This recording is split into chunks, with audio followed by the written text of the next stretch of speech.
We start at 9:30, so we actually 15 minutes early.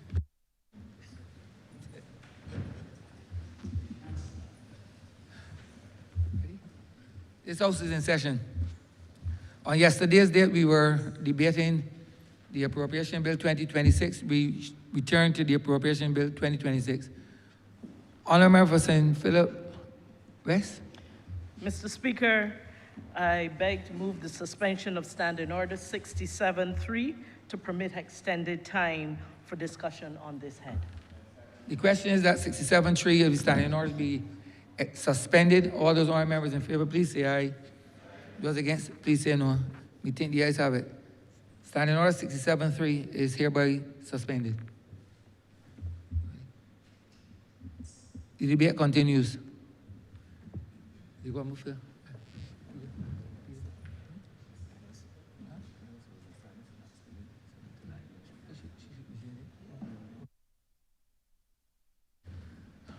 On yesterday's date, this honourable chamber was in Standing Finance Committee. We revert to Standing Finance Committee.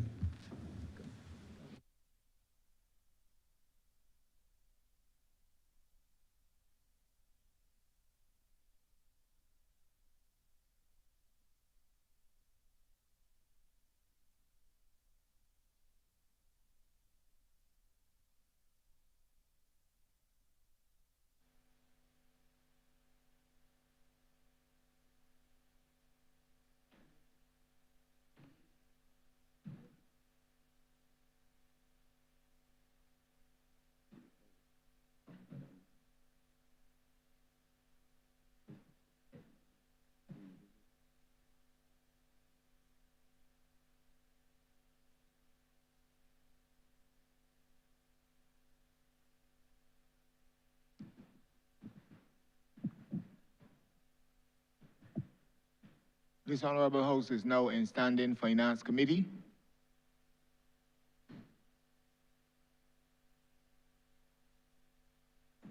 Honourable Member for St. James North.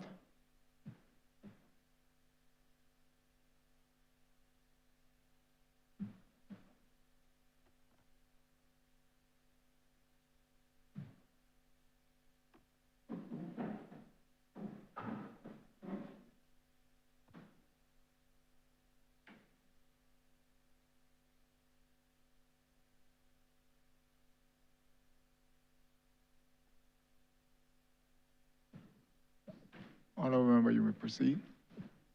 Thank you very much, Mr. Chair. I now seek your leave and permission to call members of the Ministry of Education Transformation again. Permission granted.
Let me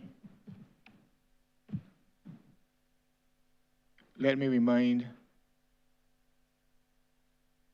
ministry staff as well as members of parliament of the process. I think the members of parliament will be very familiar. So I'll say to the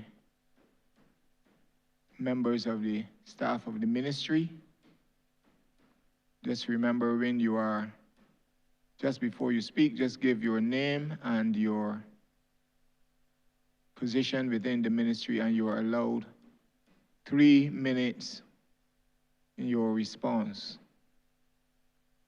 The minister would have 5 minutes in his response, and he has the right to refer or to defer to a member of staff. Honorable members of the House, you have 3 minutes to pose your question. You utilize your 3 minutes in preamble, but then you will forfeit you actually asking the question. Once you've asked that question, you will be allowed 3 follow-up questions, 3 connected questions to the question you would have asked at first. If they're not connecting questions, you will be advised so, and I will move on to the next person in the interest of moving along quickly with this debate. Just remember your 3 questions must be connected to the first question. Thank you, Honorable Member for St. Philip West. Thank you, Mr. Chairman. Well, first of all, let me commend the ministry for the work that it continues to do to strengthen the education system here, and to commend the minister for the work that he and his team continue to press on with. My question relates to the Foundation for Learning. I do know that the ministry has made it a priority to strengthen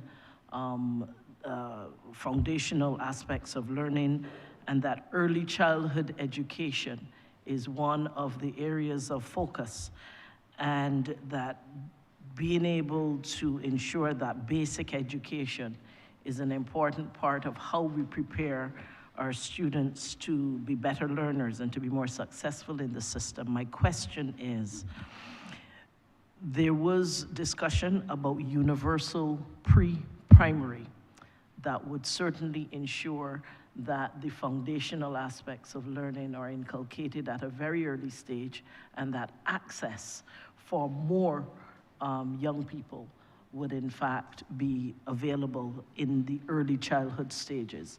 What are the current plans for the rollout of universal pre-primary?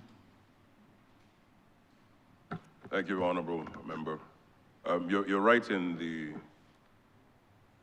point that the ministry certainly will be rolling out the access to early childhood education. As a matter of fact, I'm pleased to report that this coming September, we're now in a position to ensure that that is done, giving access to all parents across the country who want to access early childhood education for their children. They will now be in a position to do so. This, of course, is a very proud moment for the ministry. A lot of that work, incidentally, your Honourable Member, would have started when you were in that chair. So let me also use the occasion to thank you for the work that you would have done in getting us here. But I'd also like to invite Dr. Christina Morris to also treat to a number of things in terms of the rollout, and also walking the country through how it is intended to work and the next steps. Thank you, Minister. Pleasant good morning to all. Thank you, Honorable Member, for your question. I am Christina Morris, Senior Education Officer, Nursery and Primary Section. And yes, we at the Ministry of Education are offering access to all 3- and 4-year-olds to be enrolled in our schools. And in this regard, we encourage all parents to register their children with us so that they can access quality early childhood learning. And the question may be asked, how do we plan to do this? We have identified, based on data available, that there is a possibility that 2,032 children who will reach the age of 3 by September 1st, that their parents could very well be seeking access and enrollment. We have access and we have assessed our spaces available in our nursery and primary schools. To date, we have confirmed 1,711 spaces. Assessments are continuing as we speak, and we expect that by Friday of this week to have additional data coming out of the reports from our education officers who are in the field. What else have we done, and what else do we have to offer? We have taken a look at our human resources. We value and continue to value the work that our teachers have been doing, and we continue to prepare them for what we would like them to do as it relates to ensuring that we continue to strengthen our delivery of quality early childhood education. In this regard, we have targeted our early childhood coordinators who have responsibility for working with their principals to lead and build out early childhood pedagogy. The first cohort of training started in November, and we are continuing with that training from tomorrow. 79 early childhood coordinators are being exposed to the training. Additionally, with the assistance of our technical management unit, we have determined that some minor upgrades will be needed to some of our spaces in our schools, and in that regard, we will have, as necessary, some upgrades to bathroom facilities to ensure that we have the requisite number and type of toilets for our very young ones. We're also looking at our outdoor play spaces, and we do intend and will be working to build out those outdoor spaces as we provide equipment that is appropriate for our very young ones to build on their motor skills. And as you know, while they are doing that, it provides ample opportunity for them to strengthen their social and emotional skills as well as they negotiate with each other and as they engage in play. We intend by the end of this week, we have, as I look at human resources again, we have identified our 421 teachers with the requisite qualifications, and we are continuing to collect data on this. We have our teacher interest survey, which will be disseminated by Friday of this week. Upon approval, we have also prepared a parent interest survey because we want to hear from the parents.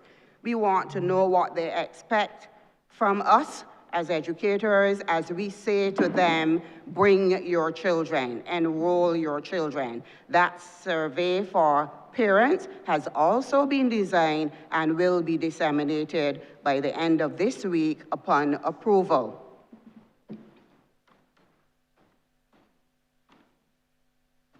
We intend to build out our early childhood education spaces. We intend to make them modern. We intend to make them aesthetically pleasing, and in that regard, we will build out those spaces with modern, colorful, appropriate equipment and the furniture to meet the needs of our 3-year-olds.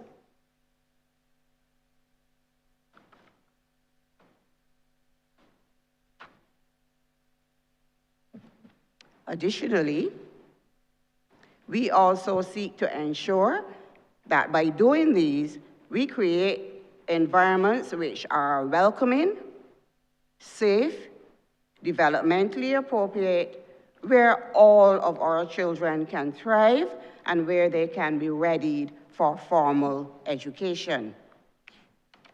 By July 31st, 2026, we expect to have our furniture distributed to the various schools. And we also expect that the minor upgrades, which would include sinks, what I commonly refer to as the mini toilets, and any painting. We also have identified spaces for our sand and water play, and we expect that these things will be done by July 30th, 2026, as we prepare for the start of the next academic year.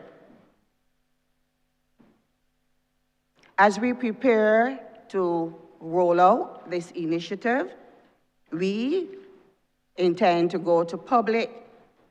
We are doing this now in this forum, but I know that our communications team, they have also prepared a public relations campaign, which we intend to roll out shortly upon approval, and we are going to take our message to parents.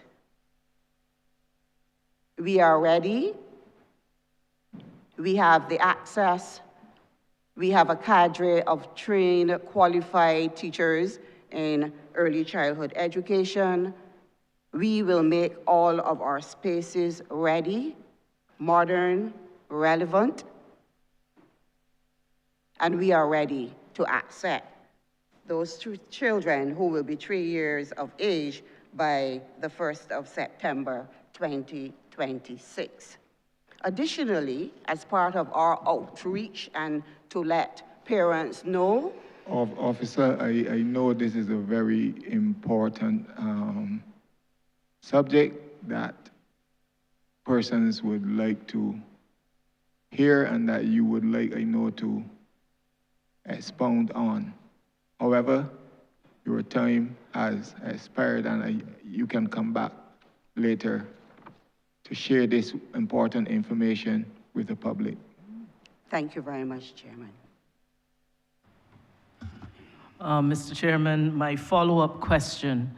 Now, recognizing that certain spaces have to be built out to be fit for purpose for the younger ones, my question to you is, which schools are going to be the schools that will receive, or will it be every single school will be able to receive the 3-year-olds? Or will there be only specific schools, and can you identify at this time which schools there will be? Thank you for your question, Honorable Minister. At this time, I'm unable to provide you with a specific list, but I want to say to you that all 12 of our nursery schools, the majority of our primary schools, which currently have nursery units, as well as some of our primary schools which do not currently have nursery units, but which we have determined has the capacity. Because as we would have noted in our discussions yesterday, we noted that there has been a decline in birth rates and as a result, enrollment rates, and therefore we have determined that we do have the space to accommodate the numbers projected. Chair, through you, to the honourable member, let me also assure Parliament and the country that we're in the process of refining the list so that the country will be very clear as to, let me repeat that. I'm saying that we're in the process, of course, of refining that list. And I want to assure Parliament and the country that once that is done in very short order, that the public will be made aware as to what that will be and what it will look like.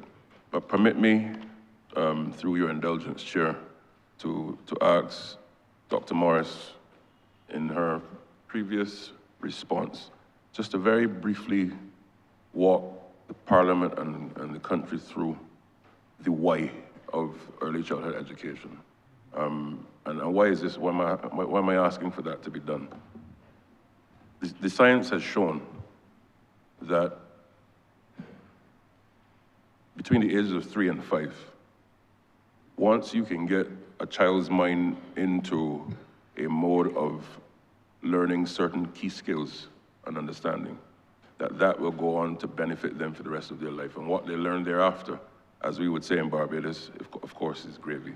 But that foundational element is so key that what we're trying to now do is to ensure that every child, even before they get into the primary school system, as it were, is that they have a global head start. These things, of course, are happening across the world. When you look at jurisdictions like China, Japan, South Korea, Singapore, Rwanda, a number of them, UAE, and you then see the benefits, particularly over the next 15 years of these countries' development. It is as a result of that strategic deliberate policy intervention. So I just wanted very briefly for Dr. Morris to be given the time to just walk the country through the importance of it and the science and why now at this time as part of transformation. Thank you, Minister. And you're quite right. Yes, there is a large body of research out there which informs us that during the early years of a child's development, there is a lot of learning that takes place.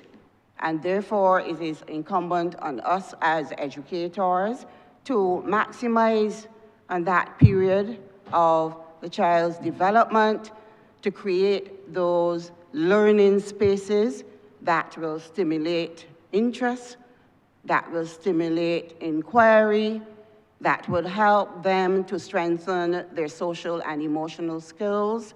And we're not forgetting the values as they engage in their play. And this is another component of the program. We are insisting that the play-based approach is utilized by all of our teachers in early childhood, and as children engage in their play under being facilitated by their teachers, again, many opportunities will be provided for them to learn the values which we discussed yesterday, and for them to grow and develop all of those critical skills that are needed, not only to prepare them for formal school, but to prepare them for life. The play-based experiences will be grounded in our early childhood education curriculum, and this curriculum will be delivered by trained, qualified early childhood teachers.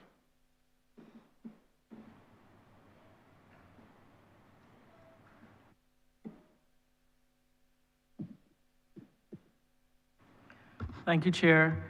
And my third and final question connects to the good news that you shared about the fact that you will have a public education campaign that will outreach to parents to update parents on what is available, where it's available, and how do you access. One of the things you said was that you're going to take your message to parents.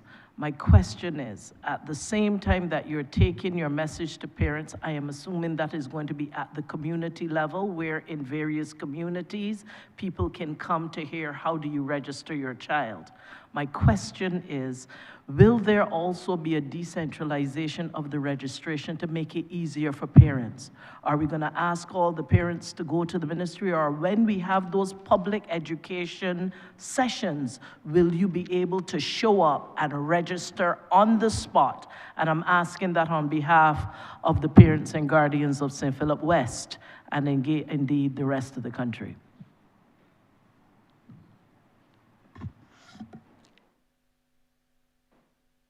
Yes, Honourable Member. Yes, thank you for that question. And again, I can say yes to your questions. The intention is to meet the parents in the communities.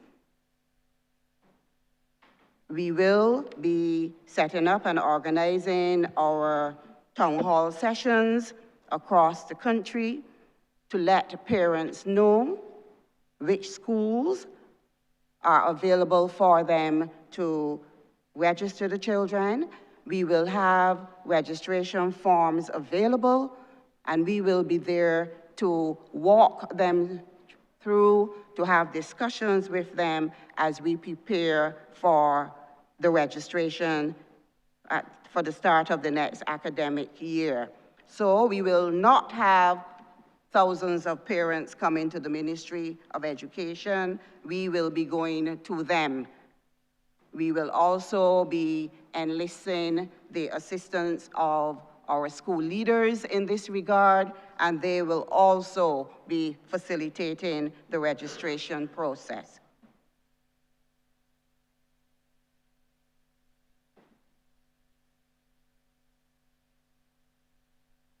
Thank you, Chairman. I just hope that in advance of these sessions, you'll tell people if they need to bring a birth certificate, if they need to bring, so that when they come to these sessions, they're ready for registration. Thank you, Mr. Chair. Thank you, Honourable Member for St. Thomas. Thank you, Mr. Chairman. I'd like to begin by thanking the Minister and his team for a very enlightening presentation so far on the concept of educational transformation. I would like to think that we would all believe that our system of educating our youth in Barbados lies really at the core of who we are as a people. Great social advances that we have made as a country has been laid on the basis of the social settlement, which the education system plays a large part. So I was very grateful for the Minister and his team outlining a lot of the vision for that transformation process. I understand from Minister's comments that there is the plans to establish an inspectorate in the school system, which will function to facilitate the monitoring, evaluation of the rollout of the curriculum and the school's programs, and also to do the counseling and coaching that is necessary from the central ministry to assist with public schools, and indeed in private schools as well. At present, the education officers fill that role. I'm aware that in the prior regrading exercise around the early 2000s, the regrading exercise did not adequately take into consideration the role of the education officers, to the extent that they were now regraded downwards below the rank of a principal, the very principal whom they are expected to supervise, monitor, evaluate. Indeed, education officers do make the recommendations for the appointment of principals at the public primary schools, so that it was an unfortunate occurrence where the metrics in the evaluation for the regrading placed principals above the education officers who were themselves to supervise. And I am aware of instances where some principals were less than cooperative with education officers because they rank higher in the grading in the public service, and only the deputy and the chief would be senior. So I want to hear a little bit more of how that inspectorate will be rolled out. I know the minister has big plans and the ministry has been working on that. And I just want to hear a little bit more about that. I know there's a current regrading going on in the public service, and what efforts have been made to address those anomalies, which are not the fault of the Ministry of Education, but by way of the metrics used by the public service in determining that perhaps education officers were not in control of a large budget, and therefore, or as large as a budget as a principal. as one of the key metrics in determining the ranking in the public service. Thank you for your question, Honourable Member. You spoke about an inspectorate that will quality assure the education system. But we are moving away from that term because it's very colonial. So what we are focusing on is the development of a quality assurance framework where we will be analyzing the entire system. We'll be looking at the roles and responsibilities of persons within the system, and we will be co-creating standards that will help us to measure when we have a good teacher, a good school, a good principal, a good education officer, a good chief education officer, all of the positions within the system. And I'm happy to report that just about 2 weeks ago, we had an exercise with our education officers, master teachers, and peripatetic teachers, as well as with the principals to determine the standards for good teachers, good teaching, good leadership, what is a good curriculum. So when I spoke about co-creating, it is truly a co-creation where we sit together and we share with one another, of course with the facilitator, to come to a shared understanding of what these particular positions should be doing and what the indicators will be to measure. These meetings will continue over the course of the next 5 months, and we will be looking to start the first cycle around October, where we will be going into schools, and we call this a bit of a pilot, where we will be going into schools, the education officers, master teachers, PTs, accompanied by some principals, and testing the particular indicators. And then after that, we will look at our results and refine. But what we are seeking to do is to have a proper, solid, strong, quality assurance framework by 2028. So this process will indeed take some time. You also spoke about the regrading exercise that occurred I think over a decade ago, where the principals are now at a higher grade than the education officers. And of course, that was an unfortunate circumstance, but I'm also happy to report that just about 2 years ago, the Ministry of the Public Service embarked on a regrading exercise where the education officers, deputies, the chief education officers, and other persons within the public service were able to submit their roles and responsibilities for consideration regrading. So we're awaiting, of course, the outcome of that. But in the meantime, you mentioned also that there are some principals who give education officers trouble. And I recognize that, of course, through reports from a few of my education officers. But as I always share with them, the Education Act speaks to the role of the Chief Education Officer. And I always tell my team that whenever the education officers go out, they represent the Chief Education Officer, or they go in the name of the Chief Education Officer. And as a result of that, they should receive the full respect.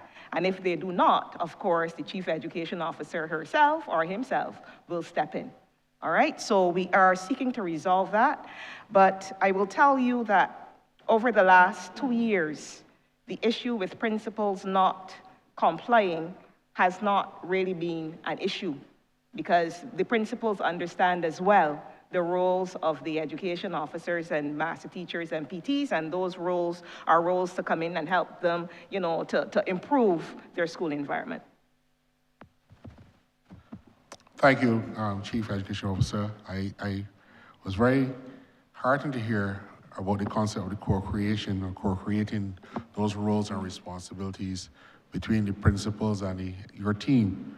And it seems to me that you're moving very swiftly in terms of not seeing officers in the service based on their ranking, which, as you may agree, will be more a colonial concept or concept of the past. But you're all partners in educating. Just another question that I have one more after this. One of the things that concerns me is the level of... Honorable member, is this a follow-up to the first question? If it's a new question, then we have to move to the next person. So please indicate only follow-up questions with this one. Then you will get the opportunity to come back. Thank you, Mr. Chair. Forgive me for my ignorance, but I will pass on. The question is completely different, so. Honorable member for St. Michael South.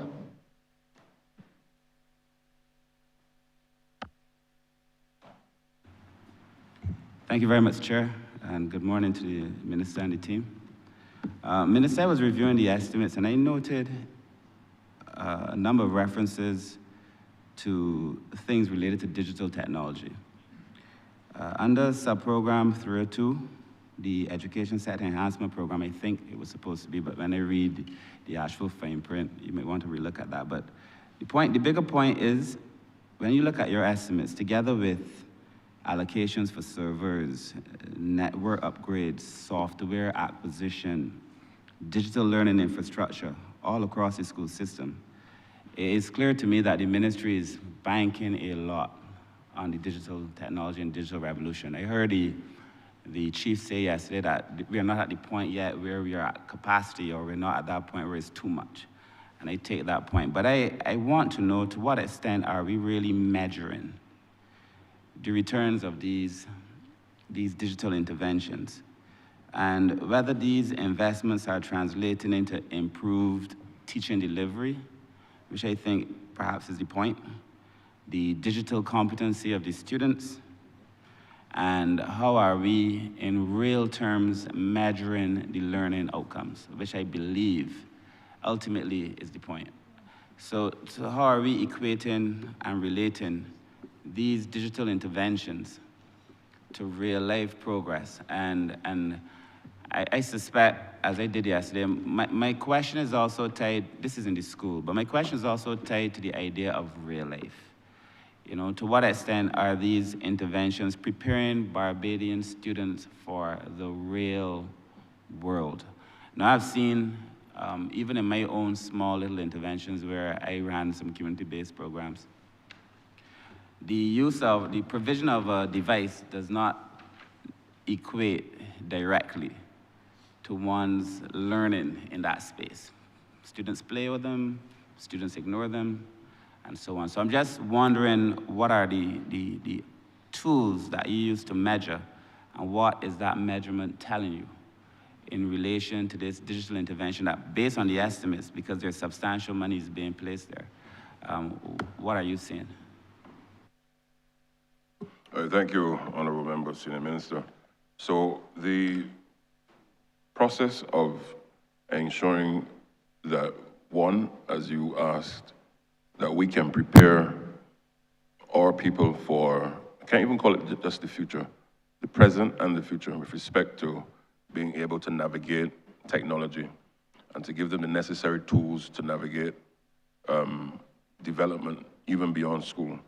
That is why you would see, and would have seen in previous estimates, the rolling out of a comprehensive program so as to allow for our schools, including, of course, our teachers and our students, to be able to do learning and to learn in a mode of technology. As you would have heard yesterday, at the same time, I've instructed the ministry through our research and planning department to look also at the balance of how do we ensure that we're not going too far east in the use of that technology. Equally, as the chief would have indicated, we've not come to a place where there's an over-reliance, because there's still a major gap to fill.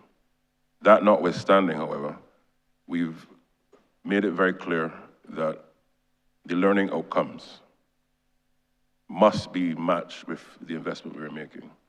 And so far, I'm happy to report to you and to Parliament and to the country that we're seeing significant progress in that regard. We only need to take a step back to just 6 years ago, where we had to go through COVID, and almost immediately the country and many countries around the world had to be in a position to transition because of the pandemic. But it's not just because of those types of external shocks that we have to prepare our students. Most of the jobs that we currently have today in the world, and there was an ILO report, I wish I can have it here now, but when I was at the ILO, there was a report which indicated that the skills necessary for the next 20, 30 years of the global workforce will require a significant shift, not just in terms of curriculum, but in terms of the actual tools of learning and everything, and therefore technology is a key part of that. But the fourth and important point, however, is that the ministry is now in a mode of looking at all of our interventions to ensure that we have a better quality of outcome of learning, and how is that being addressed with respect to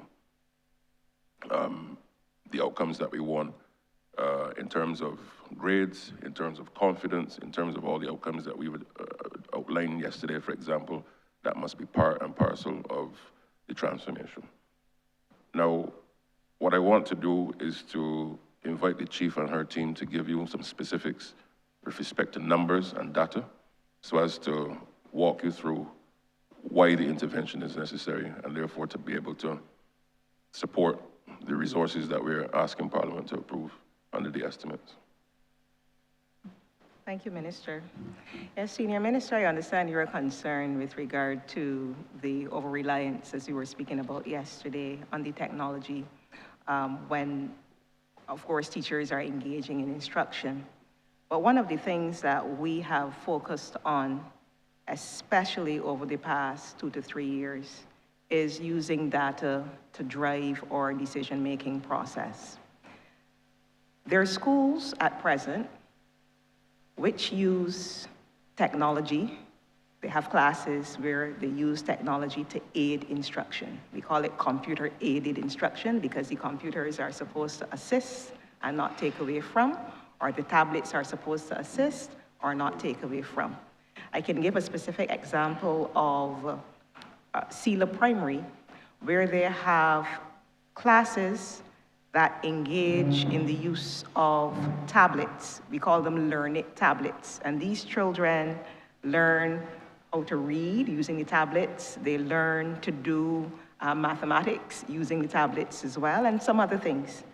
And they have shown significant improvement in, these are the students, in their performance after use of the tablets. So while the ministry is on a mission to collect data using its quality assurance frameworks and using the officers from the planning and research department, our teachers are every day on the ground collecting information and sharing the success stories with the Ministry of Education. And very soon, you're going to see a lot more Learn It tablets within the education system, because we recognize that at least one school, and I only mentioned Sela, there are other schools that are using the Learn It tablets as well, but this intervention is really helping our children to achieve what we want them to achieve. If I can, through you, Chair, to the Honourable Member, one of the other things that we have to face as well is the fact that, take CXC for example, a lot of the examinations now through the CXC across the region have now moved into a mode of doing it online. And thus it forces our reality to be one where we have to prepare our children to take exams in that digital world. But it goes back to your earlier point of preparation for the world itself. Take, for example, in cabinet, we now use devices to engage in the business of cabinet, whereas traditionally it would have been paper. And more in the world, modes of business and business conduct and governance is done like that. So if we're going to prepare our students for that reality, which already exists, we have to give them the tools, whilst whilst being cognizant, of course, of the fact that there's still cognitive behaviors and everything that we still must ensure that they can master through ensuring that there's not that over-reliance. So hence the reason why we said yesterday that we've instructed the research team to now do the necessary research to ensure what is the balance that is suitable for Barbados' transformation at this point in time.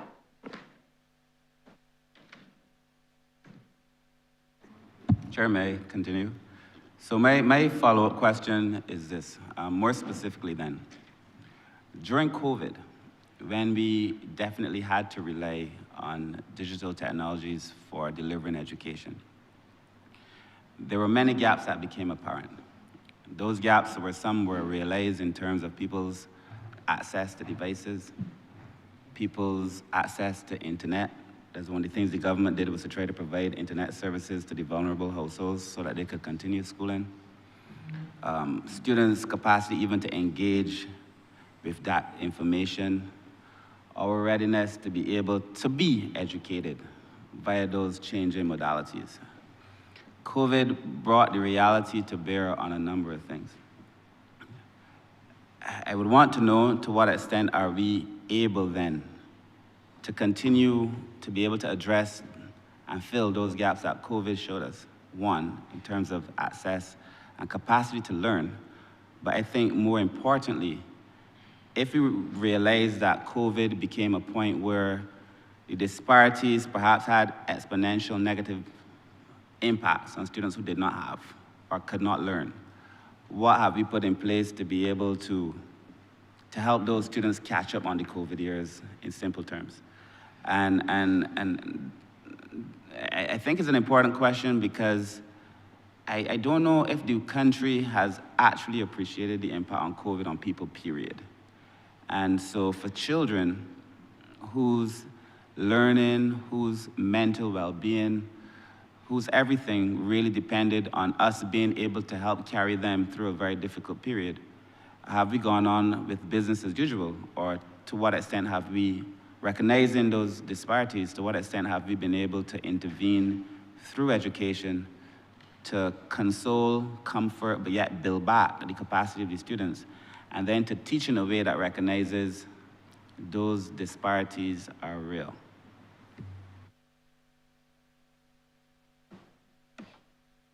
Thank you for the question, Senior Minister. The COVID period was a very difficult time for us. Indeed, we recognize that there were several children who did not have computers, they didn't have internet, as you correctly stated, and that, of course, widened the gap when it came to learning. What we did during that period was to ensure that those children received computers, and we had several meetings with service providers relative to internet provision for those children. In some cases, we engaged the Barbados Light and Power because some of the children's homes did not have electricity either. And all of those entities were very understanding and assisted us in ensuring that the learning gap, that digital divide, was not as great as it could have been. And as a ministry, we are very grateful to them.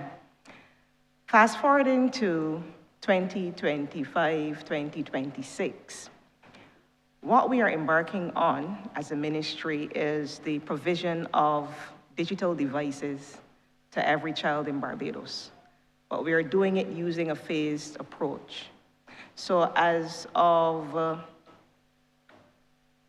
January 2026, it's my understanding that children in the first form received devices to facilitate what we call book fusion, that is the online textbooks.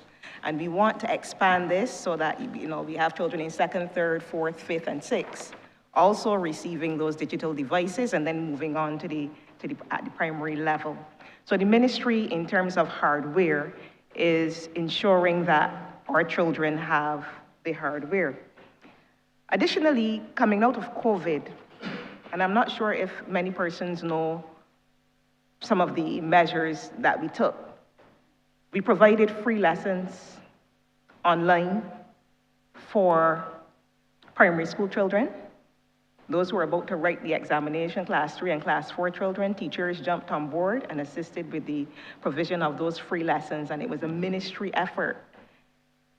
We also provided extra tuition online for secondary school children. That occurred as well. So there are a number of programs that we as a ministry put in place to close that learning gap that would have been created through COVID.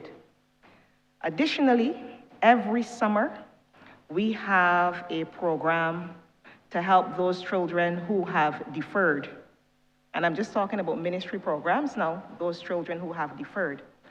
But the real thing that I want to get to here is that we have several teachers across the system who are very invested in their children. They recognize the gap and they go beyond the call of duty to make sure that those gaps are closed. And I commend them for that. They do not depend on the ministry to say, do this or do Y, do X or do Y to assist little John or little Ian or whoever. They put programs in place. They say sometimes after school, they give the additional instruction at lunchtime to make sure that gaps are closed. So the teachers, the principals, in terms of their school improvement plans, the ministry, in terms of their national programs, we are all working together to make sure that that gap with regard to learning is being closed. My final follow-up. So, in the ministry I led in people empowerment, during COVID, we saw an increase in abuse cases for children and also domestic abuse. We saw neglect cases go up.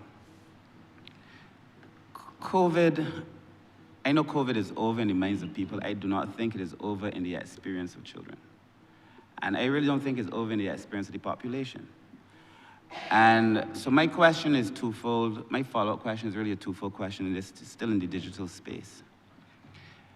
I would like to know what the ministry, in terms of the impact on COVID on the children during that period, what have we done? And perhaps it's a question also to involve the psychologists, but to what extent have we been able to help the children cope with being out of school for 2 years? There are a number of things associated with that.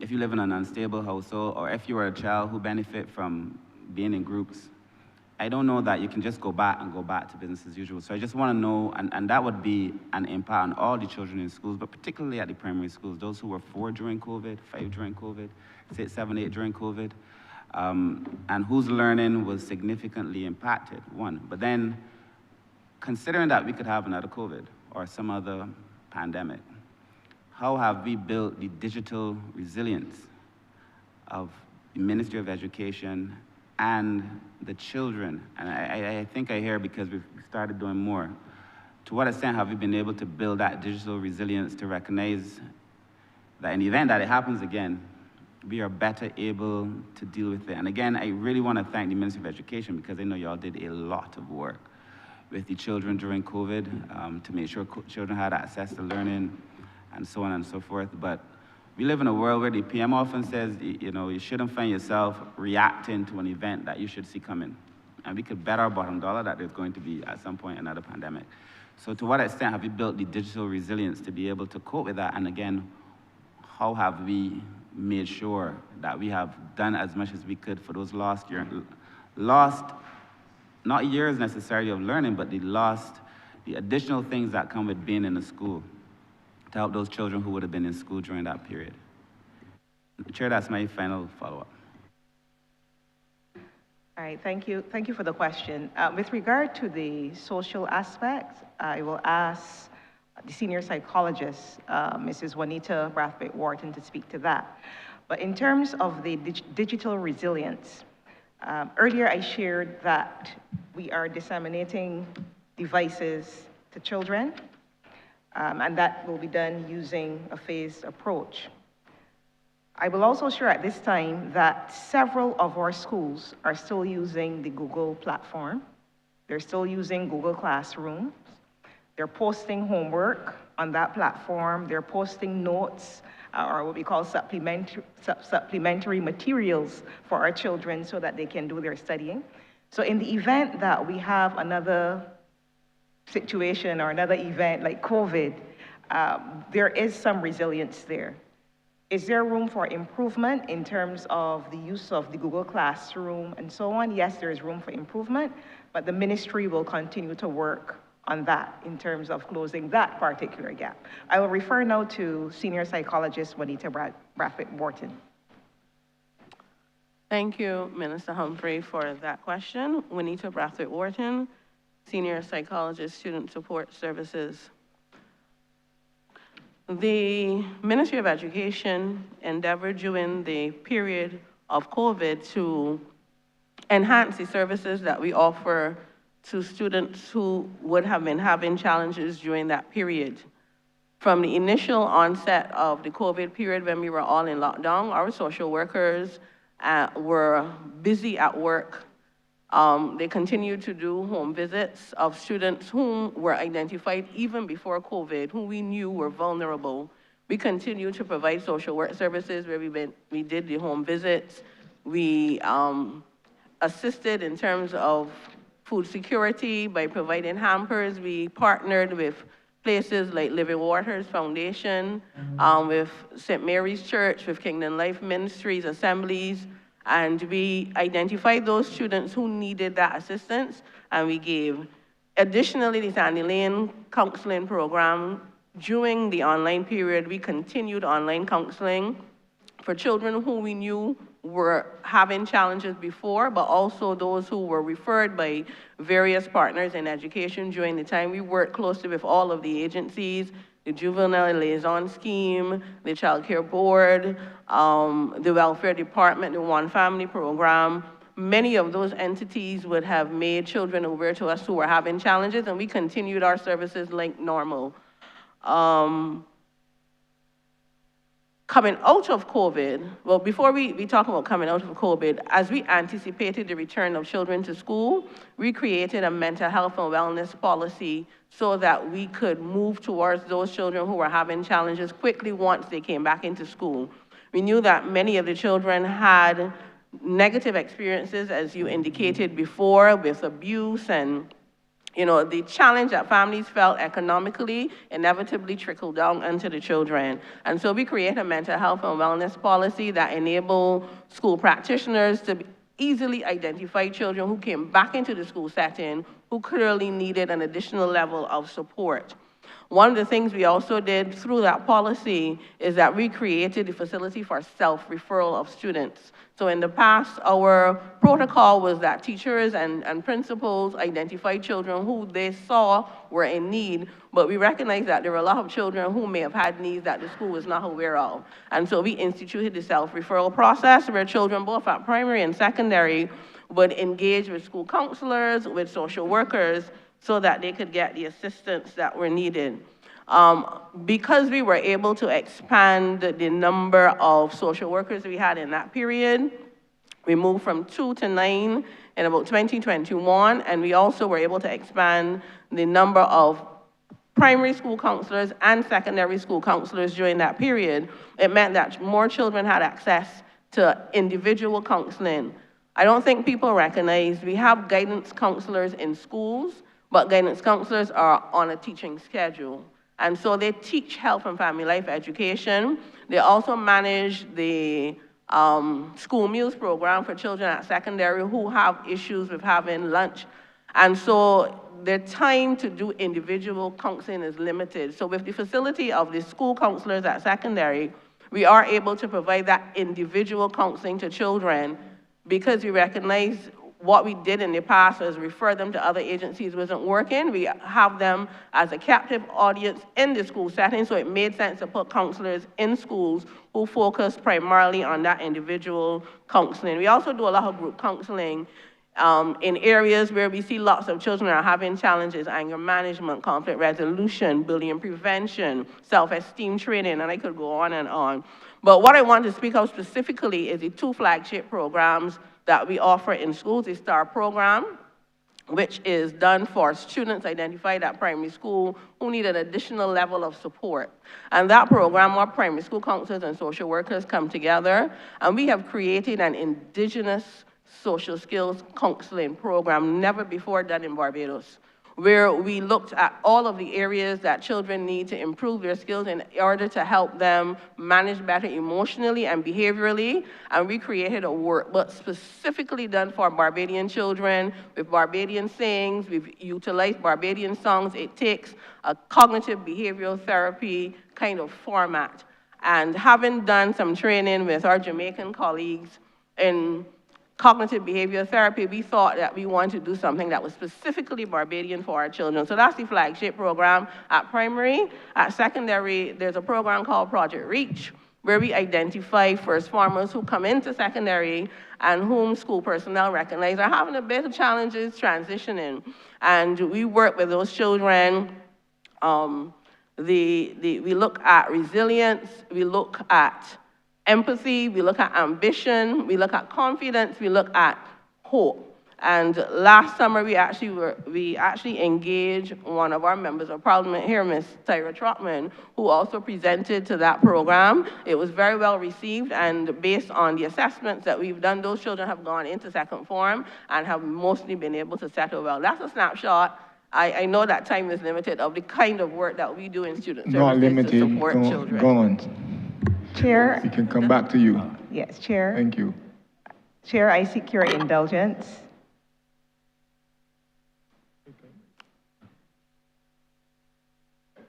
Sure. Chair, I seek your indulgence. I want to call on Andre Hines, who is the Manager of Information Systems, because we want to add to the point that in addition to providing devices, we had introduced a digital literacy curriculum in 2023 to make sure that our children are resilient. And I'm going to ask Andre Hines to talk very briefly about 2 more points with regard to what we're doing re-resilient. So, Mr. Hines? Well, Mr. Hines comes, Chair, I just want to say, no question, but based on what I've heard so far, perhaps the ministry should consider, given the scale of this response and the nature of it, documenting in a formal way this as a lesson in resilience. And perhaps it would help Barbados in the future for future disruptions, but also other small states, because we may not always be the players in this space, but the response thus far is very heartwarming. But I fear that in Barbados we just do not write enough, and that perhaps is a way this should be documented formally and kept and shared for other people. Yeah, I completely agree with you, Honourable Member. And it goes to the question of ensuring that we can use Barbados as a model for what the future of education looks like anywhere in the world. Just one quick point before your indulgence, Chair, for Mr. Hines to take the floor. You raised a very valid point with respect to ensuring, and that comes to your documentation point. And I made a number of points which perhaps we must now settle within the ministry very quickly. One is the continued training of our teachers, for example, with respect to the use of technology in learning. Second of all, ensuring that capacity is constantly enhanced, but also monitored and tested. Because it's one thing to train, as you know, being a social scientist, but if you don't test it to see if it's relevant to the changes, then there's always going to be a gulf. And therefore, monitoring the delivery with respect to outcomes and looking to see, okay, we've made this intervention, how has it improved or not improved this outcome?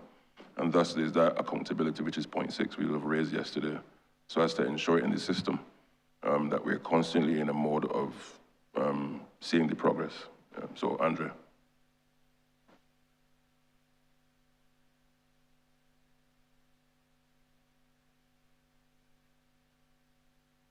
Mr. Good Hines, morning. please. Thank you. Andre Hines, MIS Manager. To speak to your point, Honorable Minister, regarding the funds toward the improvement of technologies and so on, the digital literacy syllabus was developed in order to provide that kind of resilience for students. As you realize, coming out of COVID, we were asking children in primary school to check their email. And that is something that was very foreign to them. So we would have taken the steps to ensure that students would be able to work in a digital space. We are going to be using the funds, of course, not just improve the infrastructure, which would include the devices, but also the network infrastructure at the schools, the internet access, because we realize that students have to be immersed in the environment in order to better cope with the world ahead of them. And also, it's about the teachers as well, because we realized during COVID, yes, students were immersed in this digital space, but also teachers and parents. So we've also invested, or will be investing money to assist teachers as well, giving teachers devices so that they can work in digital spaces. And of course, that also creates opportunities for parents to learn as well, as students go home with their devices and they can start to interact with how to work in a digital space.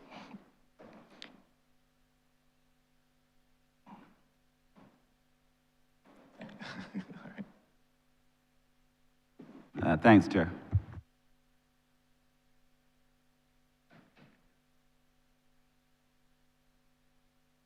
Honourable member for the City of Bridgetown.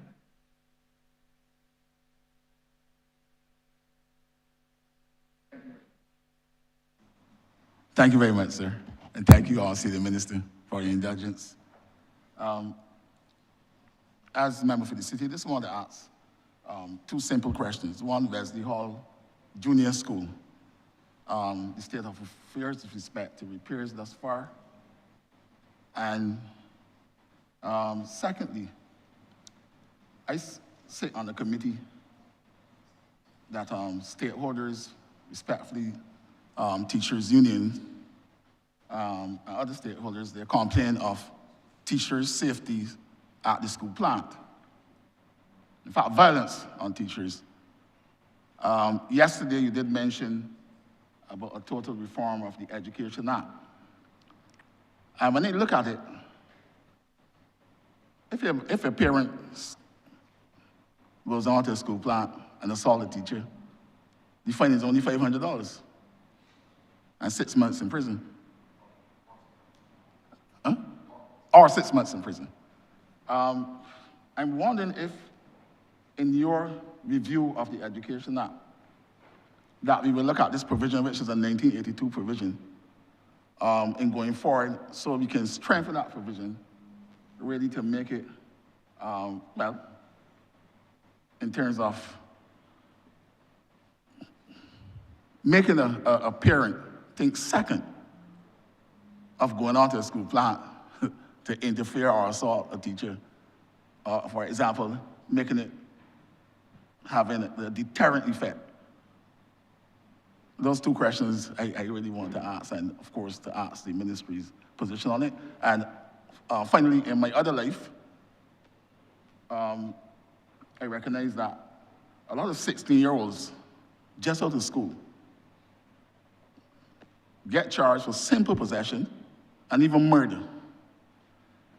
I heard your team spoke about early intervention, and I'm beginning to wonder whether the early intervention methods, if they are aggressive enough, really to treat to these 16-year-olds and those coming through the school, because from my experience, when I interview them, my information is that they had a lot of clashes at the school, but they still went through the system and they end up in the criminal justice system. So I just want to hear your views on it. Thank you, Mr. Chairman. And of course, I want to thank you for grading City School.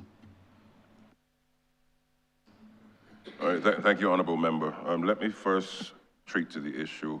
I'll invite my team at different points to intervene to the different questions.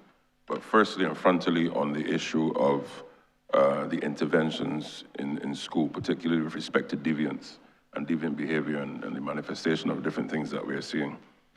It is the ministry's position, and we have been doing it, to ensure that our children one, have a safe space within school to function. Of course, our children manifest behaviors in many respects in ways that we don't want them to do. But there's also a broader societal issue that we as a country must confront.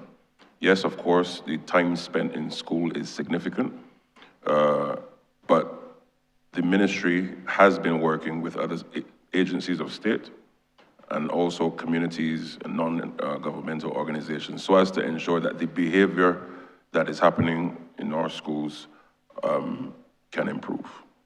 Two, and importantly, when you look at what is happening, there's a clear stance on violence in schools from the ministry and certainly the government, a zero tolerance.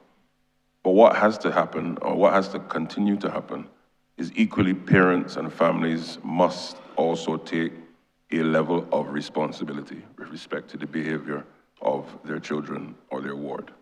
Yes, the school has a major role to play. They're, of course, with us between 8:30 to 3, 4:30, depending on what activities there are. And whilst, of course, the ministry will work assiduously to make sure that there are programs and early interventions to treat to the behaviors of our students who are in the minority, first of all, acting in a deviant way. And my staff will treat to that. The message has to go out that parents have a responsibility to work with the ministry in ensuring that when their children comes to school, that they are there to learn, they're there to study, they're there to gain an education.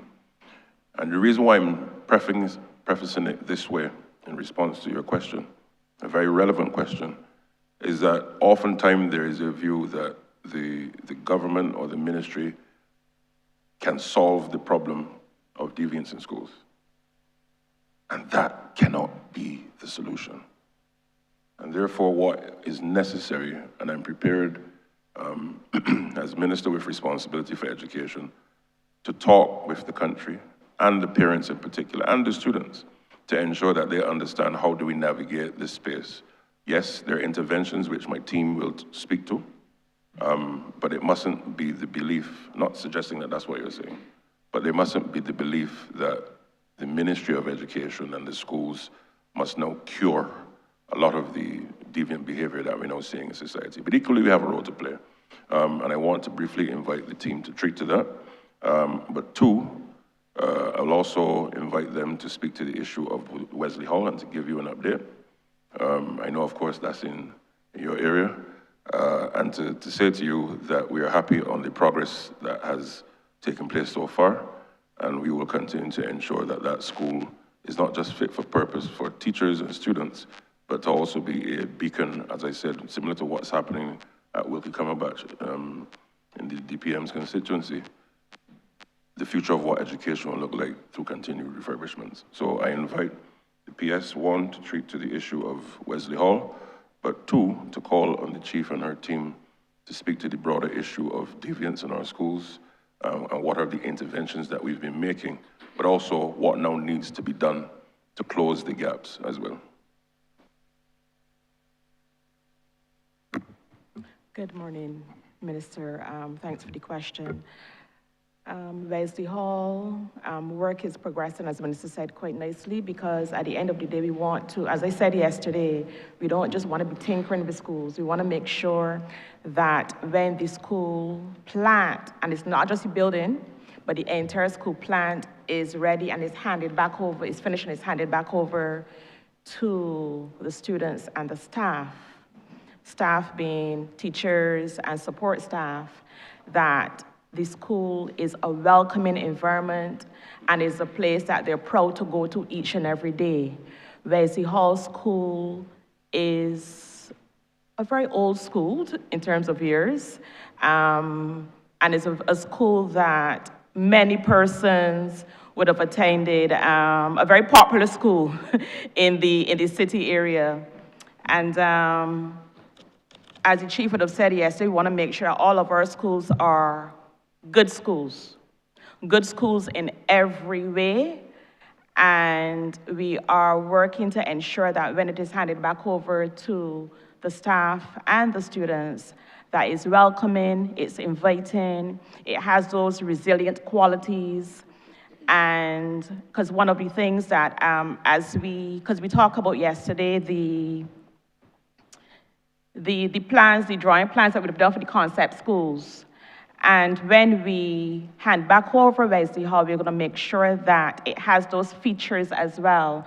When the chief would have met with the director of ETMU, looking at the plans would have ensured that a quiet room is part of a feature of that school. A quiet room, because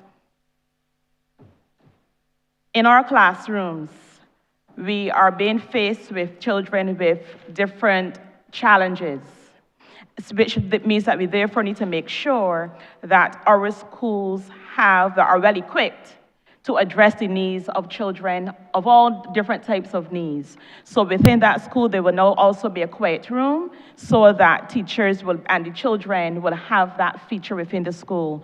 So I would ask the director of ETMU if he can speak a bit more in terms of the work that we are doing at the Wesley Hall School. Good morning again. Wayne Baker, Director, Education Technical Management Unit. Yes, you're correct in terms of the work that we've been doing there. When persons return to Wesley Hall School, the only thing that they might see that was there before were the four walls of the buildings. Everything else is essentially going to be new, a new layout for the school. What we have now in this new setup will be a dedicated staff room that was missing before. The ancillary staff, they also will now have their dedicated space as opposed to having to scotch in the corner as before. We as mentioned, the quiet room.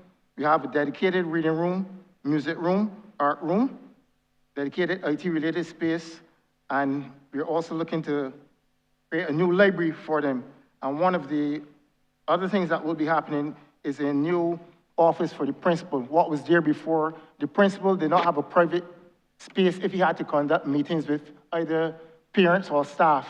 It was shared with other persons. So now what we have is a dedicated office which, fit for the principal to allow him to conduct his business. So that's all part of what will be happening. And along with that, we'll be making sure that the entire grounds of the facility are up to scratch and really welcoming for the students and staff when they return.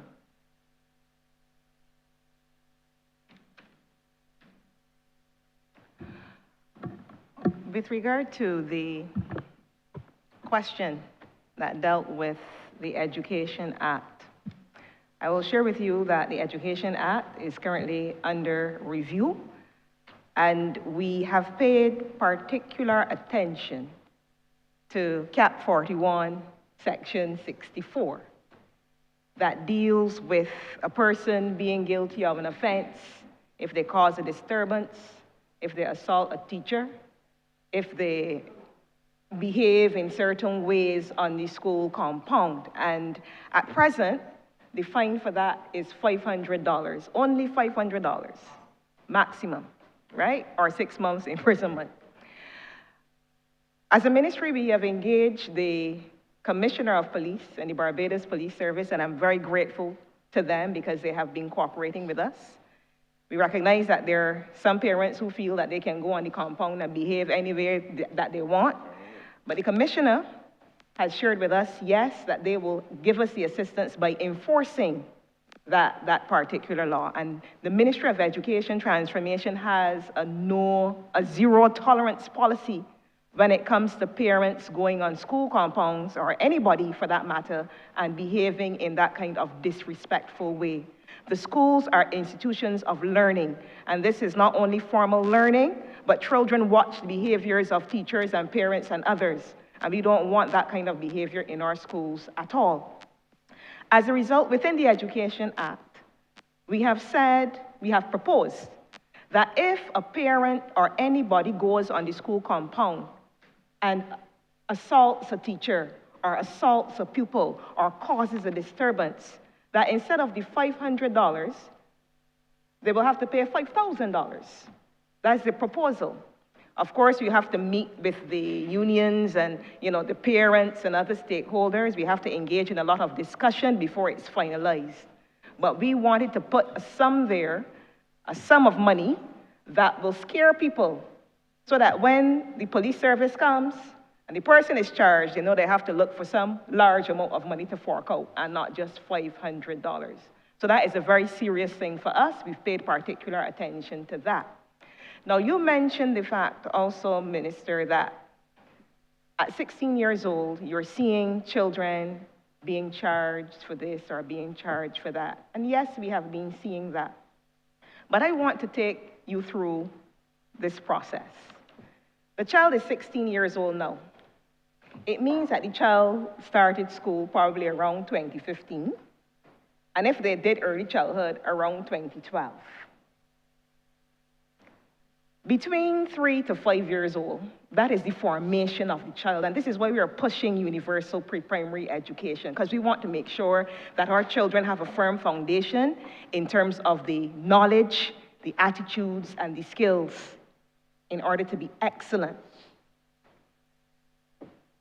That's the reason now for transformation, because at 16 years old, yes, you will try. You have the community trying to, the child is competing between the community and what is happening within the education system. We will continue to work with these children. But what I will say, we recognize that it is a problem.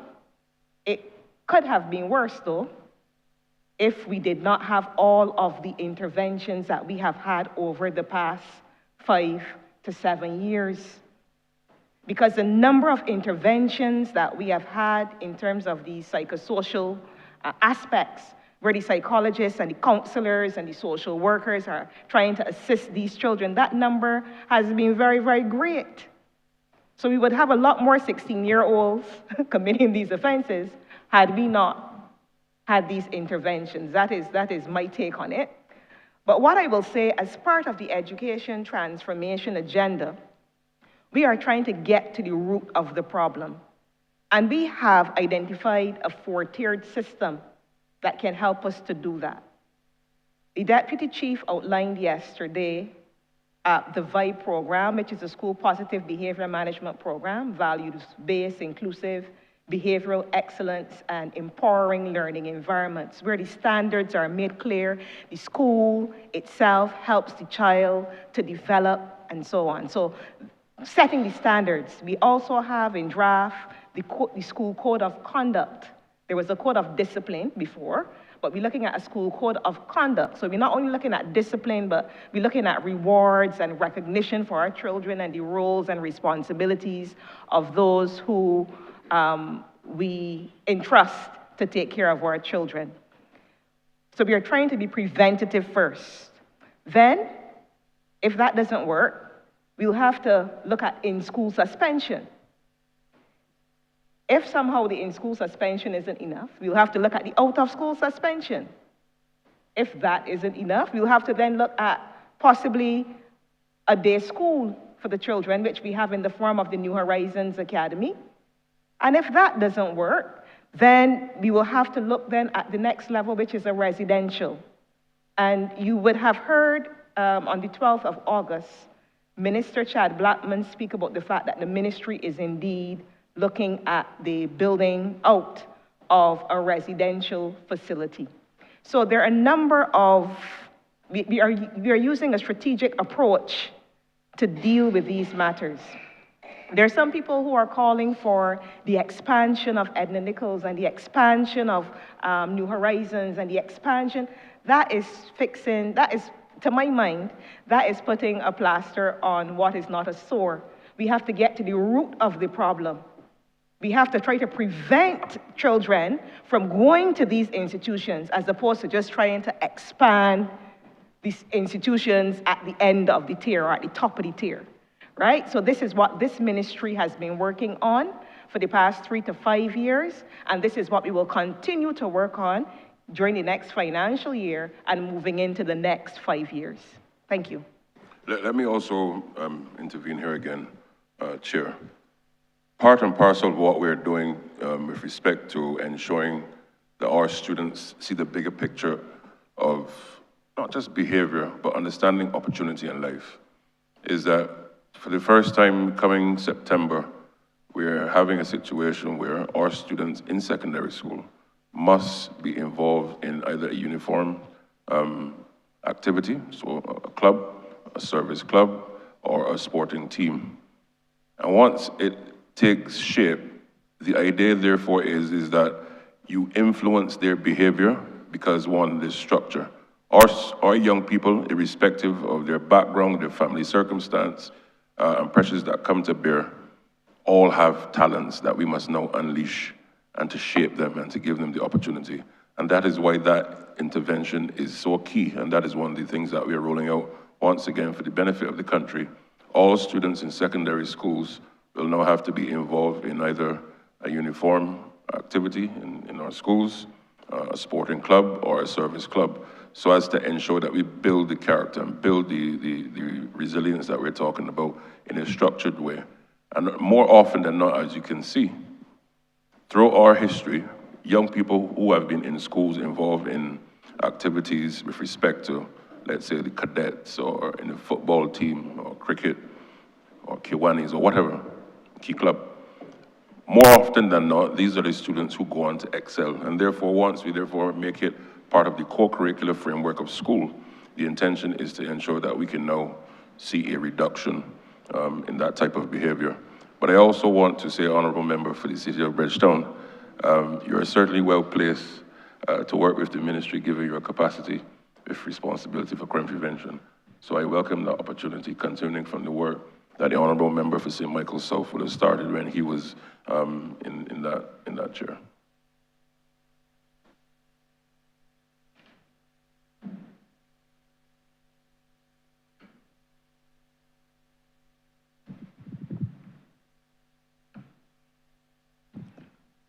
Honourable Member for St. Michael Central. Thank you, Chair. Good morning. This question is really an extension of the question that the Honourable Member for the City of Bridgetown would have posed in relation to the safety in schools. But I'm focusing now more so on the tangible measures. So for example, will there be an increase in security personnel? Will there be cameras? Will there be metal detectors? Because I remember when I was going to school, fights, altercations, it wasn't newer, it wasn't a stranger to us, but the difference is back then, it would be fists, rocks, you had the occasional bat or hockey stick, but these days now students are actually going into schools with guns, knives, and other lethal weapons. So what tangible measures do you have in place to ensure that those items don't make it into the school compound? And then additionally, what about drugs? I'm being informed that some students are being used as pushers, where they're actually selling drugs on school compounds. So we're talking of the marijuana, but we're also speaking of the pills, like the Molly. And then there's some students that also ingest those items, and of course that will alter your state of mind. So what measures does the ministry have in place to tackle those two items?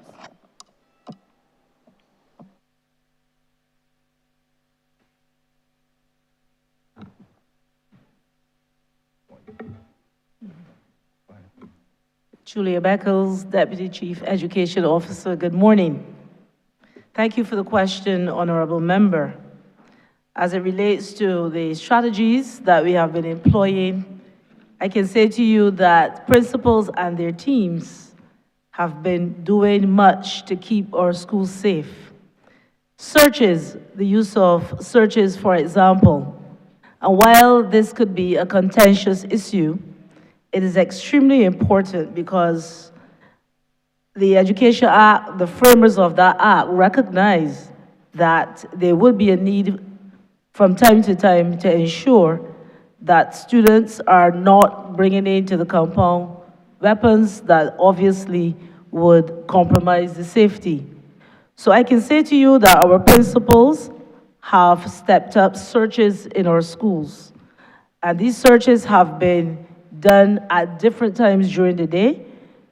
Many of them are done in the mornings, but they understand that there are some students who are very crafty, and even at the end of the day, you have to do some searches.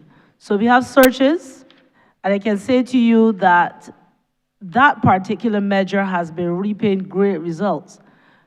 The unfortunate thing, though, is that while students understand that they cannot bring the weapons onto the compounds, some of them have been stashing them elsewhere. Now, this is where, according to our minister, this is an all-of-country approach because our principals and their teams are doing their best to keep our schools safe. So while you are in school and you recognize that at any time there can be a search, that in itself is a deterrent. We also had to do some work as it relates to educating our students and their parents on the law. The honorable member for the city referenced the Education Act and the 64(1) A, B, C, and D. We also had to speak to them about the whole business of search because there are parents who are of the view that children cannot be searched while they are in school. And I want to make it very clear that the Education Act does give every teacher, the leeway to do this, obviously under certain conditions. So there was the education of it as well. I think some parents were shocked that it actually exists and that some people thought that this was something new when we shared the information with our parents and guardians, as was the case when we shared the whole business of Section 64. There was an outcry because it was felt that we were now instituting this. And perhaps what we need to do more of is educating our public, our parents and our guardians about what actually is written in our Education Act, and our students as well. I can say to you that many of the fights in schools had their origin in social media. And students, a lot of them didn't understand that there's something called malicious communication, Section 14. And we actually asked principals to bring that to their attention, let them know that it is really an offense. And you just can't go around. I mean, obviously you will say if people aren't fighting, then there's nothing to videotape. But we understood that there were fights that were planned or staged just so that you could have something to tape. So all of those are parameters. So education, that's a major one that our ministry is going to be embarking on. We have started, and we're going to do some more work in that regard. Because what is written in our act and in our regulations very often is not known to our parents, our guardians, and our students, and we have to let them know what is there.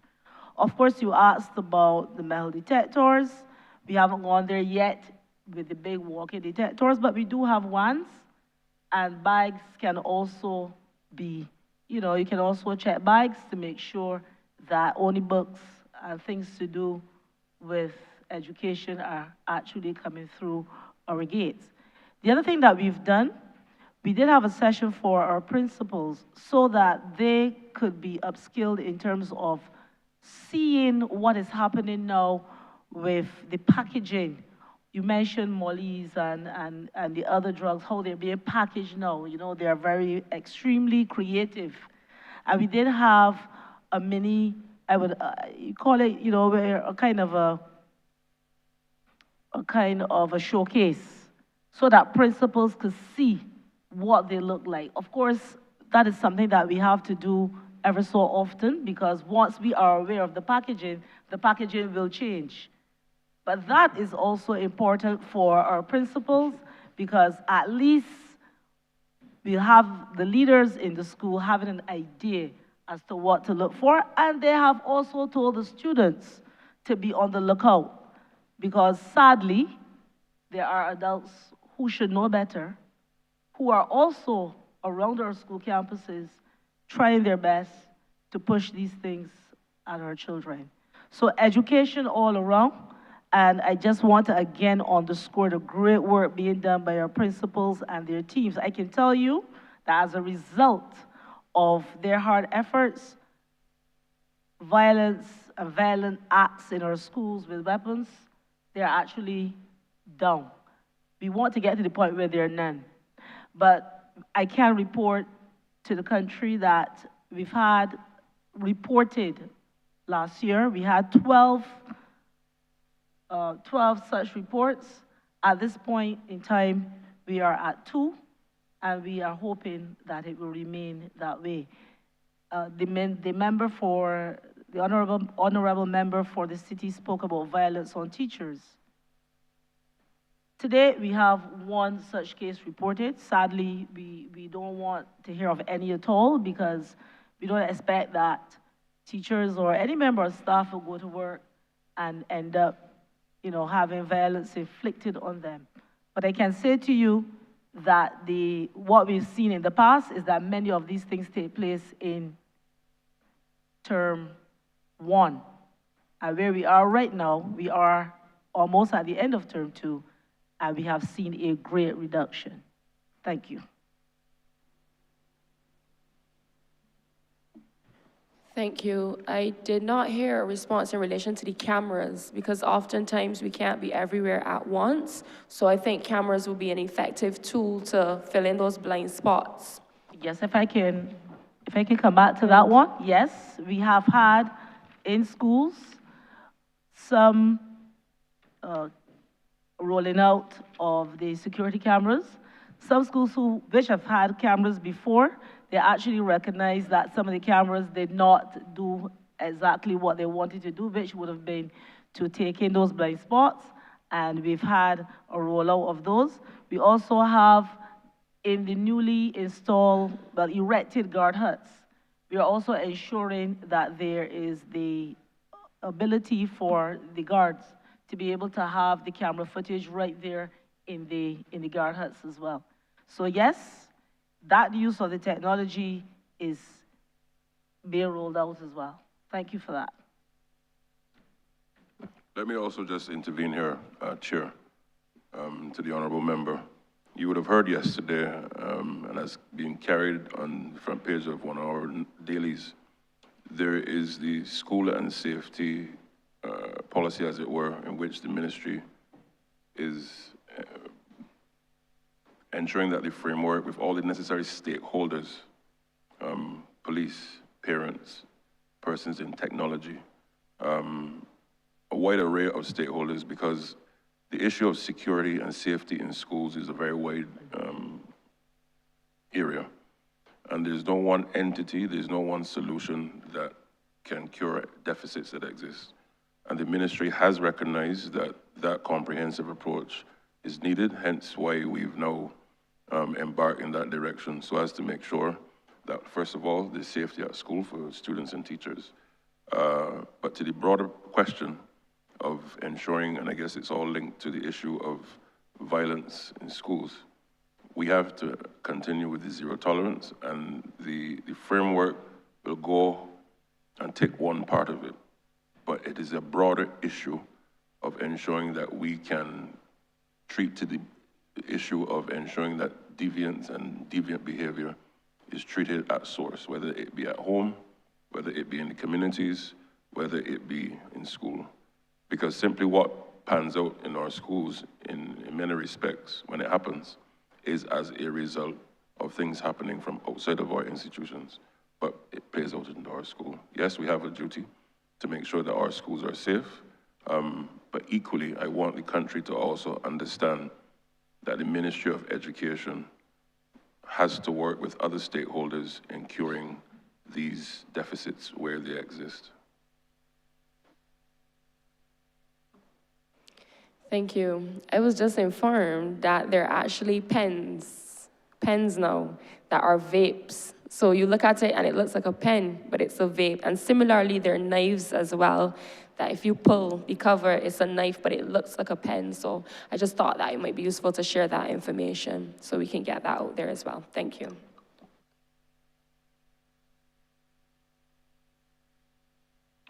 Honourable Leader of Government Business. Thank you, Mr. Chairman. I beg to move that you do now report progress to His Honor the Speaker and beg leave to sit again. The question is that I do now report progress to His Honor the Speaker and beg for leave to sit again. All honourable members in favor, say aye. Honourable members against, say no. Methinks the ayes have it.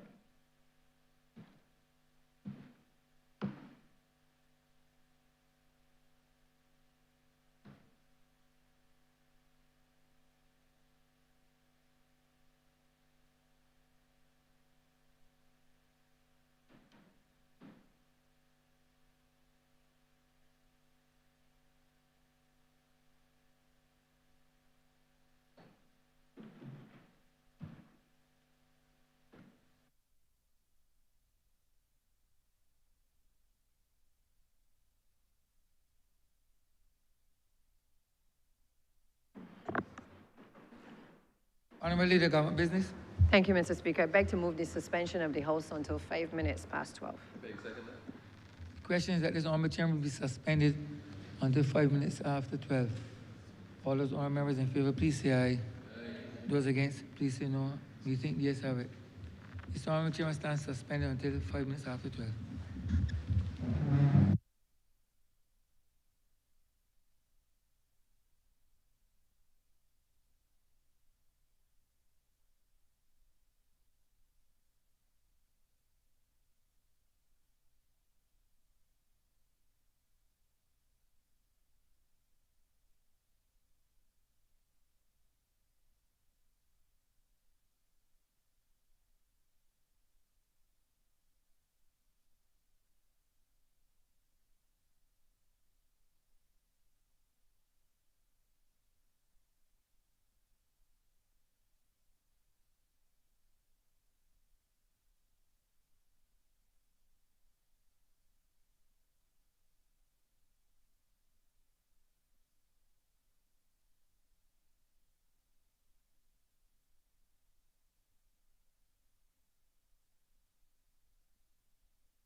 This sitting is resumed. Prior to the suspension, we were debating the Appropriation Bill 2026. We returned to the Appropriation Bill 2026.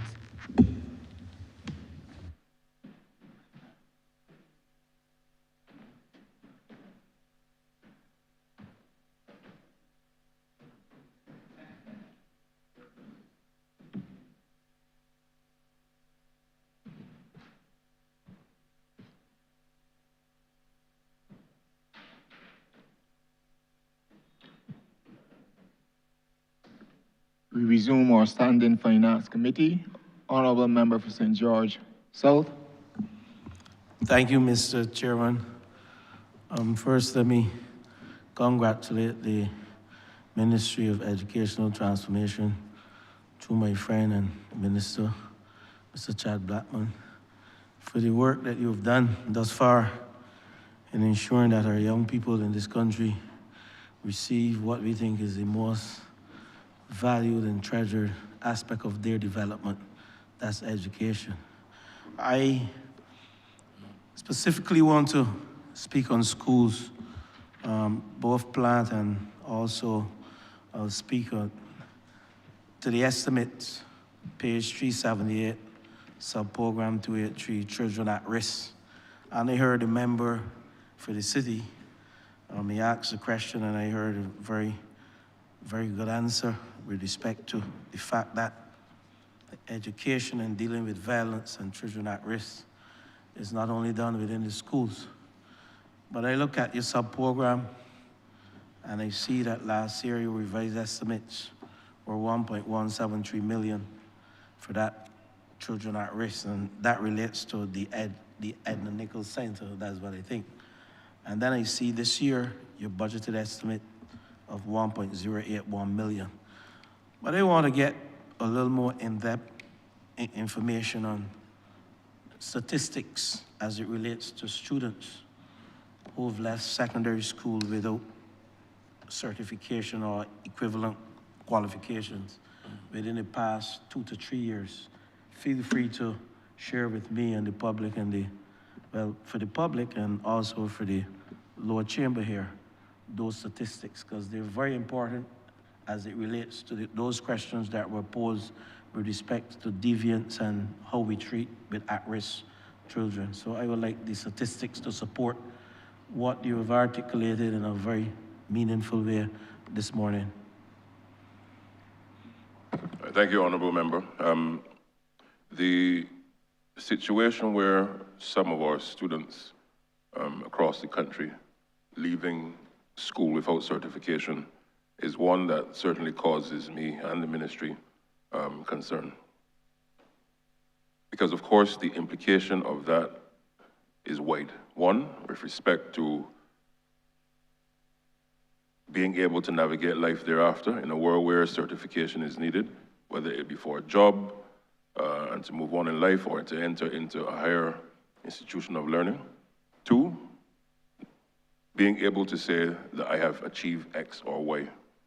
And three, the result therefore many times, not always, but many times young persons who have not had the qualification that you would expect them to have oftentimes end up going into that deviancy that you referred to.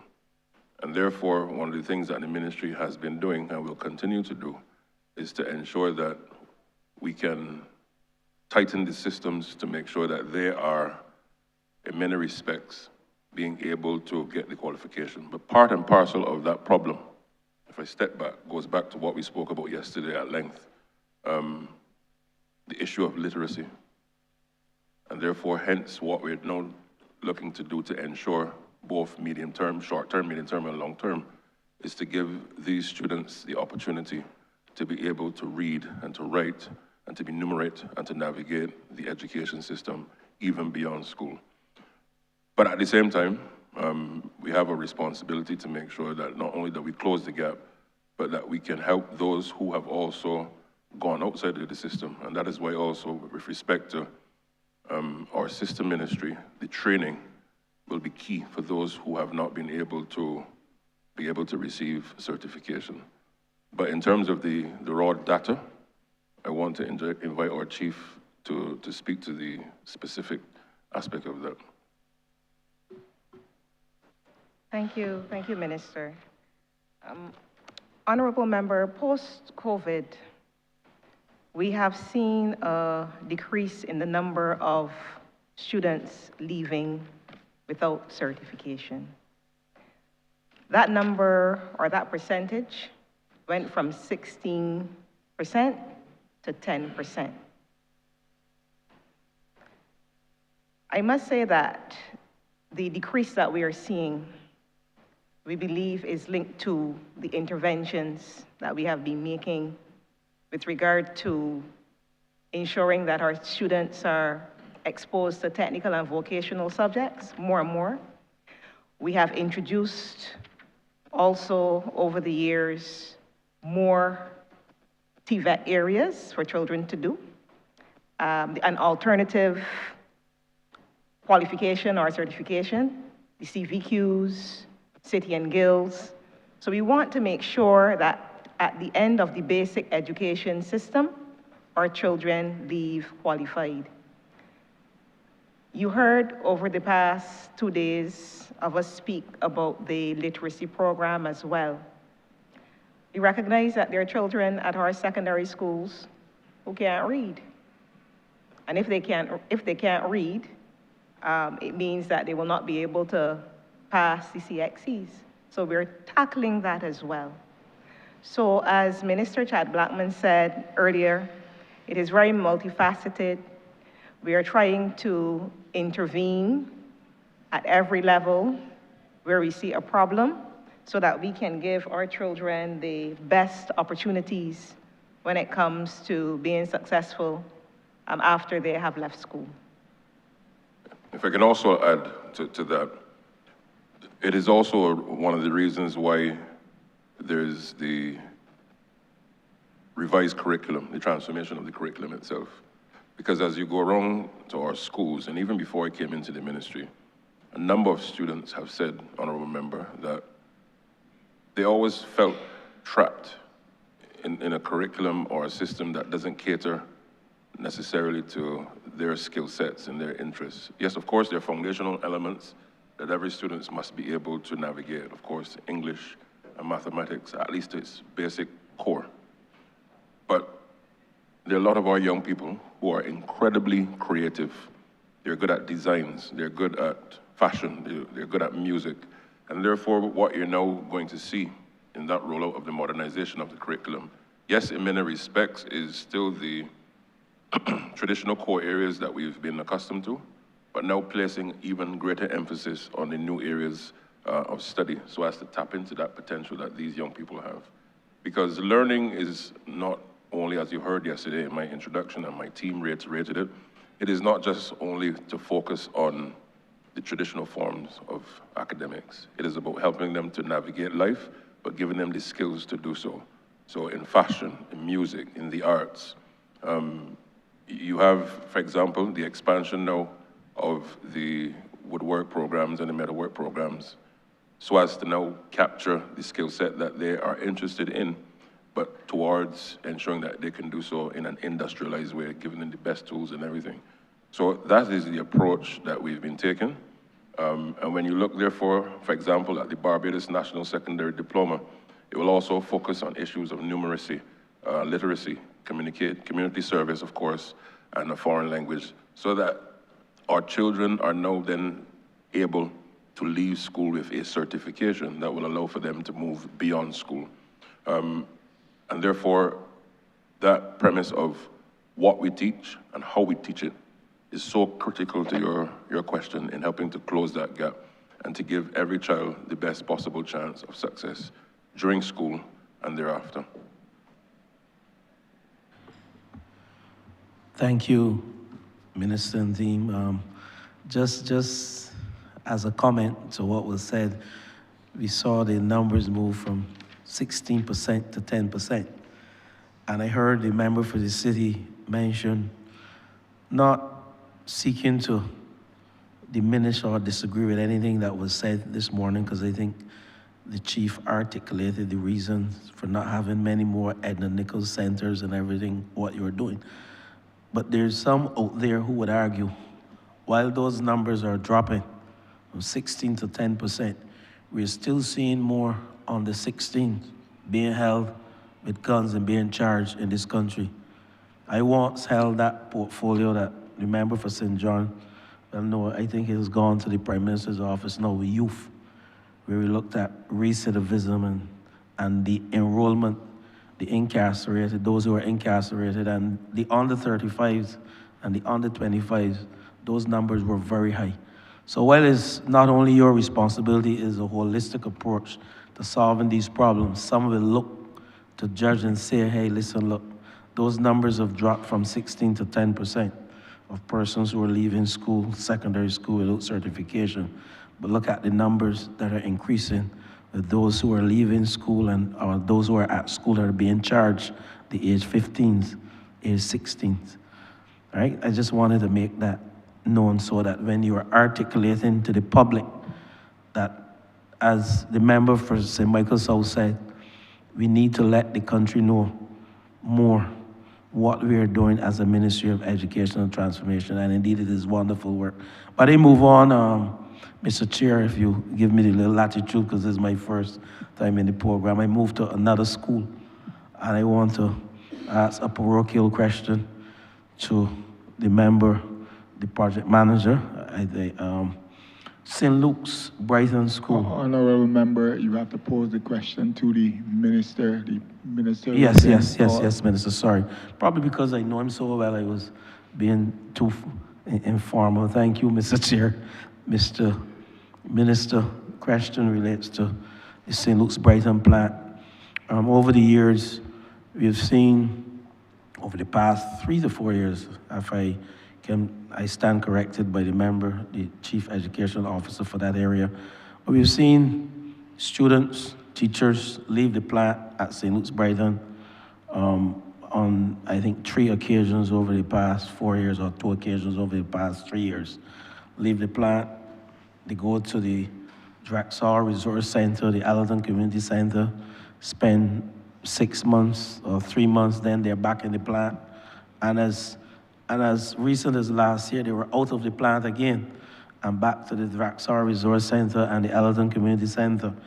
And now they are back in the plant again. And as a technical person, it begs me to ask the question, is there a fundamental problem that needs to be addressed at that school? And if so, I would like, through you, Minister, to let me and also the people of St. George South know what are the challenges with the school. Because the parents, up to last night, I got a call from a parent, asked the question about St. Luke's Brighton Primary School. So just to share with the public, because this, the well of Parliament, as the Prime Minister would say, is not only for us in Parliament, but is for the public to know what is going on. And I know you have the answer, Minister. Thank you, Honourable Member. Let me assure you and the good people of St. George South, and by extension the country, things at this school are now settled. I want to go on record as saying they're now settled. And not only do we have, of course, a spanking facility, but both on the pedagogical side and the quality of our infrastructure, both staff and students are comfortable. But at the same time, we are not going to rest on our laurels, and the ministry has a very deliberate strategy in ensuring that schools that historically, whether that be within the last year or two or even before, that have presented issues, we are paying keen attention through our technical management unit in the ministry to ensure that we are monitoring things at the school so as to ensure that we're on the preventative side and not on the reactive side. But I want to invite Mr. Baker, who heads the ETMU, to take the floor. Thank you, Minister. In response to the question at St. Luke's Brighton, as the PS has indicated before, we are no longer looking at piecemeal repairs. We're doing intensive work. So what would have happened on the last occasion when the staff and students who left the school, we undertook significant refurbishments at the school. And these would have included the upgrading of the principal's office, the staff room, bathrooms, the hall and classrooms were redecorated, external walls redecorated as well. The classroom floors were tiled, epoxy was applied to the hall floor. The nutrition room was completely refurbished. So we spent a lot of time and effort and money upgrading the facility. I think it might have suffered from a lack of maintenance before, and that would have been the problem. So I can tell you now that based on the work that has been undertaken, the student staff are there for the long haul. There's no reason for them to have to move again. So I can rightfully say that there's no issue at St. Luke's Brighton with respect to the graveyard and the school proximity to the graveyard? Correct. Okay, thank you. All right, my final question relates to St. Jude's Primary now. And while St. Jude's Primary is situated in the north, and my colleague for the north, I still have a vested interest because we can debate, it's just across the road, but I have more students from the south going to St. Jude's than from the north. But the plant is not in a very good state. And I visit the school, both of us, we visit the school pretty often. We are involved actively with that school, and I want to know what are the plans for that school. I heard through you, Minister Blackman, I heard it mentioned yesterday that is part of one of the programs to be upgraded. But I would like, again, for the public and those persons who are listening, to know what are the plans you have for St. Jude's Primary School. Thank you, Honourable Member. So yes, that is part of one of the schools being done through the IDB project, the Skills for the Future, to ensure that we can modernize the school, make it attractive, make it clean, make it safe for all of the persons there, teachers and students. Now, therefore, work will be done this year so as to ensure that we bring it to that quality for the students and teachers. But I also want to invite Mr. Baker again to give you some more specifics so as to treat to your query. Thank you, Minister. The St. Jude's Primary School forms part of the Skills for the Future project, which is funded by the IDB, and it will result, like our other schools, in improvement to facilities for the students and staff, inclusive of special education needs classroom, solar lighting, blinds for windows, zonal fans, padded corners, upgraded bathrooms, security, and ancillary facilities. So it will look completely different, again, when they return to the school. And any part of the school that is not addressed under the Skills for the Future project will be captured by the work of the Education Technical Management Unit. So when the students and staff return, it will be a completely upgraded facility as well. Okay, through you, Mr. Chair, based on the response, I just want to ask a follow-up question, because the plant is a small plant. I should say a compact plant, not small, a compact plant. And you don't have much area for the students to play. They have to travel to greens. That's, say, 3/4 of a mile to engage in recreational activity. Yes, you can stay on the hard court, but that's not all you want to do at St. Jude's. There's some lands, and I will want you, through you, Mr. Minister, to see how you can acquire some of the lands. I think this is property of the Crown, National Housing Corporation, to give those young children, aspiring politicians, aspiring sportsmen, the opportunity to play. And that is something I would want you to look into, Minister. Thank you, Honourable Member. I give you and the good people of that community the assurance that my ministry will certainly be speaking to the Ministry of Housing, the Honourable Member for St. Michael West, so as to ensure that we can explore what is possible for the benefit of all concerned. Thank you very much, and continue the good work, you and your team. Thank you. Thank you, Honourable Member for St. Joseph. Thank you, Mr. Chairman. Good afternoon to the Minister and also the team at the Ministry of Education Transformation. My question is related to sub-program 307, which is the New Horizons Academy. I heard Dr. Archer Bradshaw allude to this facility earlier, but I want to seek further clarification. Now, the estimates indicate an increase of maybe over 400,000 or so over the last financial year in terms of the funds allocated to the academy. My understanding is that the New Horizons Academy caters to children with more serious issues than that of the Edna Nichols school, and therefore they may require additional support, more specialized support. But what I want to ask is, what is the main difference between the two facilities, and what is the plan not only to deal with these students, but also to protect the teachers who may be having some challenges who work at this facility? Thank you, Honourable Member. I want to invite Ms. Kay Sargent to take the floor. Honourable Member, my name is Kay Sargent, Senior Education Officer. Could you repeat the first part of your question? It was quite low there just now. Okay, so I want to seek clarification on the main difference between the two facilities, which is the New Horizons Academy and the Edna Nichols School, and also what plans are in place to not only deal with the students, but to protect the teachers who work at these facilities. Thank you.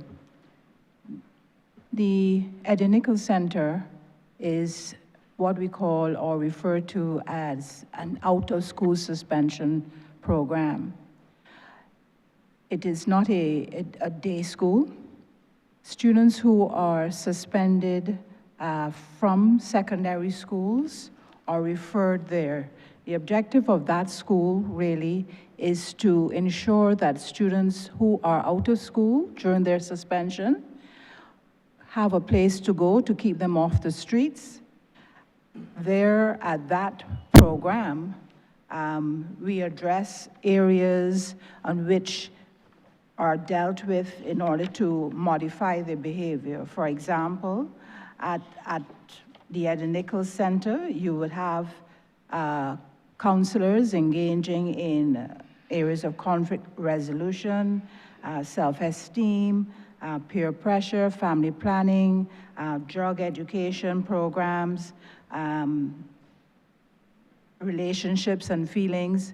They can only attend the Edna Nichols Center for 10 days at a time. At that center, they will also be assessed. Students are referred for psychological evaluation or any of the other agencies which the team at the Edna Nichols Center deem would help the child. They work closely with the parents. They also feed back information to the secondary school once the children return back to school. So that's the Edna Nichols Center. It is an out-of-school suspension program. The New Horizons Academy is a school. It is a school for students with social-emotional difficulties who have been referred there from their secondary school. We begin, students can attend there from ages 11 and up, and they're referred there for students who are having significant challenges taking advantage of their secondary education. Students who go to the New Horizons Academy don't have to go there for the remainder of their secondary life. Once interventions are put in place and they see some results, meaning changing in behavior, they do have the opportunity to return back to the secondary school or another secondary school should they see fit. Now, the student population, I would report to you, over the last couple of years, we have seen a slight change in the profile of that student. Now, that school, I believe, is now in its 11th or 12th year, and over time, we have seen a different type of child attending New Horizons Academy. The same measures that we engage in terms of staff safety at the school, we do also engage in at New Horizons. So there are security measures that we have in place. There are times that students can get physically aggressive. We do engage in training of the teachers where they can best know how to de-escalate situations. And so there have been in recent times some concerns about issues like that.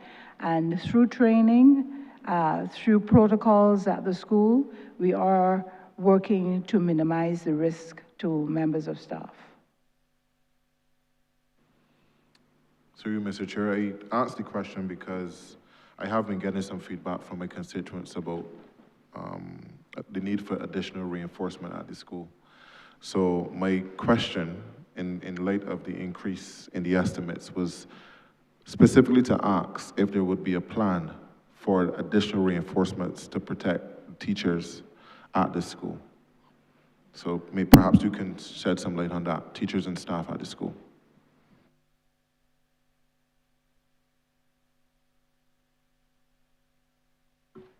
Yes, thank you for the question. Definitely, we understand that teachers at these two institutions are operating in very risky environments. And so to ensure that they're comfortable to perform their functions, we would engage with them to determine specifically their needs in terms of making them feel as safe as possible. Right? But I will add here that we are very grateful, though, for the support from external agencies, because that support allows us to intervene in ways that the Ministry of Education Transformation could not intervene on its own. We have relationships with the Drug Education and Counseling, what we call DECs, the Probation Department, NCSA, the Youth Advance Corps, the Juvenile Liaison Scheme, the Barbados Family Planning Association. So while these children who are at risk go to the New Horizons or go to Edna Nichols, we have those supporting agencies lending assistance. We are also seeking to build out a program with the Barbados Defense Force across both of these institutions, because we recognize that discipline is something that we need to pay more attention to. We want our children, yes, we recognize, yes, some of them might be on drugs, some of them might be dealing with certain psychosocial challenges, but there's a need for them to understand time and place, you know, how to behave, how to keep themselves clean, because some of them are not being taught these things at home at all. Yes? So to your question, we will definitely be talking with the teachers and other support staff at these two institutions to see how we can make their spaces as safe and as comfortable as possible. Thank you. On that point also, Honourable Member, I also want to give you and the country the assurance, amongst many other schools, of course, but that is one of the schools on my list of touring. And actually not just seeing the plant, but seeing the operations and any concerns that teachers, for example, may have. Because as the chief rightly said, safety, safety, safety, safety is paramount. And we have made it very clear that our teachers across our institutions must be able to do their job that the country asks them to do in a safe environment and not having to feel in any way uncomfortable. So I want to give you and the country that assurance, taking a very practical approach and hands-on to see the operations and to see how things can be improved where necessary.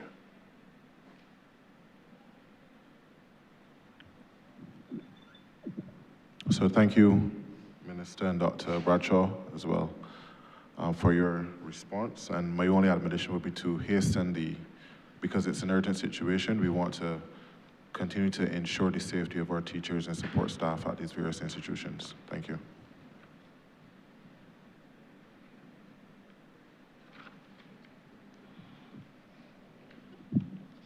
Honorable members, we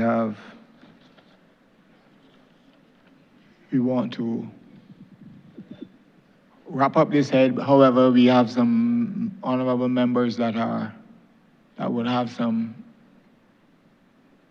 further questions. We'll be asking you that we will give you the opportunity to do so, and we want you to be very crisp because we would want to close off this head prior to going to lunch.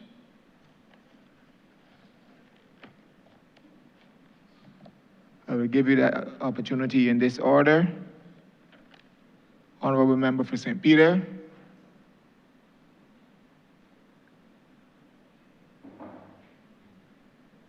Thank you very much, Chair. A quick question. It is to do with the fact that, we've established that the birth rates are falling, numbers of children going into school falling, and the reality of the extent of the plant that exists. I'm asking this kind of as one of the MPs from the northern portion of the country. We have a lot of plant and small numbers of students. My question is, and like I said, I'm asking the question based on an assumption. That assumption is that the ministry would want children to be going to school close to where they live. What is the ministry's view or its intent in terms of trying to achieve that objective? That is, not having children from Pike Corner, for example, only wanting to go to Charles F. Broome or even All Saints. Is there anything in the ministry's plans? I know it can't be done by the ministry alone because these are multifaceted types of decisions that people make, but is there anything that the ministry is thinking about to address that matter so that more children go to the school in St. Clement's, Ignatius Bayer, Half Moon Fort in my constituency, Elliott Belgrave, as examples, rather than putting pressure on the transportation system, putting pressure on schools in St. Michael, where maybe their parents go to work. Thank you, Honourable Member. The issue is one that certainly is receiving our focus and attention. And as a matter of fact, the issue of not just the allocation and role and number, and of course, persons choosing to go to schools well outside of their area has to be looked at. But we must also ask, how do we now ensure that we raise the standard of all of our schools to the point where a school outside of your area, particularly at the primary level, is not just seen as a school of choice, but all schools have that standard that gives that assurance.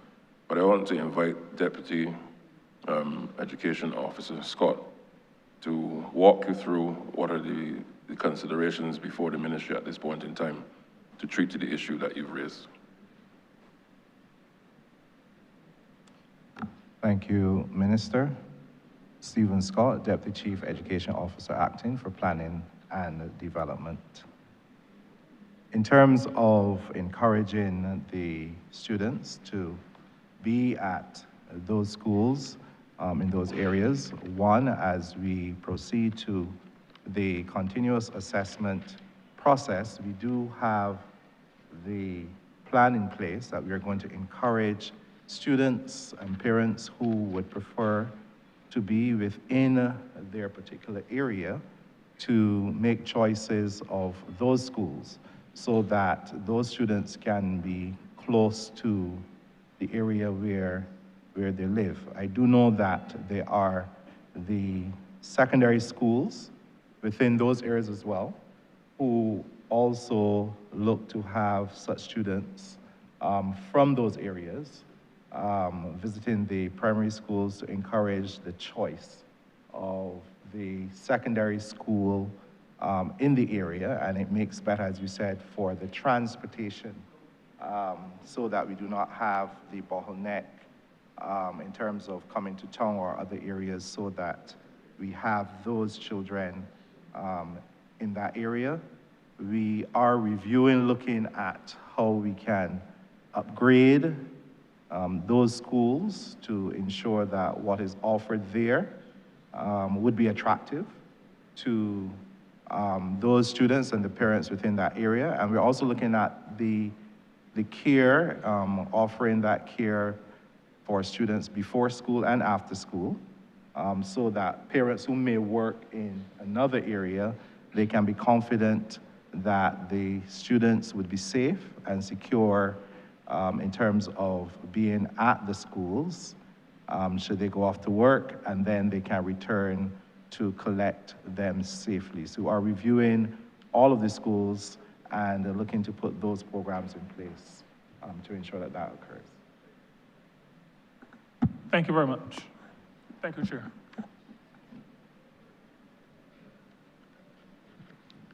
Thank you.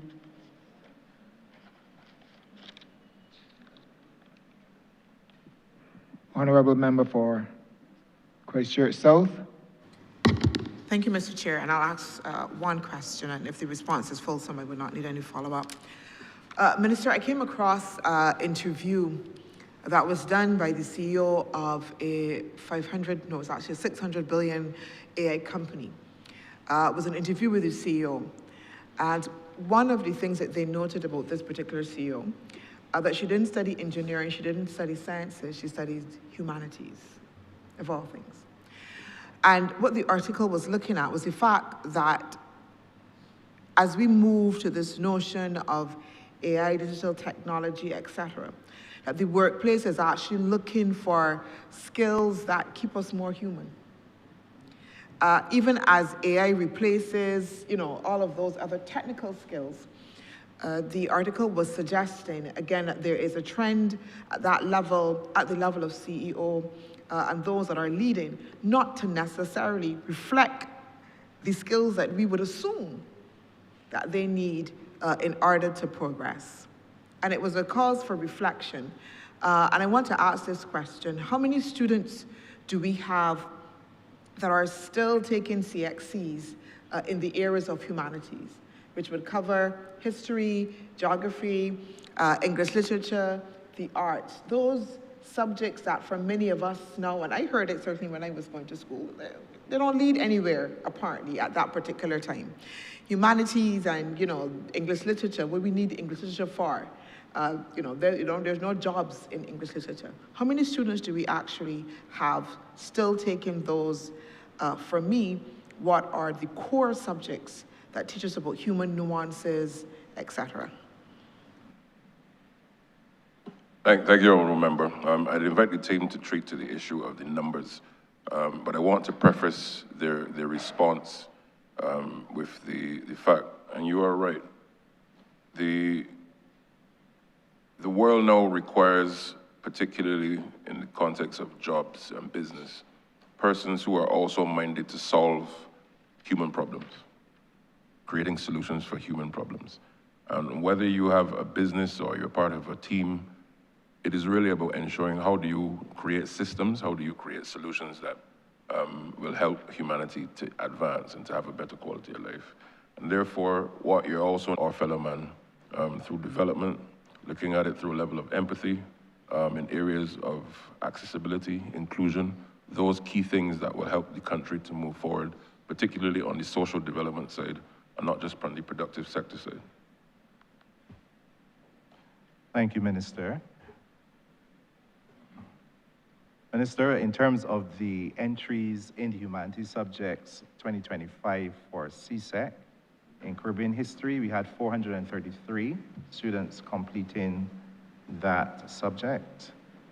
For English literature, we had 1,308 students completing that subject at CSEC 2025.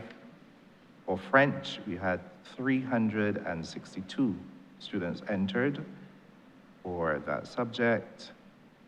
For music, we had music general, we had 131 students entered.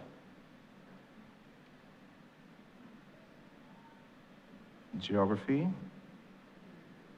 we had 800 students entered for geography. And I'm just going down to Spanish. We had 806 students entered. Social studies, 1,255 students entered. Theater arts, we had 157 students entered. Visual arts, 358 students entered for CSEC during the 2025 period. So we do have students entered for the humanities. It would not necessarily be at the level that we would want. And of course, in the new curriculum that we're looking at, we are looking at the orange economy.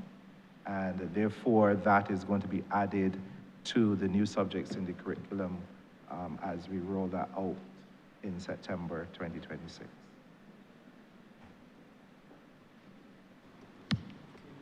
Thank you, Mr. Speaker. Thank you, sorry, Mr. Chair.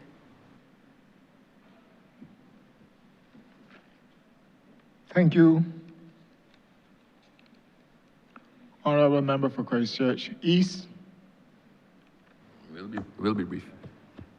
Minister, I must commend you and your team for a most thorough overview of the plans for this year. I just want to raise one thing. Is, I guess, following the highly publicized survey that was done some time ago, there seemed to have been a reluctance of the Ministry of Education in embarking upon any surveys at all. And that has crippled a number of critical surveys, and this comes in following the issue raised by the member for St. Michael Central and some other persons in relation to drugs in school and whatnot. The NCSA is accustomed doing a survey to inform its policies in relation to drug treatment and early warning systems, so they can detect new and emerging drugs that are in use in Barbados. And they have hit a sticking point with the Ministry of Education since the other survey that I spoke about. For obvious reasons, I'm just not going to call the name of it, but you know what I'm talking about. While I note the reluctance, there are some institutions that depend on the feedback to be able to design programs for the said same students that fall under your remit. And I guess it is easy for you all to manage the content of those surveys, but is there going to be a change this year to allow the other governmental institutions and organizations to properly work with the Ministry of Education to get the information to you that may end up saving the lives of the same persons who are within your charge? No, thank you, AG, for that. I want to assure you and the public of the broader public interest of ensuring that, as you said, the necessary information that will be used to help the system through the interventions, we will ensure that that is done. Of course, subject to the necessary frameworks and protocols, strictest frameworks and protocols, to first of all ensure the safety of our children and to ensure that they're not put in any way that is jeopardized or causing harm, physical, mental, anything.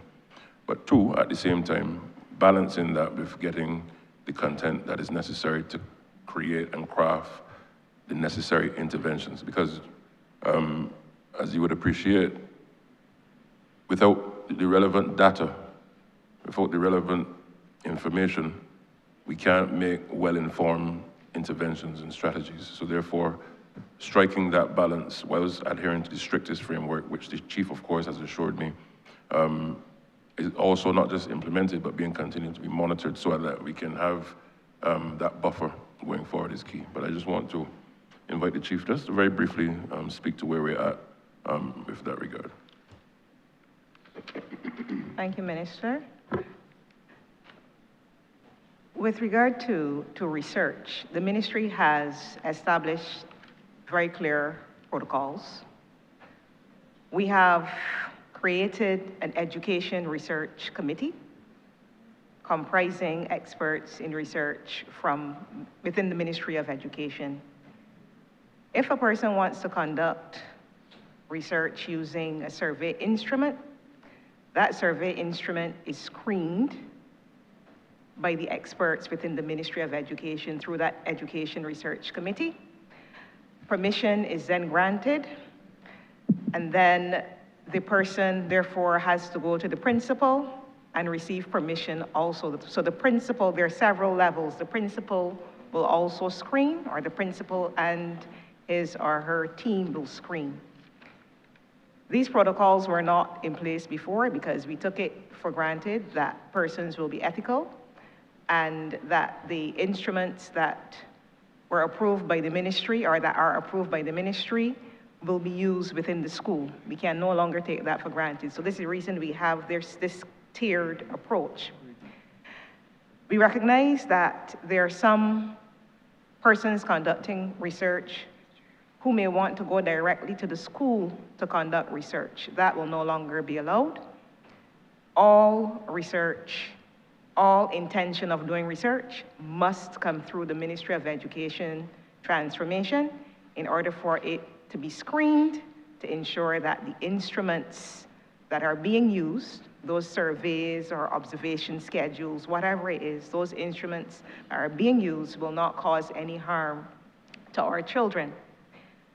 Another consideration is the Data Protection Act, and we had several meetings with the Data Protection Commissioner, and it has been made clear that there are certain types of information that will require parental consent.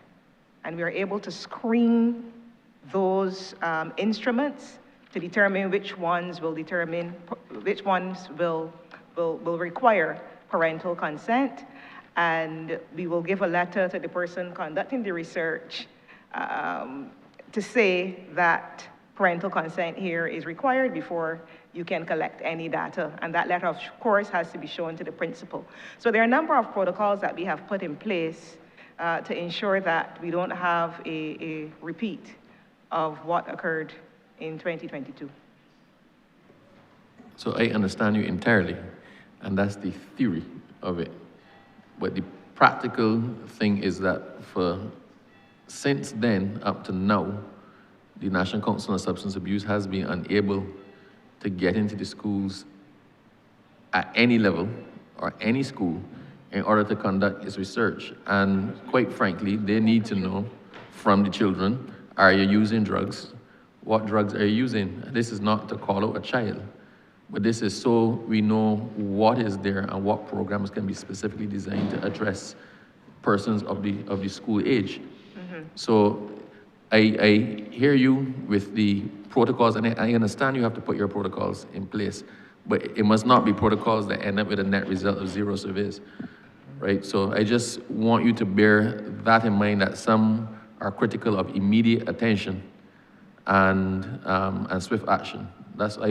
I will tackle this in association with the Minister for Home Affairs otherwise, but I just want to be assured that in your plans for this year, it contemplates the reintroductions of some things that were brought to a halt. That's all. Well, I thank you for your comment. What I will encourage the persons from the NCSA to do is to have a discussion. Well, you have to follow the protocols. The protocols are there to be followed. We can't overstep. So have a conversation with the Ministry of Education Transformation and let us see what can be done so that they can collect the data that is required. But we must follow the protocols as set out, and we must be very aligned with the Data Protection Act. We cannot overstep those. So once they do that, once the NCSA does that, then we wouldn't have an issue at all. I'm comfortable that I brought it to your attention. Thank you very much, sir. Honourable Member for St. Thomas.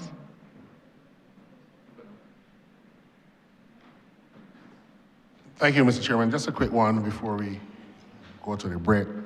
I'm concerned with the level of truancy that I'm seeing in Barbados. When we were going to school, it was almost infrequent for students to be seen at bus stops on the road after 9 o'clock. So I want to know how far advanced are we with the dedicated school bus service. There are children within the constituency that I happen to represent who have to get up at 5 o'clock on mornings to leave areas like Canefield and Erie Court. And then they don't get back home until after 7 or 8 o'clock because of the current bus service.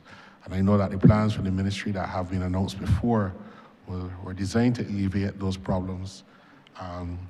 But there's too much children on our streets at 9:30 and 10 o'clock on mornings at bus stops. They cannot be getting the instruction and the tuition that the schools are providing and the guidance that the schools are providing if they're at bus stops after 9 and 10 o'clock. It is a big problem and it needs to be addressed. So I want to hear from the ministry officials as to what plans they have in that regard. Thank you. Thank you for the question. With regard to the dedicated school bus service, I'm happy to say that we have been in talks with Linda Holder, Transport Board, how we could get children to school on time. Over the past 3 years, we've had certain issues in certain places. That is, some children not getting buses on certain routes. But the relationship between the Ministry of Education and the Ministry of Transport and the Transport Board is such that once it is brought to their attention, they will seek to remedy.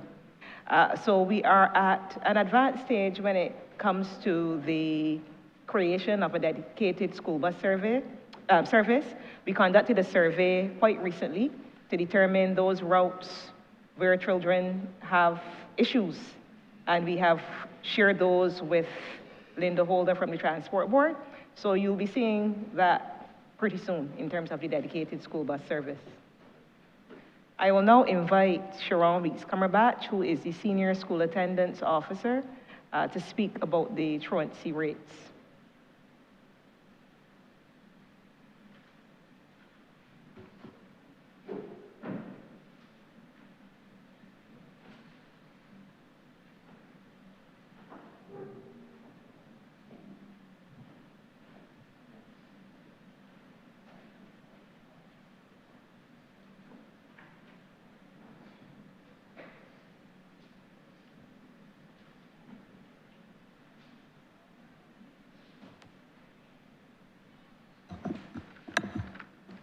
Good afternoon.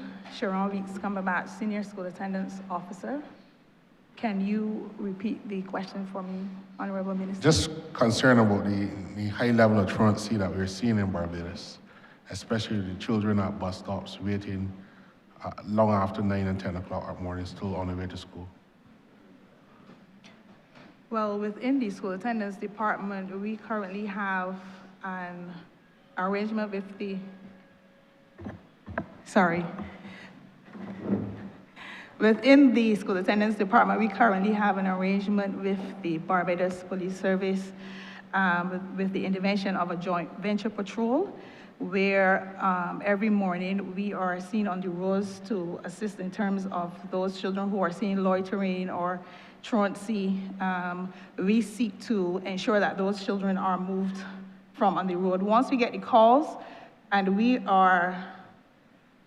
then take ourselves to the places where those students are, because there are some hot spots where you will see more children than other areas. So our patrol would target those areas, and we would go and ensure that those students are moved from that area. We put those children inside of the vehicle as well. We are working with the Transport Board because we recognize too that there are some challenges within the terminal, with the service. Once those services are available, the students are expected to go on the buses to get to school. But Sometimes we have challenges where students would leave the terminal once the service is available, and then they return after the service has gone. Then we have children, that would lead to children being on the road where you will see them like 10 o'clock or later. There's only one officer who is positioned in that terminal. One is in Princess Alice, and one would be in Granville Williams terminal. And the challenge is that the children come in different time groups. We say that they come in for different shifts. So when there's a 9 o'clock service, we will see like 5, 10 children there for that service. After that service has gone, we will see a drove of 20 children just come into the terminal just like that. And then we obviously have to communicate with transport, the supervisor on the job at the time, to ensure that we get a bus to move those children out. But outside of the terminal, then the joint venture patrol will assist in moving those children from the spots once reported to us. If we cannot get to those areas, I said we work with the Barbados Police Service, so the patrols that are on the road, we will communicate with them so that they can assist us in that regard as well. Just to follow up though, but the problem is a little more chronic than that. And I understand that you have a limited amount of officers doing that role.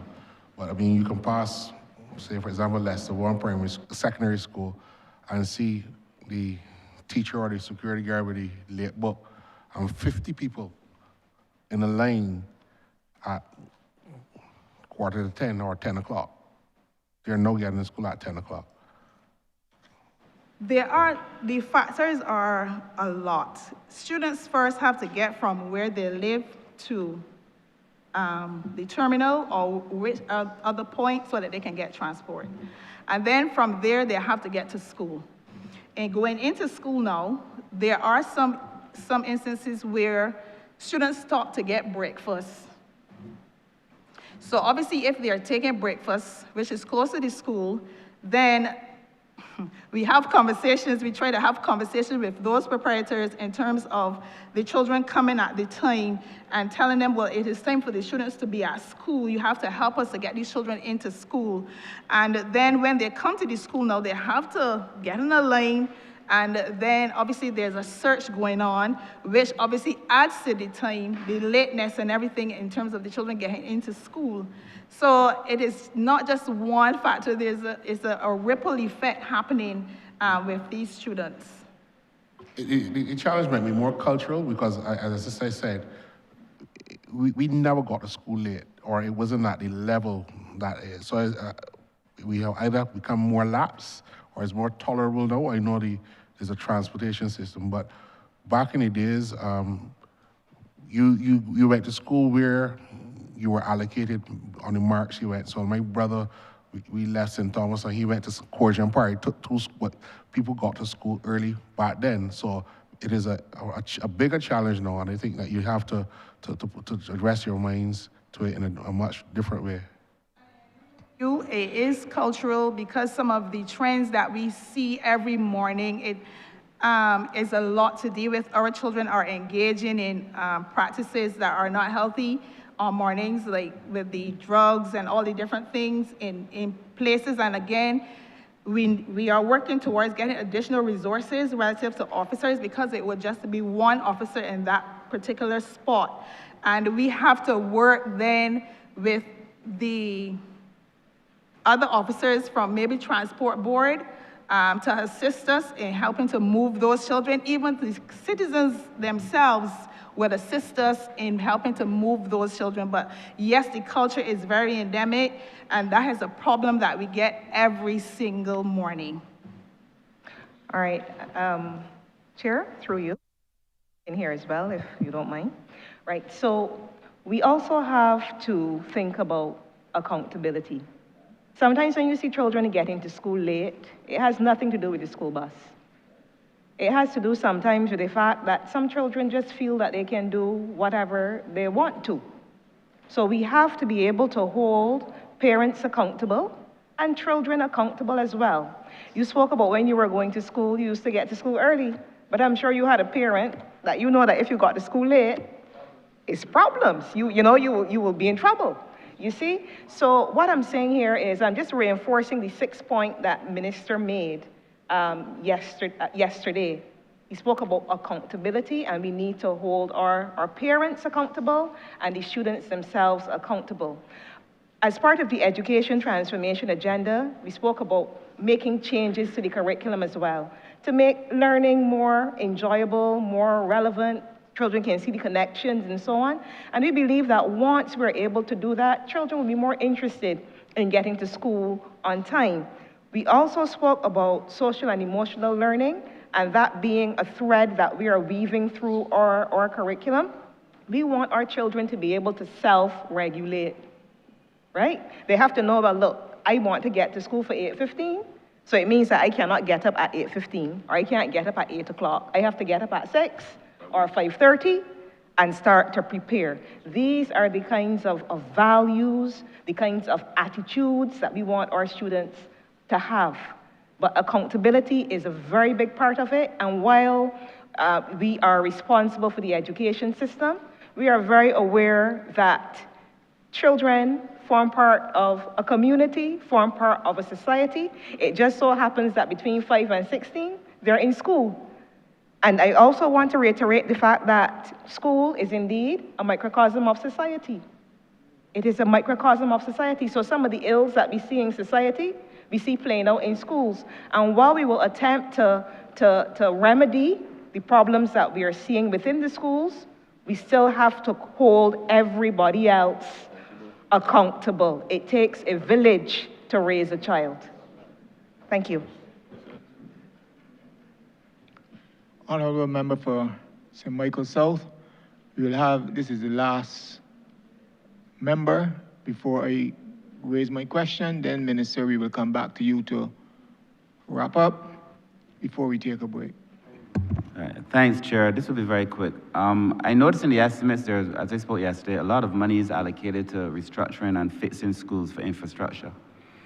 What that means is that the students are sometimes displaced from one school to another. In my constituency, the students from Wilkie Cumberbatch are now at Bay Primary, or they were, or they are. And what I found when I visited the school and when I spoke to some of the teachers and some of the children is that we make provisions for the children to go there physically, but there's really no integration. I don't know how much thought is given toward integration because the children eat at a different time. They play at a different time, or they play in a different space. You get to go at a different time. And I'm just wondering, because I can see that there's going to be a lot of this displacement going forward, is there like a change management person who manages here? Is there a standard to make sure that the children don't feel as if, obviously I'm from the Pine, I went to Wilkie Cumberbatch Primary, I have a vested interest in that school, but I represent Bay Primary, I have a vested interest in that school, and I'm sure, Minister, you have a vested interest in all these schools. So I'm just trying to figure out what energy, what are the plans and the policies when those things occur, because at Bay Primary, there are definitely two separate things happening there at the same time. I'm not so sure that's fair to the students. No, thank you, Minister. What has to happen, certainly, because we can't have two tiers, has to be full integration. But I want to invite our Deputy Chief Education Officer Beckles to treat to the issue. Deputy Chief Education Officer Julia Beckles. Thank you, Minister. What we did say to our parents when we relocated the schools was that as far as possible, we wanted to retain the integrity of the school that had been relocated, because that was a concern for the parents and guardians of the Wilkie Cumberbatch School. Their concern was, while we are going to be in Bay Primary, Luther Thorne, and we are going to be in Gradley Prescott, are we still going to be Wilkie Cumberbatch School? And we did our best to reassure them that that was indeed the point. However, we did say that the principals at their level could determine what they wanted to do together. And there have been some activities that they have done together. There have been some. But we left that up to them. And I do know, I'm not sure what, about what you speak, but I am sure that they have done some things together. As it relates to perhaps having the lunch at separate times, that had to do with the numbers and ensuring that they were able to cater to the students within the time that was allotted for lunch. But there are some things that they have done together. I do know that, for instance, assembly, sometimes they have had assemblies together. But again, we were very, very careful to treat to the whole issue of the school still being, having its own identity, because that was very concerning for parents and teachers of Wilkie Cumberbatch. Chair, just to follow up, I understand that, but children do not respect these artificial lines. And I'm saying to you that at Bay Primary, this was raised with me by people from the school, that they had a profound concern that the children who came from Wilkie Cumberbatch are almost treated in a way like second-class citizens. Because obviously this is a dominant school. And then some of the persons who work there also expressed to me that the children would say, we don't play with them because they're Wilkie Cumberbatch children, or they don't play because they're Bay Primary. I'm just saying you have to give some, you can't bring two schools together. Children will play, children will mesh. So my question wasn't really to whether there were a few points where they came into contact, is what are the standards and the policies to ensure when you bring students from one school to another school, you not only respect the integrity of the school that is coming or the school that exists, but that you find a way to ensure that when they do come, the children get to perhaps even benefit from their experience, but that it doesn't feel like there are two separate streams of children. You understand? It is more like it is, and the way this was raised with me on several occasions, I must tell you, this has been raised with me on several occasions, where persons were concerned just about the difference, so they have to go in different lanes, they really do not have any large interaction. So, but my question is a policy and a standard, because in the estimates, I see so much, which is a good thing, so many schools are to be repaired. Do I imagine that this is going to happen to other schools? Senior Minister, thank you very much for bringing that to our attention.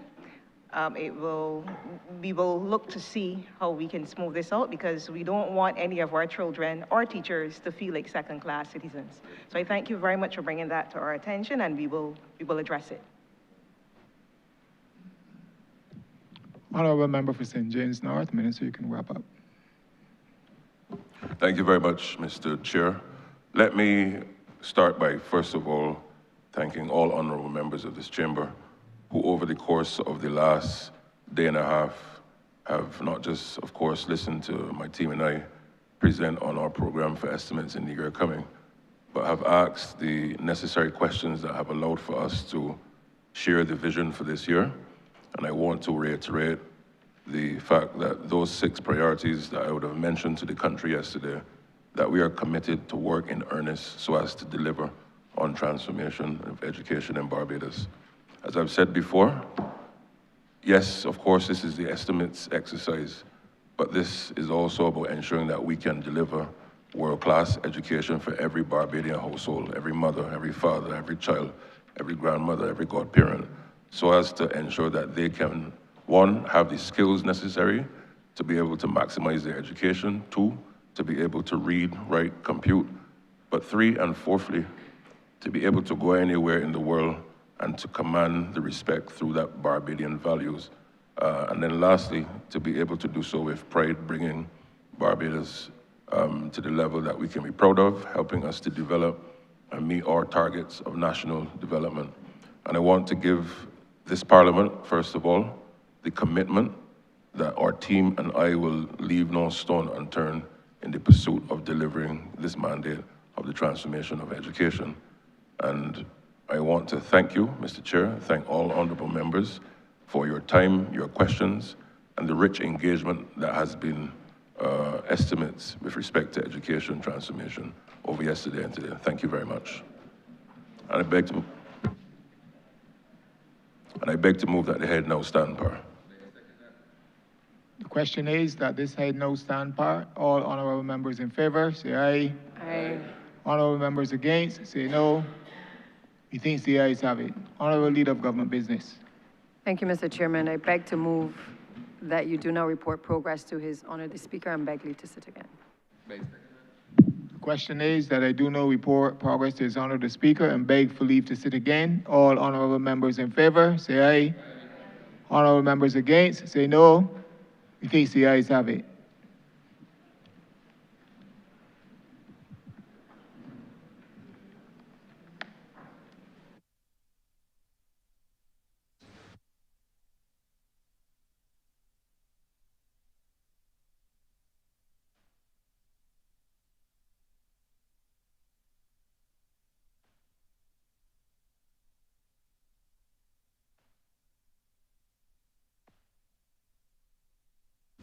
The chairman has reported progress and requests leave to sit again. Honourable Leader of Government Business. Thank you, Mr. Speaker. I beg to move the suspension of the House until 2:45 p.m. The question is that this honourable chairman be suspended until 2:45 p.m. All those honourable members in favour, please say aye. Those against, please say no. We think the ayes have it. This honourable chairman stands suspended until 2:45 p.m.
This sitting is resumed.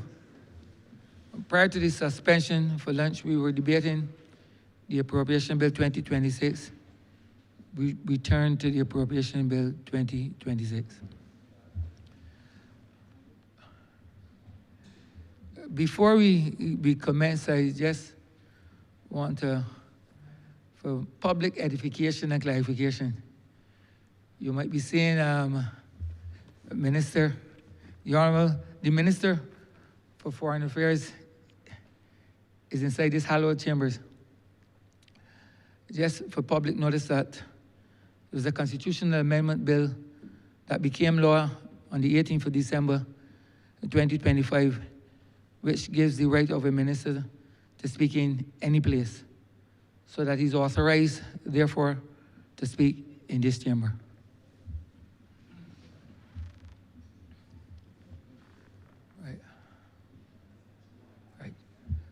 We revert to standing Finance Committee.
Yeah, no, sir.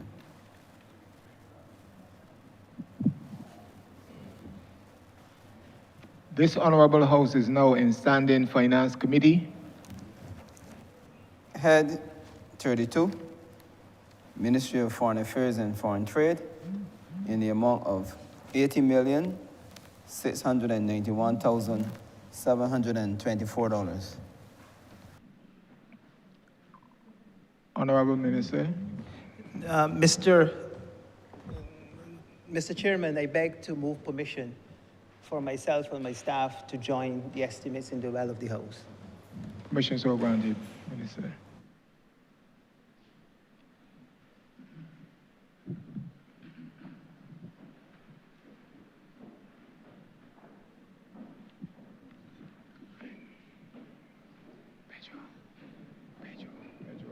Pedro.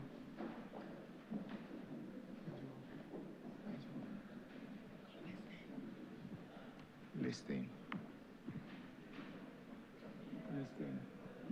Listing the officer listing.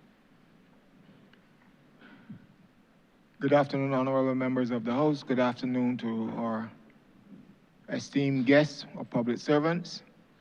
Let me briefly go through the rules that will govern this debate this section of this debate. Honorable Minister, you would have 10 minutes to give an overview of your ministry. Honorable members will have the opportunity to ask a question, and then, if necessary, 3 follow-up questions. Questions based on what the first, follow-up questions being based on what the first question was. Asking public servants that before you begin to speak, that you would give your name and your position within the ministry. Honorable members, I will recognize those persons who indicate by the lifting or the standing of your name tag, so to speak, for lack of a better word. I will recognize you in the order in which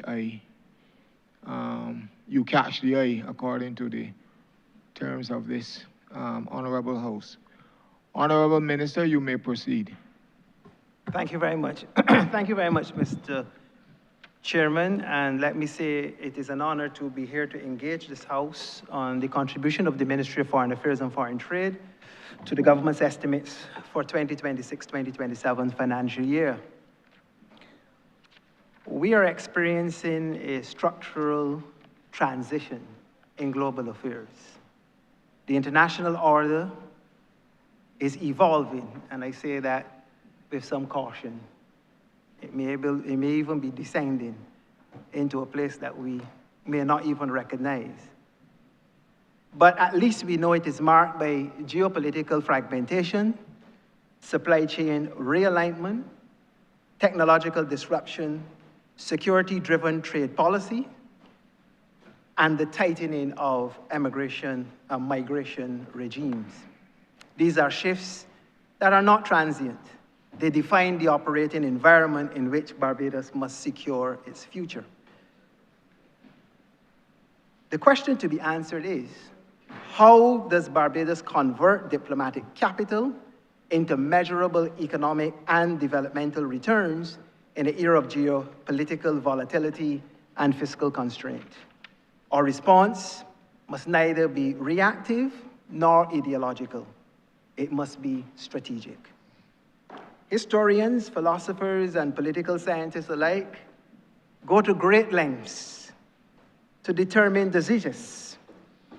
That is the defining spirit of a particular era. What is happening? What guides policy? And it is now clear in this current environment that we are living in that it is one marked by profound instability, uncertainty, and existential threats and dangers. And it is equally clear that the most obvious manifestation of this is in the international arena.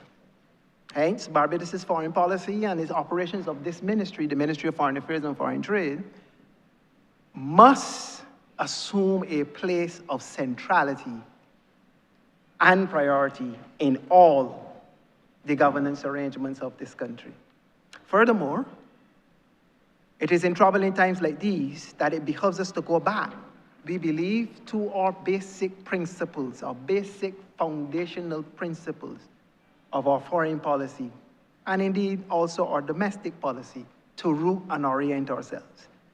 These foundational policies are to be found, as we know, in the inaugural address made to the United Nations General Assembly by the Right Excellent Errol Wharton Barrow, National Hero of Barbados, back then Prime Minister Errol Barrow, in December 1966 on the occasion of Barbados' admission to the United Nations.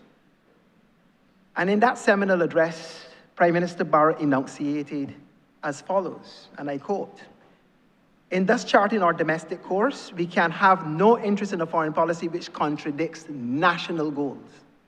On the contrary, we will support genuine efforts at world peace because we are a society, our society is stable. We will strenuously assist uprooting the vestigial imperialism because our institutions are free. We will press the rapid economic growth of all underdeveloped countries because we are busily engaging in building our own. In fine, our foreign and domestic policies are the obverse and the reverse sides of the same coin. We have devised the kind of foreign policy which is consistent with our national situation, and which is also based on the current realities of international politics. Those were said in unquote, that was said in 1966. It could really be relevant for today's world. Mr. Chairman, the Ministry of Foreign Affairs and Foreign Trade thus is recalibrating Barbados' foreign policy and foreign trade policy to meet the global realities, while remaining firmly grounded in our enduring principles for respect of international law, commitment to multilateralism, defense of small developing island states, climate justice advocacy, adherence to rules-based orders. Recalibration, however, does not mean abandonment. It means that we execute with discipline. And at the heart of our foreign policy remains the goals and aspirations of all our citizens. Further, it is sanguine in these challenging times for regional solidarity. This is not an option. It is foundational. Our engagement with CARICOM remains at the center of our diplomacy and must always remain. Functional cooperation, trade integration, collective negotiating, and coordinated external engagement, that is our foreign policy, amplifies Barbados' voice and bargaining power in the world. Even as we diversify globally, even as we understand national priorities, CARICOM must be the anchor, a strategic anchor of our foreign policy. Simultaneously, we will continue to work within and strengthen regional and hemispheric organizations such as the Association of Caribbean States and the Organization of American States, OAS. Barbados has long embraced and has aggressively moved to redefine engagements and partnerships with the Global South. It has happened now at a speed with which we should be proud and which the world is actually watching. And much of that has been due, in part, significantly, to the work of our Honourable Prime Minister in the global sphere. We are building alliances now all over the world as we diversify our efforts to build relationships and partnerships that redound to the benefit, not just in the stratosphere of foreign affairs, but to the average citizen in Barbados. Our estimates, therefore, reflect a deliberate revisioning of our strategic relationships with long-standing partners. We will continue to do so. The United Kingdom, the European Union, Canada, the United States. We know who they are. With the United Kingdom and the European Union, we are moving beyond historic frameworks into actually mutually beneficial economic engagements, focused on services trade, sustainable finance, regulatory alignment, development cooperation, and investment facilitation. Our engagement with the EU institutions in Brussels and in the WTO in Geneva is being sharpened specifically to give us the advantage to take the opportunities as they present themselves. The global posture of Canada, of course, is evolving under a new Prime Minister, Mark Carney. And Barbados is paying close attention because it is here with our long-standing relationship with Canada that we aim to forge new pathways to progress, to cooperation, and for investment. Indeed, as we speak, Canada has reached out to Barbados to engage negotiations for a new cooperation and development agreement. And we intend to look at that expeditiously. Skills recognition, mobility frameworks, trade, growth, managing migration, and of course, the asylum dynamics. We will seek to move from merely negotiating air services agreements, for example, aggressively move to ensuring that we have connections and that we get planes in the air flying, coming to Barbados and out to Africa, the African continent, building again on that relationship which Prime Minister Motley has been able to establish so excellently with our friends in the African continent. The recalibration, perforce, requires indeed structural overdependence on the North Atlantic partnerships. Whilst we will continue to build with those, once we are organized and we know exactly where we are, we also know that we cannot continue to rely on the North exclusively. We must diversify our relationships, Mr. Chairman. Because as we can see, the volatility, the uncertainty, the capriciousness is a dangerous space to operate in without firm foundations. And so as we have in the cog of the wheel, CARICOM, our national interests, CARICOM, and then our traditional partners on the outer layer, we are going to build spokes of partnerships and relationships to deepen what we are doing. We are therefore modernizing our diplomatic toolkit. We have to change policy, but we have to maintain first principles. We can no longer approach the world as we approached them before. It is changing, and we too must change, not reactively, but proactively. Building new data-driven trade analysis, digital diplomacy platforms, market intelligence systems, diaspora engagement matrix, and a predictive risk monitoring. Not waiting for things to happen, but moving proactively to ensure that when we get reliable intelligence as we do, that we begin to recalibrate and move accordingly. Export promotion, labor mobility negotiations, and reputational management. These will be the new bases for us moving forward. Internally, the ministry is investing in its professionalism and in modernization of the ministry, and we intend to work, of course, with our Ministry of Industry and Information to ensure that we modernize all of our systems and have real data available to us, or I should say, expansive data available to us real time, that we can make comprehensive decisions rather than having to be delayed by paper, by processes, by procedures, which even though we will do those, will have to be expedited. I want to make a final point here, Mr. Chairman, and that is this. Honourable Minister. Honourable Minister, indeed, the final point. Yes, final point. I want to make the final point here, and it is that for many years, both in a previous life and now, we have heard about the issue of Team Barbados. And it has worked sporadically in some environments and in some respects. But one of the critical and main things that we want to bring now is to ensure that we institutionalize that relationship. And when we say Team Barbados, all those ministries and departments that impinge on Barbados's external relations, whether it is in tourism, international business and transport, international transport, commerce, trade, agriculture, we want to build a concerted institutional team under the chairmanship of the Prime Minister to be able to ensure that that becomes not an ad hoc convenience, but an institutional reality. And it is to this, Mr. Chairman, that all that I have just said and all that you will hear today is going to be channeled through for us to achieve the objectives set out in this ministry document under our various briefs. As you said, my team is here, and as we introduce them to speak, they will, of course, identify themselves and the departments they represent. I am obliged to you, Mr. Chairman. I beg to move that headstand part. Thank you. Honourable Member for Christchurch West. Thank you very much, Mr. Chairman.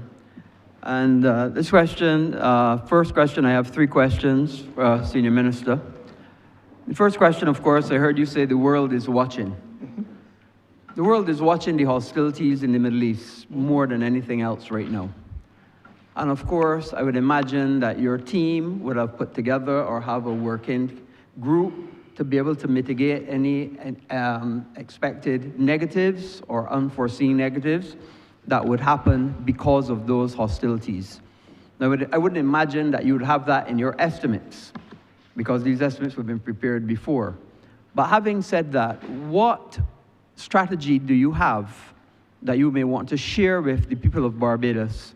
What strategy do you have to mitigate any negatives that you anticipate would be seen from the hostilities going on in the Middle East that the world is watching this time. Clearly, the first thing people would think about is the cost of energy. But of course, there are others. There are logistics matters, there's supply chain, all sorts of other things. And I'm asking, what strategy do you have in place, or what strategy does your ministry have in place to mitigate those negatives that you would anticipate out of the hostilities? We don't know how long they will go on for, but we must anticipate everything and have a plan A, B, and C for it.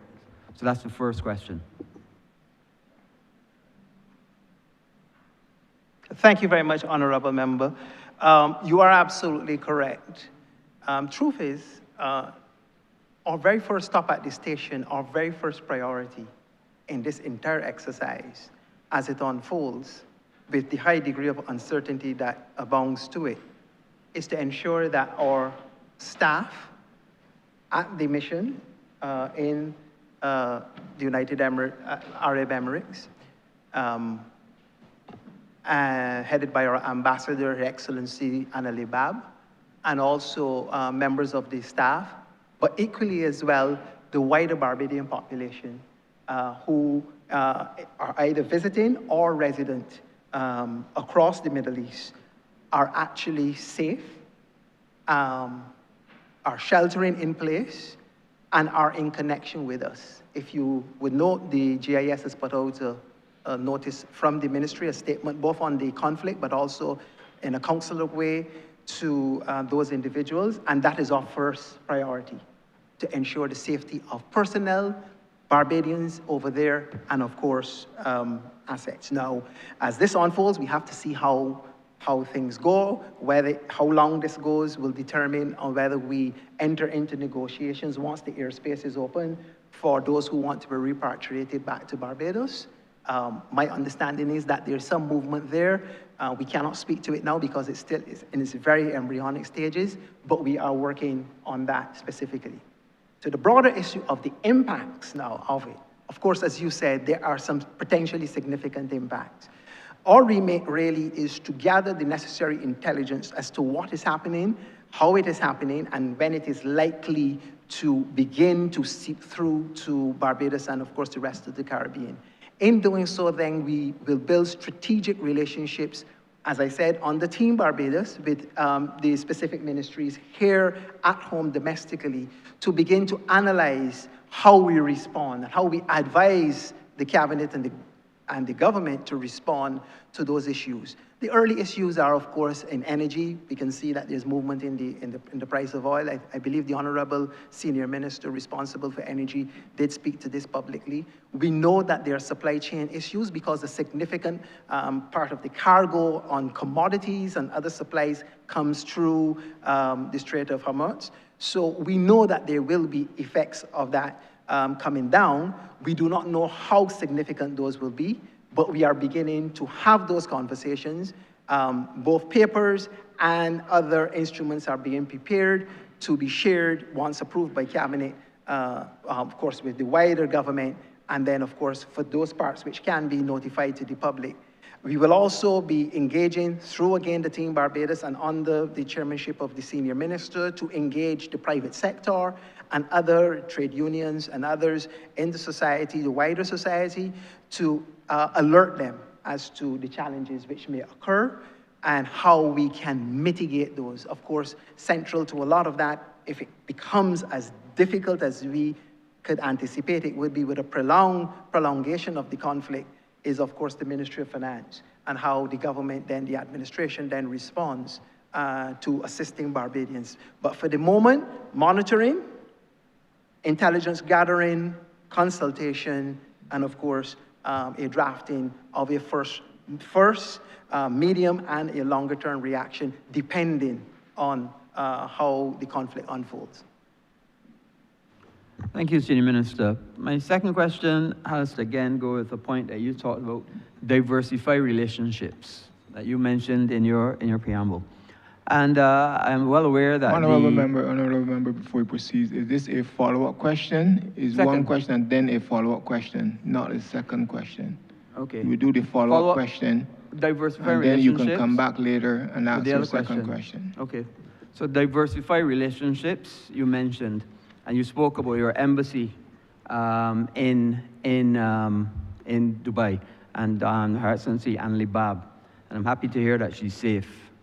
However, I know that you've also diversified in other locations as well, and I was wondering what benefits have you seen from those other locations? I know you've diversified in Africa, Ghana, and Kenya, Panama, and so on. What benefits have you seen from having this large diversification of embassies throughout the world? Our embassy in the Gulf state is actually in Abu Dhabi. So just as a point of correction, I'm there. But thank you for the question, because I think that's a very important question, which I should perhaps properly defer to the Director General to address those issues. But I think in the diversification strategy which the administration has undertaken, the thing that we are trying to do here is not to show how well we can do diplomacy. I think Barbados over the years has shown that we are good at political diplomacy. I think what we want to do, though, is to create strategic relationships for investment, to attract investment, to open up markets. And we are beginning to see those negotiations happen in the area, for example, of the tourism trade, through the negotiation of air services agreements to get flights in and out of Barbados to bring tourists, not just tourists, but also investors who will bring, of course, economic value to the country. The second thing also, on the political end, is to build nodes of collaboration to consolidate our position in strategic areas. And we've been seeing that happening in the area, for example, of climate justice, in the area of resilience building, in the area that's been led by the Prime Minister relative to allowing small and vulnerable states to be able to be treated with differential treatment in trade negotiations, in accessing the international financial system. In fact, the entire architecture we have been doing through Bridgetown Initiative. Many of those countries have endorsed Bridgetown Initiative, and we have seen movements. For example, pause clauses, as we call them, or disaster clauses. Barbados now is the largest issuer of debt with disaster clauses. Many countries did not have them before we acted. A few did. But now, a significant number are on board because of that leadership. So we are not only seeking to get, we are leading from the front. But I will defer to someone who was here a little longer than me on these issues, and I call on Director General Ford to add her piece.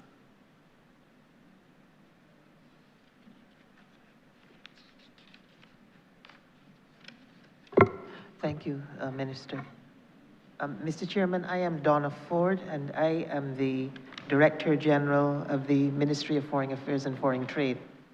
If I may, I think that the Minister covered generally the bases of the outcomes which have been seen from our embassies which have been established in Africa in particular. But I think that it's helpful to point out that the establishment of the Ghana embassy has helped to position Barbados within that area where we had not been present before.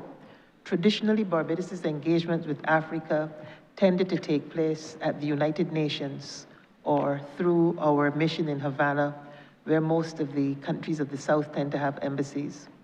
But Barbados's presence within Africa gives us a strategic visibility and an influence which we are now in a position to capitalize on by being firmly implanted in both the jurisdiction in West Africa and also through Kenya in East Africa, where the embassy in East Africa also serves as Barbados's representation to the United Nations established there.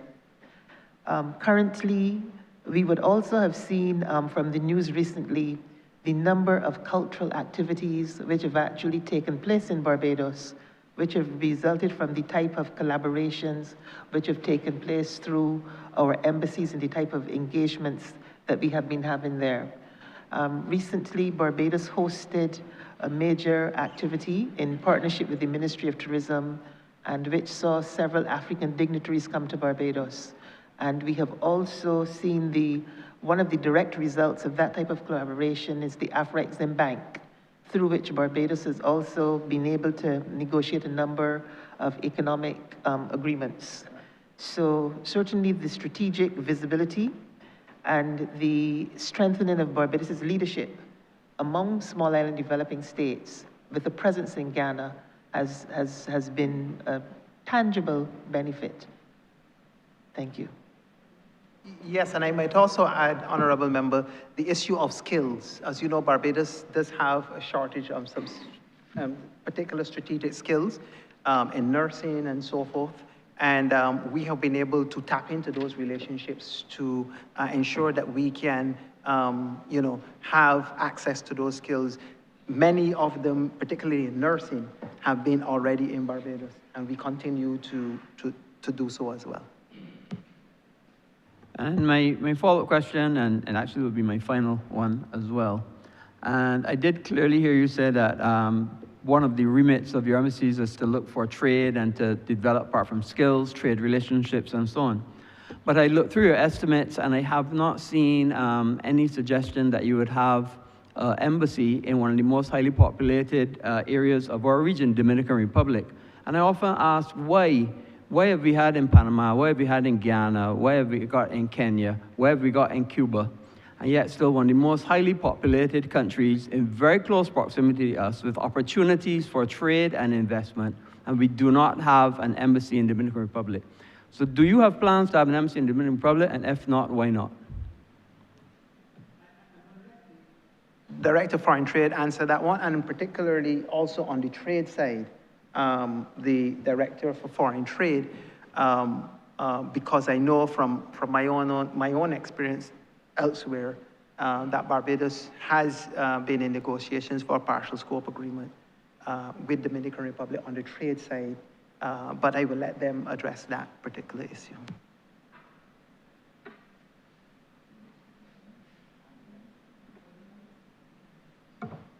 That's Paula. Donna Ford. Minister Duguid, I'm sorry, the Honourable Member, I really cannot say specifically why Barbados has never established an embassy in the Dominican Republic. But I can say that not having had an embassy there has in any way diminished from the type of relationship and the opportunities presented from the Dominican Republic. Dominican Republic is accredited to Barbados through its embassy in Port of Spain. And Dominican Republic is also a member of the CARIFORUM, which is the group of Caribbean countries, CARICOM countries, Dominican Republic and Cuba. And it is within that framework that we have engaged directly Dominican Republic. And that is not to say that maybe in the future, and now that you have raised this question, this gives us an opportunity to study in more detail the feasibility of establishing there. But our engagement with Dominican Republic has not in any way been adversely affected by not having a physical presence there. Thank you. Thank you. Chairman, Paula Bayer, Director of Foreign Trade. Barbados is party to a CARICOM DR free trade agreement, which is in place. And Barbados trades freely with DR on a number of commodities. It's a wide, comprehensive agreement, and Barbados is in the process of building out that relationship. We meet regularly with the representatives of the embassy in Trinidad, and we are looking forward to further engagements in the future. So there is trade taking place, there is activity between the two sides. And we participate, obviously, also in CARIFORUM, where we engage as one single unit as we interface with the EU and the UK in the CARIFORUM grouping within the OACPS as well. DR and CARICOM work together there, and we operate as one unit. Thank you. Thank you very much. And so therefore, the message there, honourable members, that even though at this time we cannot with any degree of certainty say if or when we will have a mission in Dominican Republic, the engagement continues, and I believe Of course, you know, governments can negotiate agreements. It's the private sector that trades. And so we will be working with our private sector partners to ensure that they take opportunities of these agreements. And there are opportunities to be taken, language barriers notwithstanding, something that we really do have to address. But Dominican Republic is close by, and it is a pretty significant market, as you've said, in terms of its population. And of course, I will end where I started and say with the hostilities in the Middle East, we have to look to improve and enhance our South-South relationships. And if we have an opportunity at a location that is so close, with such large population and lots of opportunities, I'm just surprised to hear that you're now going to investigate when the Dominican Republic has been there for a very, very long time. In fact, I believe it was the first place that was settled in the Caribbean. But I will leave that aside. Mr. Chairman, I yield back.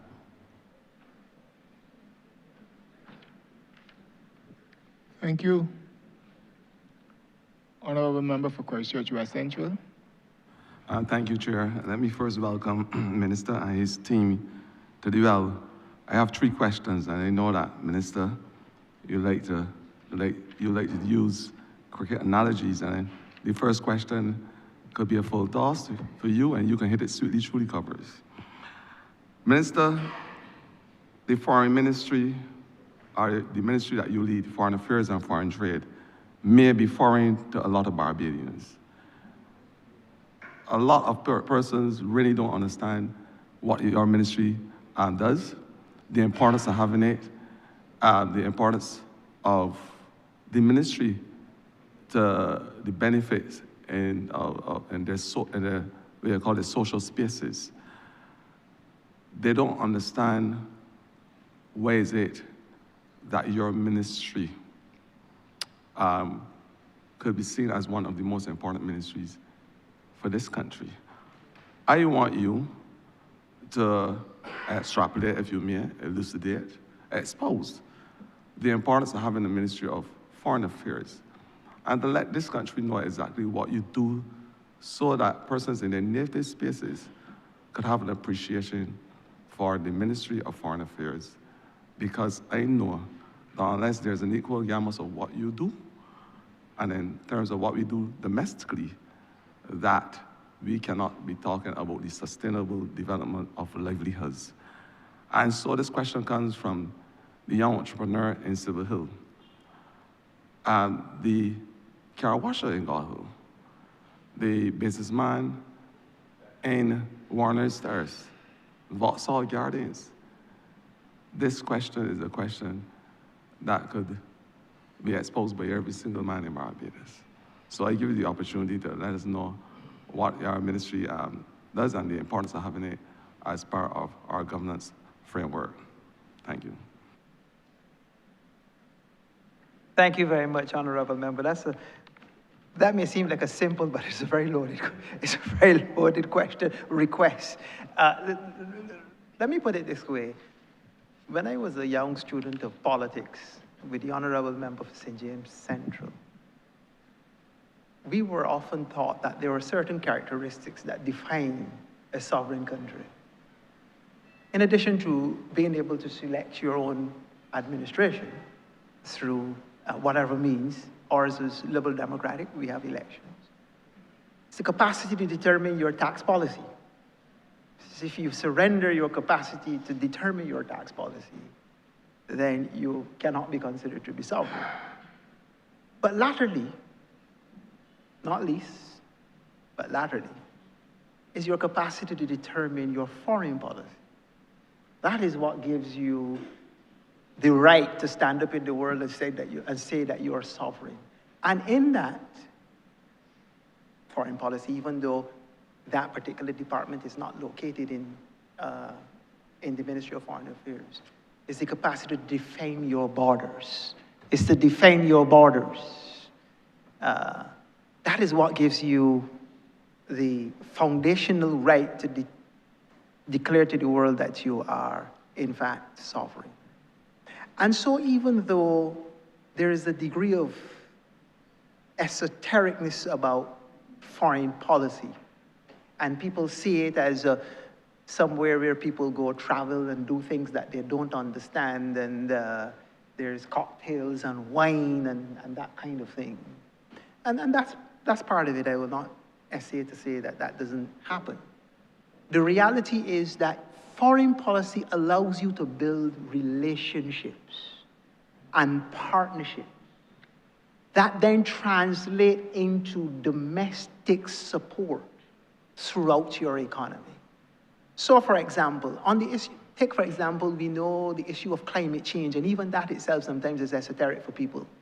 But when we have impacts of weather, and people do not appreciate in the global community the fact that we are at the front lines of such debilitating happenings, they often do not make the connection between when our prime minister, or foreign ministers, or ministers of environment and so forth, and economy go to the world and say that we need to be able to have space, fiscal space, room, as the prime minister calls it, elbow room, to do the things that we need to do to build resilience in our country, something which I believe you in your previous capacity understood very well.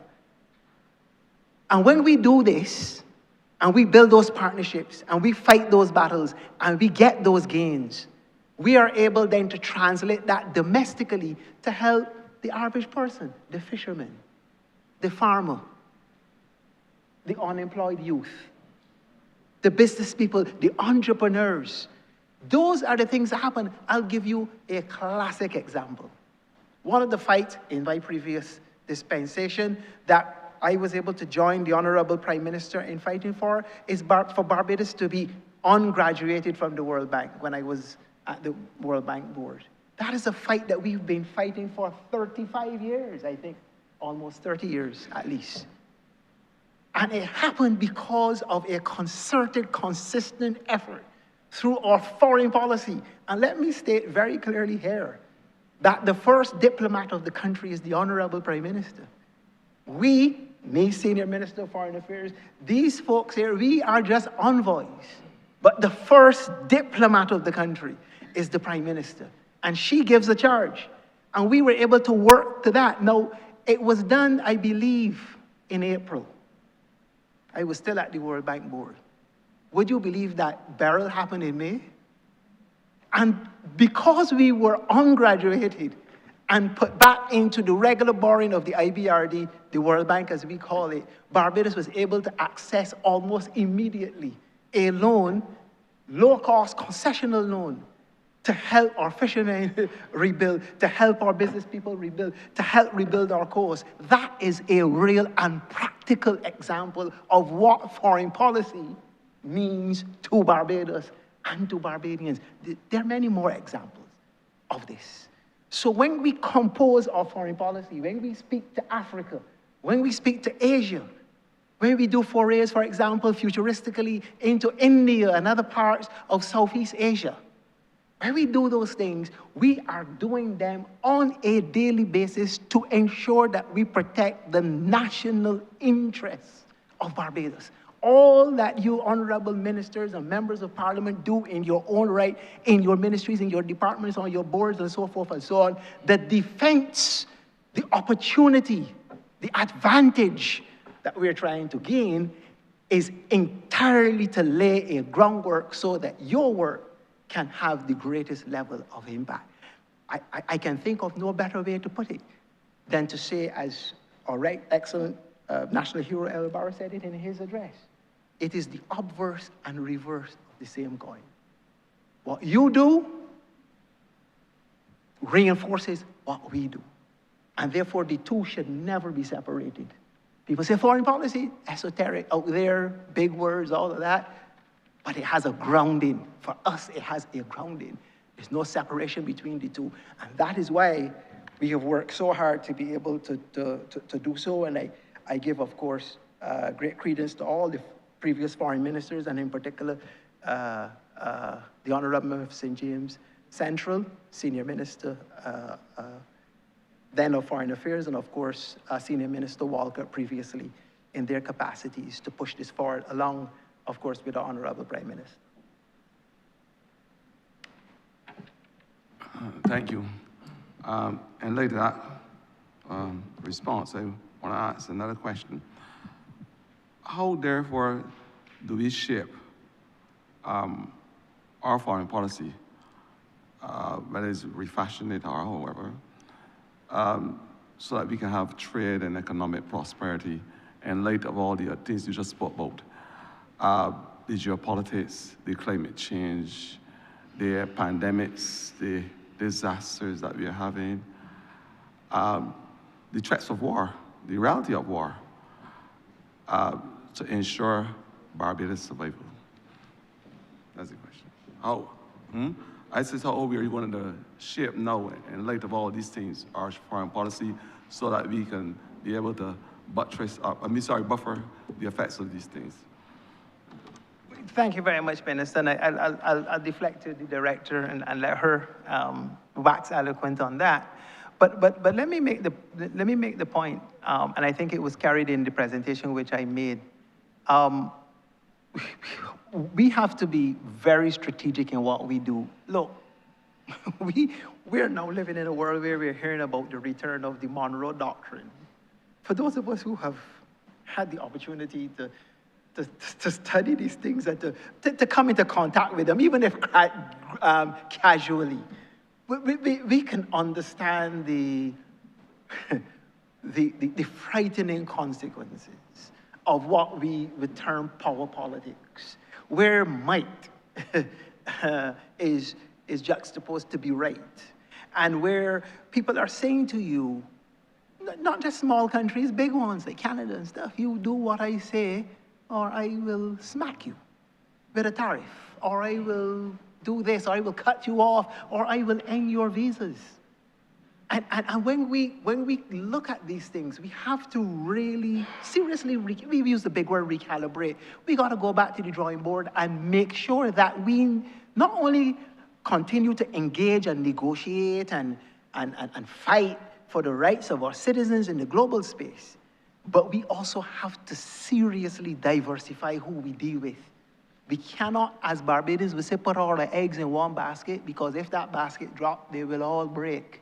And so the work that we have been doing in this ministry to make those nodes of connection in the East, in Africa, in the South, in Latin America, and so forth and so on, these are to ensure that we buttress ourselves against the saber rattling that is occurring in the global community. We know, however, from historic example, from study, that each of these are phases. They're phases. We will pass through them. What we have to ensure that when we pass through them, that one, we come out intact, and two, we come out with advantage. And that is what we are doing in this ministry and must continue to do. You know, you asked a question previously, which I don't wish to go back to. But you know, one of the most disconcerting things that can happen to a Barbadian is to travel and lose your passport. You then really get to understand, you know, what, you really come to a Christian understanding about what foreign affairs and what the things that we do in external affairs and the relationships we build. You know, you can travel, say, to a very distant part of the world and lose your passport, but if we don't have relations, either directly or through others with those, then you are in serious trouble. And that is why we have to build those relationships. But on the economic side, we cannot continue to feast on ourselves and believe that we will achieve the goals which we have set ourselves economically. We have to diversify. We have to find markets. We have to find partners for investment. We have to drive innovation. We have to include and ensure that the monies which we receive, whether it is monies from state bilaterally, whether it is loans borrowed, whether it is from international financial institutions, redound to the benefit of the average citizen. That is the relationships that we are seeking to build. That is the partnerships that we are seeking to build. That is the trust that we are moving towards to achieve our objectives as a nation. And lastly, based on what you have said earlier, foreign affairs could be seen as a driver of business. What is being done from your ministry's perspective to ensure that you have the diasporic reach? Because I believe that that is a big community out there that we can have partnerships as it relates to sustainable development. And I think that your ministry is ripe to have those relationships right now so we can have the business across the globe as we know it. So I just want to know what your ministry is doing. I will defer to DG Ford. Thank you. If I were to answer as you framed the question earlier, for the understanding of the person in Warner's Terrace or in Kingsland, I would explain to say that Barbados has bilateral relationships. The relationships that we maintain, for example, with Barbados, Cuba, Barbados, Venezuela, and the multilateral relationships with the international organizations. And I can say that with our bilateral relationships, we have been working to strengthen those relationships, taking our domestic priorities into consideration. In terms of the multilateral relationships, the relationships within the United Nations, within the various international organizations of which we are memberships, Barbados recently, for example, joined the International Energy Association, IRENA, and we have been identifying the organizations which represent for us and in which we can address our priority concerns.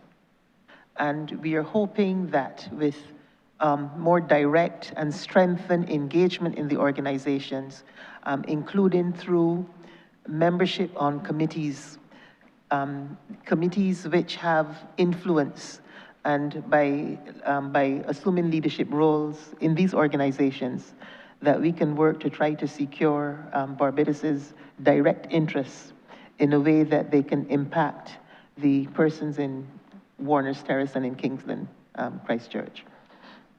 Thank you. I was asking more directly to the diasporic community because I believe that from my brief interactions with persons who live far beyond these shores, there is a level of altruism that exists. And I believe that your ministry is ripe to have that reach out to those communities to be able to give back to this country and help build. And that's where my question was going. Thank you. Thank you for that clarification. In respect of the diaspora, we do acknowledge that we have strong diaspora communities, and in some of our locations, I would say in the United Kingdom, in Canada, in the United States, where we have had Barbadians established for a long time, the various missions, the consulates, and in the case of the United Kingdom, the High Commission there, we have been doing what we can to try to reach out and to strengthen the engagements. The gathering was a huge success, and not only for the traditional missions, but for example, our mission in Belgium, in Ireland, took the opportunity of the gathering to try to bring more Barbadians into the fold. When the minister spoke earlier, he spoke about the Committee for External, for the country team. And we will have to be working more strenuously with the country team to try to see how much more that we can do, you know, to strengthen those partnerships with our diaspora community. Our previous minister, who is here, he was very focused on having us develop a diaspora policy. And that is something which remains a priority for us going forward. Thank you. And I think that's, and if I may add to that, I think that's absolutely critical. The truth is that the diaspora is so diverse, and there are people who want to contribute. We really do have to make it a lot easier for people to contribute. There is a feeling in the diaspora, and having myself lived in the community for the last 4 years, you hear it. You hear people saying, I want to do this for Barbados, but it's so difficult. Even things like making donations to the Queen Hospital and to other institutions, people literally cry. We have to, and I'm going to undertake this with some degree of evangelism. We have to really push this and find a way, because the truth is other countries do it. I mean, if you see how the Jamaicans are able to mobilize, we have to be able to do the same thing and to have those reconnections. Now, not presaging what may happen, but it has been a discussion for a very long time now, and it will happen soon, I assume, that there is an immigration bill, an updated immigration bill that is going to be coming here. That in itself is going to be transformative in terms of linking second and third generation Barbadians with Barbados and giving them an opportunity to be able to return. Because the same way we did Welcome Stamp with such wonderful success, we should be able to do something similar with our own diaspora and to have them come and make those contributions, because the skills levels are just phenomenal, the things that Barbadians are doing. Some are even on all kinds of magazines in the top 100 and this and that. We have to be able to tap into those skills and get them in here to help us. I know a lot of it has been happening at the level of the Prime Minister, for example, but it has to be an institutionalized thing right down through the system, ministry by ministry by ministry. And the Ministry of Foreign Affairs, of course, being the connector between them.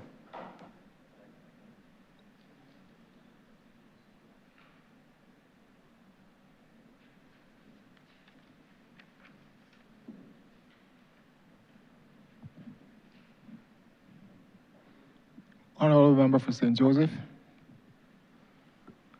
Thank you, Mr. Chairman. Good afternoon, Senior Minister and your team.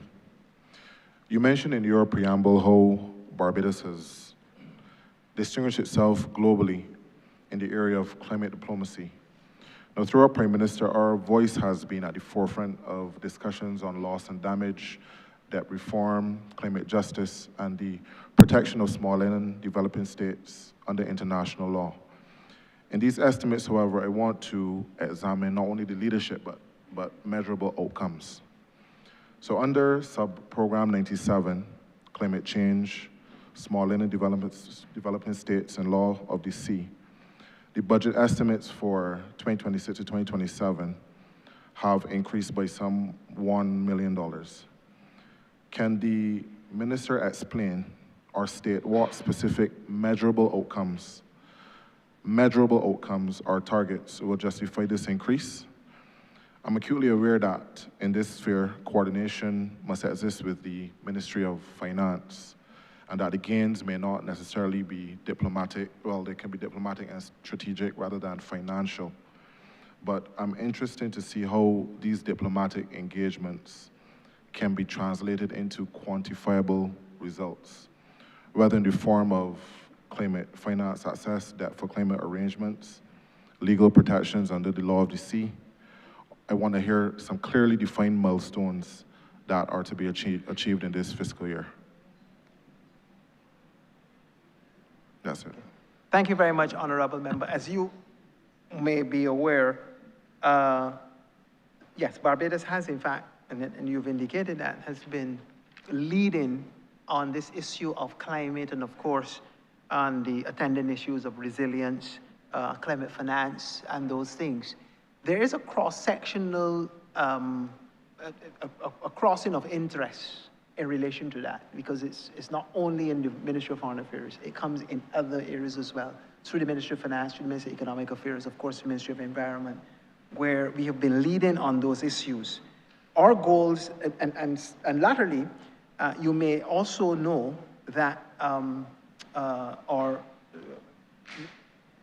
the Most Honourable and Ambassador Elizabeth Thompson is currently the chapeau to the Prime Minister, who is chair of the V20. That's the vulnerable, the CFA Vulnerable States 20 group.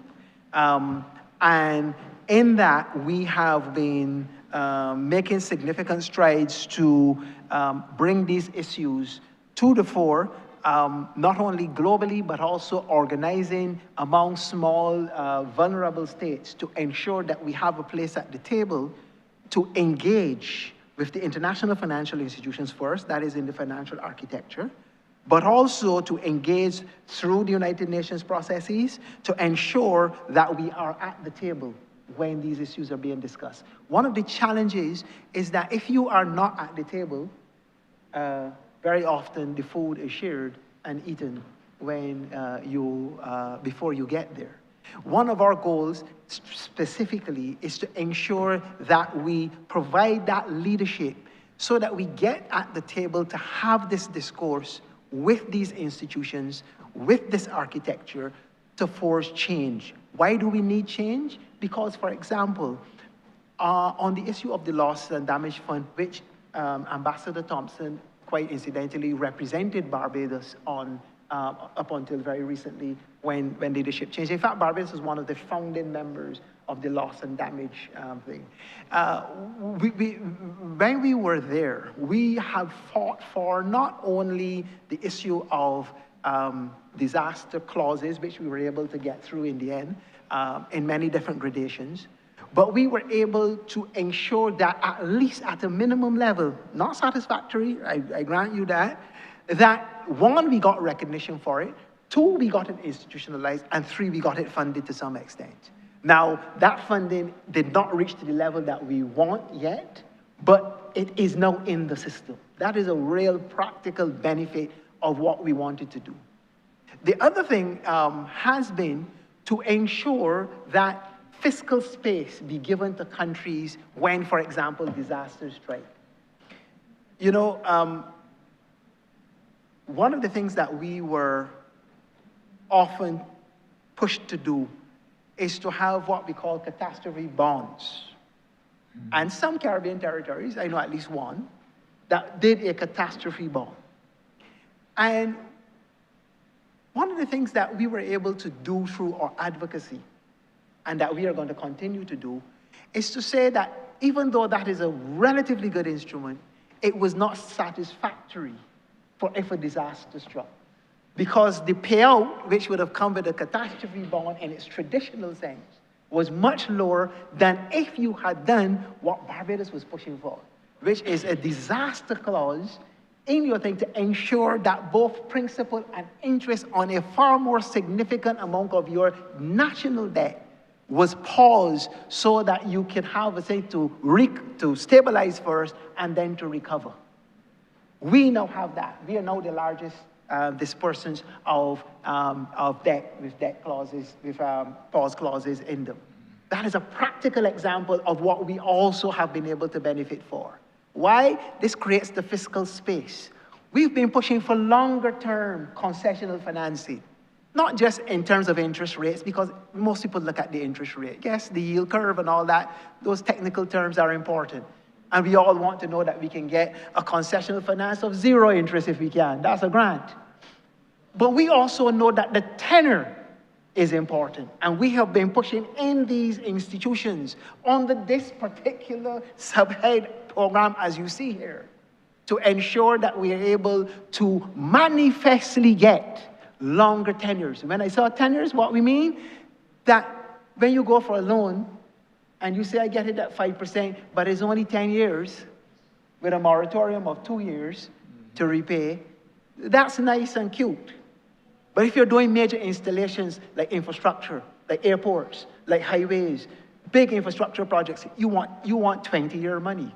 You want 25-year money. You want 30-year money. And we've been saying to the world, small countries cannot come into the market at those prices and have a loan that when you look around in 10 years, 10, 15 years, time, it is time to repay the money. We need longer tenor, we need lower interest rates, and we need the hidden costs associated, because a lot of people don't know that there are hidden costs associated with loans. And we have been fighting this back with some degree of success. I can tell you that the International Monetary Fund, for example, charged fees on the back end of the interest rates which would normally, appertain to loans. And through advocacy from our Prime Minister and from us in the space, we were able to get them to look at those costs and to reduce them. And Barbados' cost was significantly reduced when the IMF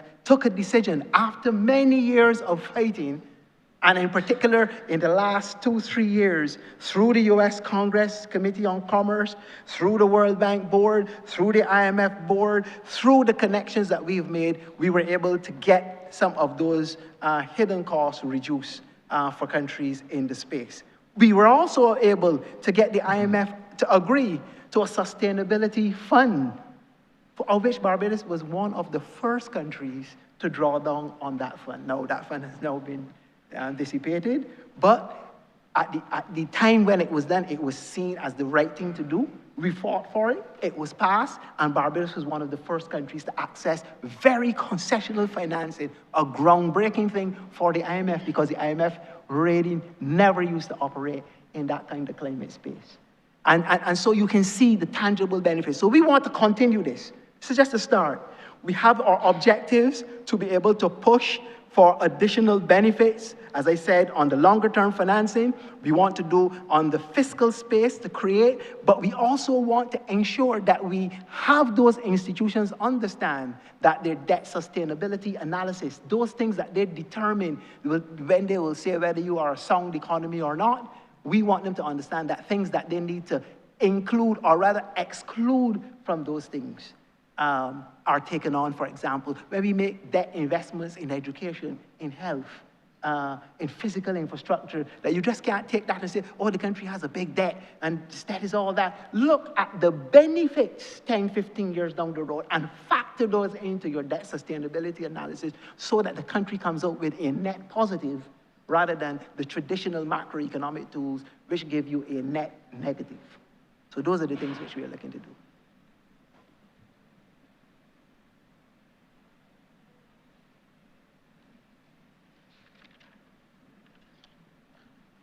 Thank you. Thank you, Honourable Member. Honourable Member for St. Michael Northwest. Thank you, Chair. Please permit me to say a blessed good afternoon to the Minister and his team.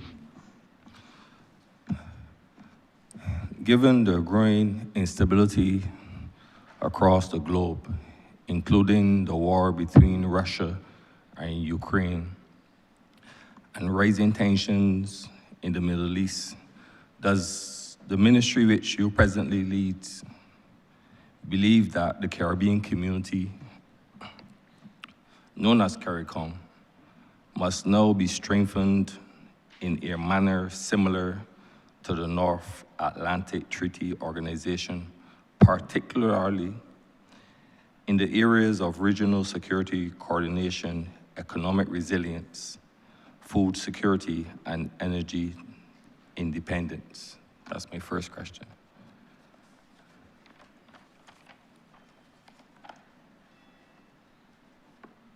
Much, Honourable. That actually is a quite good question. It's a very interesting question. For years, we have, and Barbados has really been a veritable leader in this particular respect. As I said in my opening, we really anchor a lot of what we do around our CARICOM engagement, yeah? And the area of national security is one which I would make bold to say, let me put it this way, it will be extremely difficult as a small, vulnerable country with open borders to be able to guarantee our citizens the first right of any citizen from its government, which is security. I mean, without security, without safety, you really are spinning top in mud, as they would say.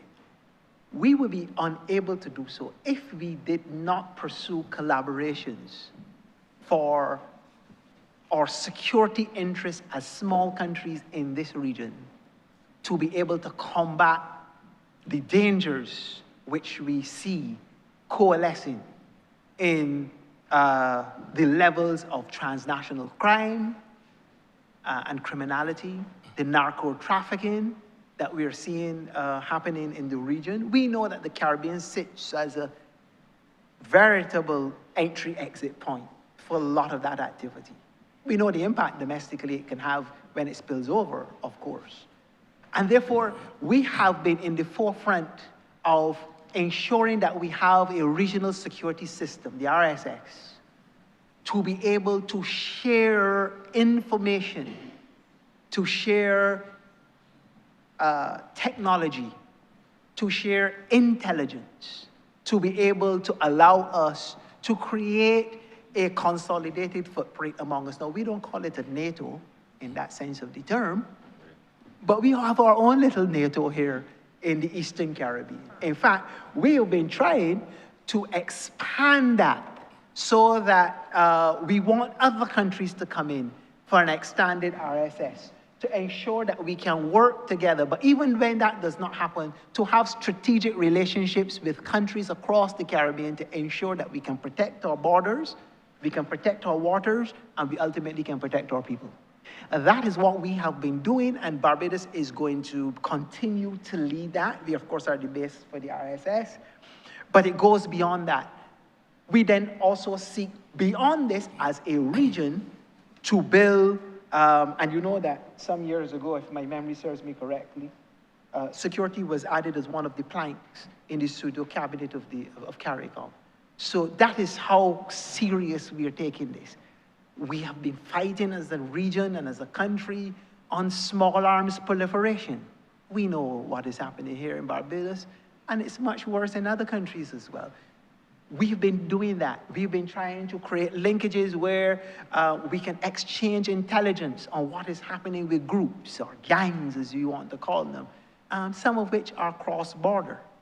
And so as we define out those realities in the domestic space, we hope to be able to build strategic relationships with countries around us and countries further afield to ensure that we are in a position to respond when things happen, but more importantly, to intervene proactively to prevent things from happening before they come to the stage where we have to respond.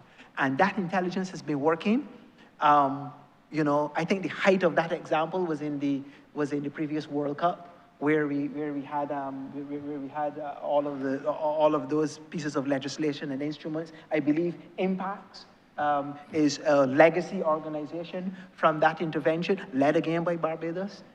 So Barbados has really been in the leadership of this, and we intend to continue to do so because, as I said, the first call on any government, the first right of any citizen is security and safety.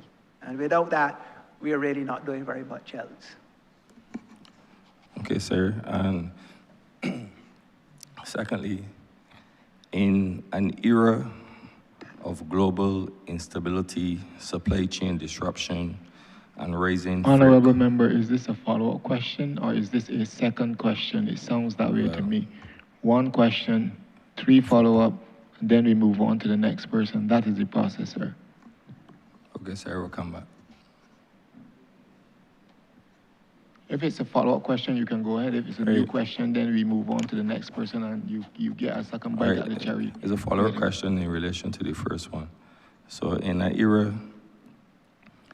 of global instability, supply chain disruption, and raising freight costs, it is time for the Caribbean community to establish a regional shipping and logistics alliance to reduce our dependence on external freight carriers and protect our economic sovereignty. And why this matters for Barbados as a small island state that rely heavily on imported goods. So like food, fuel, construction materials, and construction costs keep going up all the time, and medicine. So what provisions your ministry have in place to really tackle things like this? I'll let the Director of Foreign Trade respond to that. But again, I think it's setting the course for how we deal with these issues. I really do come back to, and you will hear me perhaps ad infinitum on this issue, that this is really a Team Barbados, that is really a Team Barbados issue. Yes, the Ministry of Foreign Affairs, we will envisage to have relations and open up avenues through our trade negotiations and so forth and so on with other countries. But the truth is that the exposition of how we manifest our interventions on those issues come through other ministries, if you understand what I'm saying.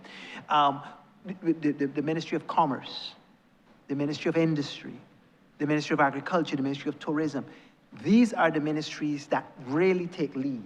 What we do is to try to ensure that they has, as our partner ministries, the avenues through which they can successfully press for the types of things which you have identified. And that, I believe, is our remit. Our remit is not to jump in front of them. Our remit is to ensure that they have the runway to be able to take off into the skies and negotiate those types of things which are now, of course, intelligence relative to trade policy is important. And that is why we said we're going to be data-driven. Because one of the things that we like to do in the Caribbean, and you know, perhaps it's a capacity issue, is that we like to make suppositions on things for which we have no data. And unless we can know who, what, when, where, and how in very accurate and precise terms, quantified down to the last number. Unless we can know that, then it is very difficult to craft strategy. And crafting strategy without appropriate data is always a dangerous thing, because you end up like blind elder. And you know, you may hit, but oftentimes you tend to miss. And our goal is not to be a hit and miss administration. We intend to hit and hit and hit so that we can deliver on behalf of the people of Barbados. DG of Trade. Thank you, Minister. Thank you, Mr. Chairman, Paula Bayer, Director of Trade. I would just add that the Caribbean community has established subcommittees on transportation in reference to your question on the transportation within the region. And a number of studies have been commissioned by the entities, and Barbados has hosted a number of meetings to facilitate the pursuit of regional transportation opportunities. As you know, that's a private sector venture, and there have been many initiatives to try to enhance the options that are before the community for trade.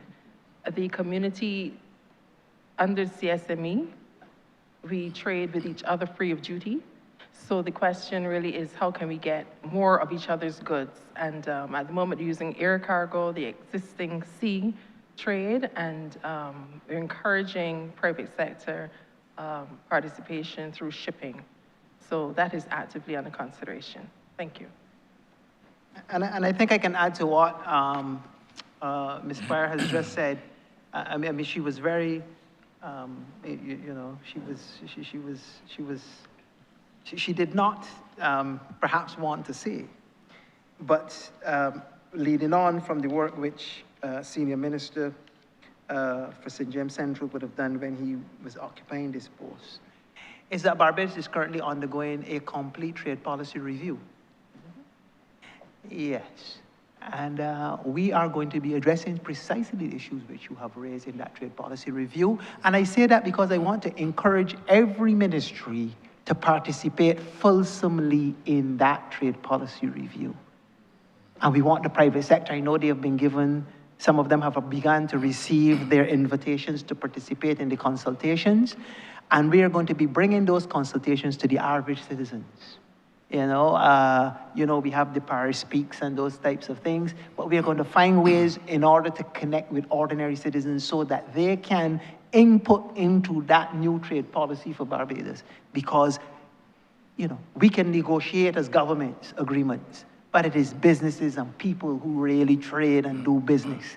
And that is what we want to hear. Those are the people we want to hear from, because they must inform how we move forward in terms of our engagements. So thank you very much for those questions. So, Minister, you had mentioned earlier about paving the way for the importation of goods. So I am hoping that within this year that I will be able to import from Beijing to Barbados without having to go to any other port. Thank you. Well, we're all wishing for, and that is why, in some ways, what we're doing is so important, because we're diversifying our partners. We don't want to substitute one set of concentrated dependencies for another. And, once we diversify out of our traditional partners in the north, we don't want to become baby reliant on any partners in the east. We want to have all as partners, and we want to be able to weigh our options from where we can get the best products at the highest quality at the best prices. And that is very, very important for the average citizen, because supply chain issues are there. We know that. We experience it in COVID. Yeah? Right down to production for us is a difficulty. Because if the inputs, largely 90% of which are imported, and you can't import them, you can't produce. So we have to find ways to ensure, not only domestically that we can rely more on ourselves, but diversify those markets and those sources, and encourage our business people to do as much, because that's very, very important. We speak about cost of living. A lot of our inflation is imported, but there are places in the world that are doing things, producing food, producing items that we need in Barbados that can be sourced at cheaper prices. And whilst it is convenient to do perhaps the obvious thing and go where you are familiar with and where you like and who you know and all those kinds of things, that can come back to bite you.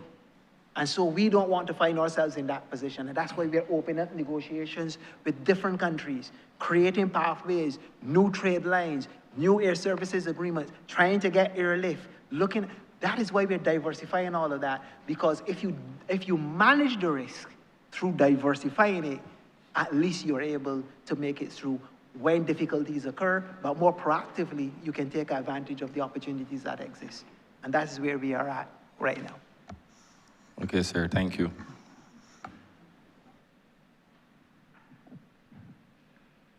Honourable Member for St. John.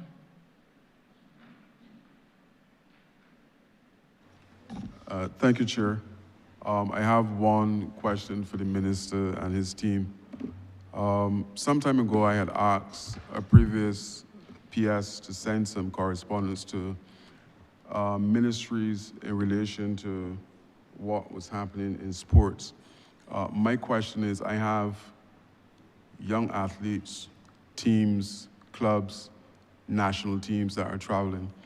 Is it possible that you can identify either a desk or an officer from within the ministry to deal with some of the issues that would come up from time to time when our athletes and teams are traveling, because it is a major, major problem. Even in relation to having, I can't remember the type of visa from the US Embassy, but then sometimes they're stuck in different countries and it is a struggle to find someone in this ministry to assist. So I'm just asking, my question is, can somebody be identified from within the ministry to be that point person for the Minister of Sports, the Ministry of Sports? DG answer. Thank you very much, Minister, for that question. And I will tell you yes. A lot of those issues are dealt with through the consular division, but also through the geographical desk. So once we know and once we can establish communication whenever there's a team traveling, and you can let us know, I will take responsibility for that. and I can work with the desk officer responsible for the area to which they'll be traveling and with the embassy in that particular jurisdiction so that we can provide the best facilitation possible. But it's important for us to have the information. Sometimes we are only aware that a delegation is traveling when they have a problem.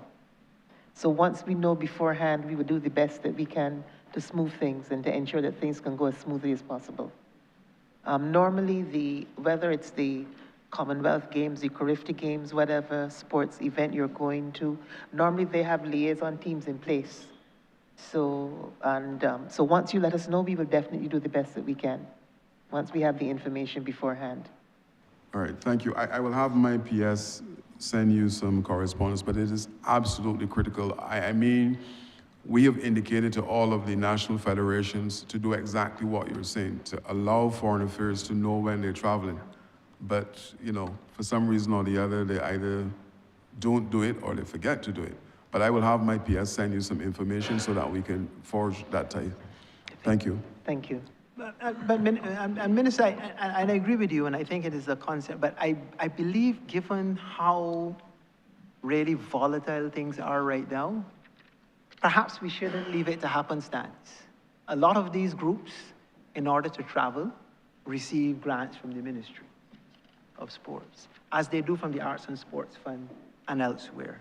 Perhaps we should make it mandatory that one of the conditions attached to receiving support should be that you notify the Ministry of Foreign Affairs that a team is traveling and to where, so that we can begin to prepare. And I say that in relation to teams, you know, you raise it in relation to sporting teams, but there are all other types of examples where people are traveling from Barbados, choirs go to sing overseas, you know, delegations go on all kinds of things, and we don't know. For example, right now, I am sure there are people in the Gulf states, in the Middle East, who have traveled there on business or pleasure, and some of us in the ministry, many of us in the ministry, don't actually know. So we now have to put out a notice saying, could you please contact us and let us know that if you are there or not. I think we take these things for granted. Perhaps we could have done that before, but given the current environment, it is very difficult not to. If you do that at your own peril. And I think that we should know. People don't like other people to be in their business. Oh, they want to know that I'm going to Dubai, you know. But you really should you really should at least notify authorities that you are. No, sometimes because of relationships we have with other countries, they will tell us. But it is only when trouble strikes. But certainly for sporting teams, such a large group is going, we need to know, because you can end up having a challenge. Look at the West Indies team. We were unfortunately just knocked out of the World Cup, but our people can't get back here because they're stuck in India. They can't travel. So, you know, we now have to look to see, make sure that everything is in place for the Barbadians who are on that team if they're coming back to the region or going elsewhere. So, but we know that ahead of time because they will notify. But I'm saying that it is a good point you've raised, Minister, and one that we are going to ensure that we work with you to find a protocol, find some type of protocol that we can think, particularly for those official visits going, because when you're leaving, a sporting team is going national association, you're already going to represent Barbados. You have on Barbados colors, you're representing the nation. And if you're representing the nation, we need to know, one, that you're going, two, that your arrangements are properly in place, and three, that you're safe. Yeah? Thank you, Minister. We do insist if we're funding or part funding, but then you have community teams who do their own fundraising and, you know, they just travel. And sometimes they're stuck. So if we can have that in place, I really appreciate it. I look forward to the partnership. I yield back, Chair.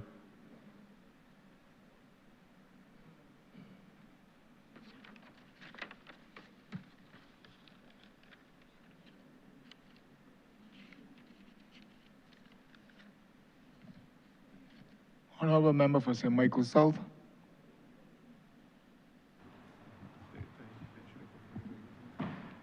Thank you, Chair, and good afternoon, Senior Minister and team.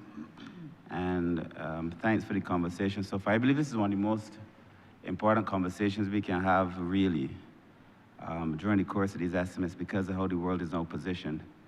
And my view has always been, Senior Minister, that the budgets really reveal philosophy.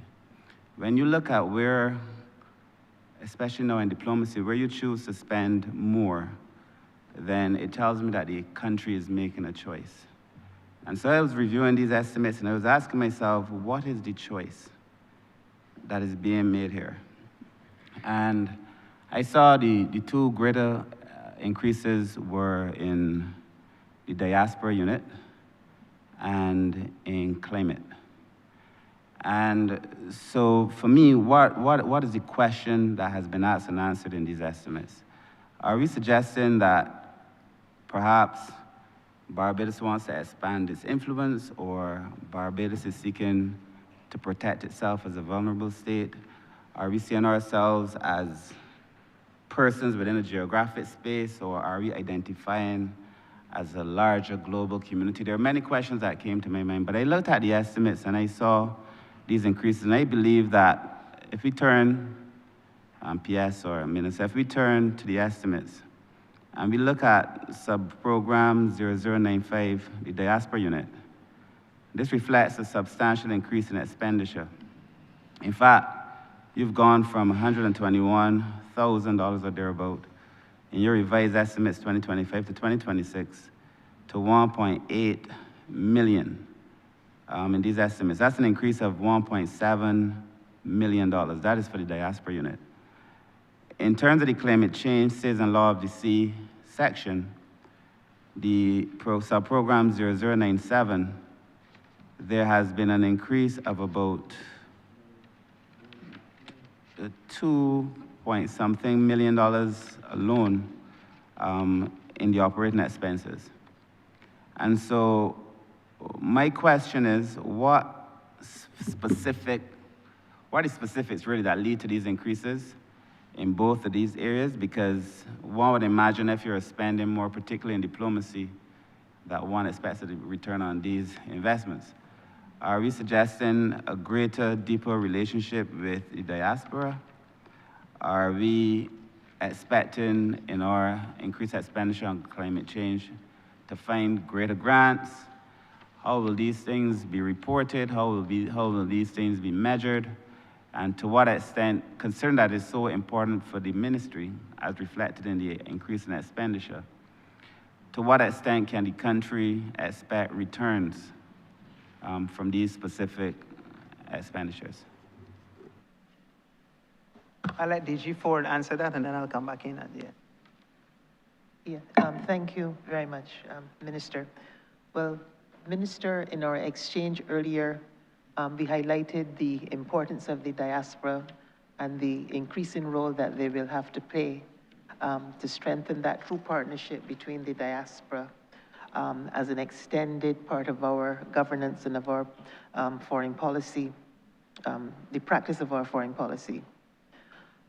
Increasingly, we would also have seen with some of the activities in the United States targeting immigrant communities.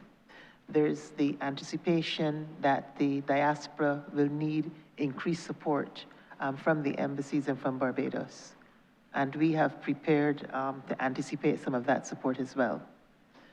In our missions also, we are strengthening our engagement with the diaspora and establishing particular units to work in that regard. Because traditionally, the diaspora efforts were contained as part of our own consular services.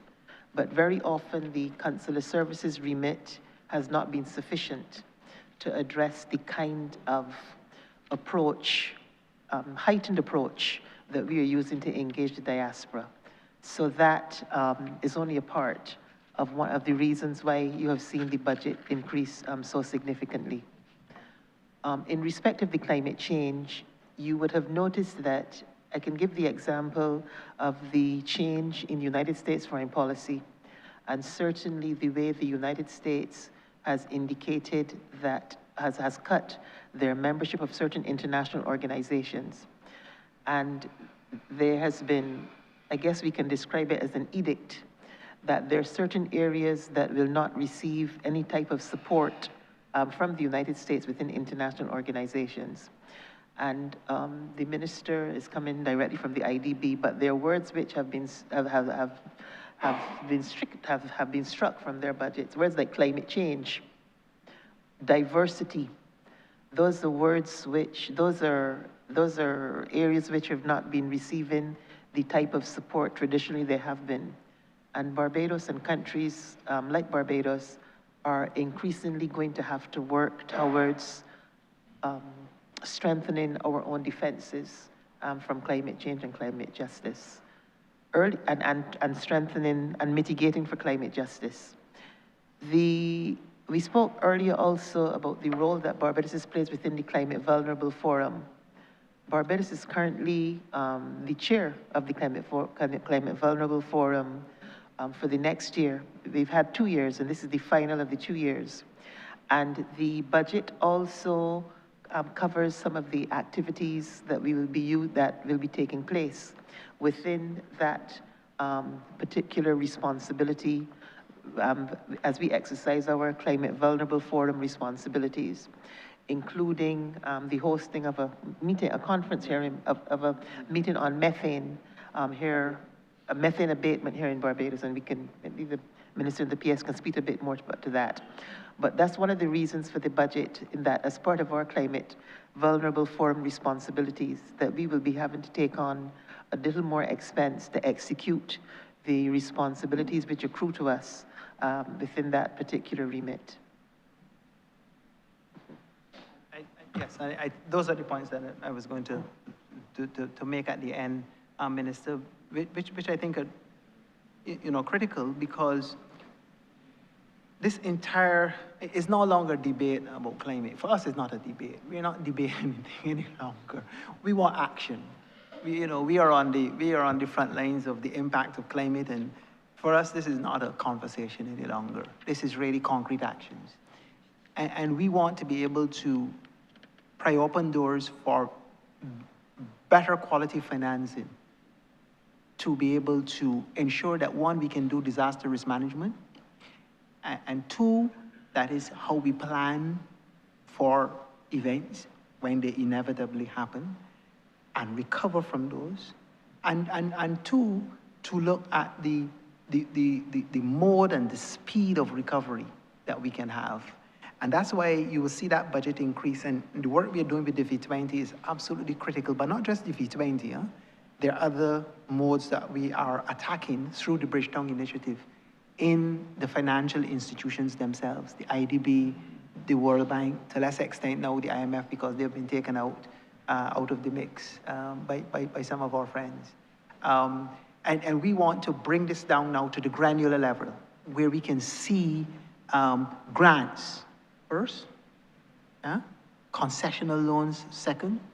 Central have raised it, but this is so critical an issue that I do not know that we can leave this place without giving the public some assurance that there either is or will be a seriously well-constructed investment framework or relationship framework with the diaspora that is different from the way we've constructed it in the past, specifically considering that we've increased our expenditure in this area so significantly. So I just want to be able to say, or allow you to say to the public, that there is or will be something that is well-designed, that we can look at, refer to, that has set its targets, has consideration for measurement in relation to how we engage the diaspora, that reflects the level of investment that we put into these estimates. There are a couple of things, and I want you to be able to say that with confidence, because that is one of the strategic goals which we have set ourselves. If you look at the list, a briefing of our objective and strategic goals. But I'll tell you, there's another segment to this that includes actually the Central Bank of Barbados. Yeah, and I know Governor Greenwich, Most Honourable Kevin Greenwich, the Governor of the Central Bank and his team have been going out into the diaspora by invitation, actually, to come and speak to Barbadians living overseas about the many modes that you can invest in Barbados and how much easier it is, including holding foreign exchange accounts, which a lot of people have not or did not know about previously, that you can actually send money home to Barbados in a foreign exchange account, and you can trade in foreign exchange to make investments. You can then transfer that into your domestic account to make domestic investments.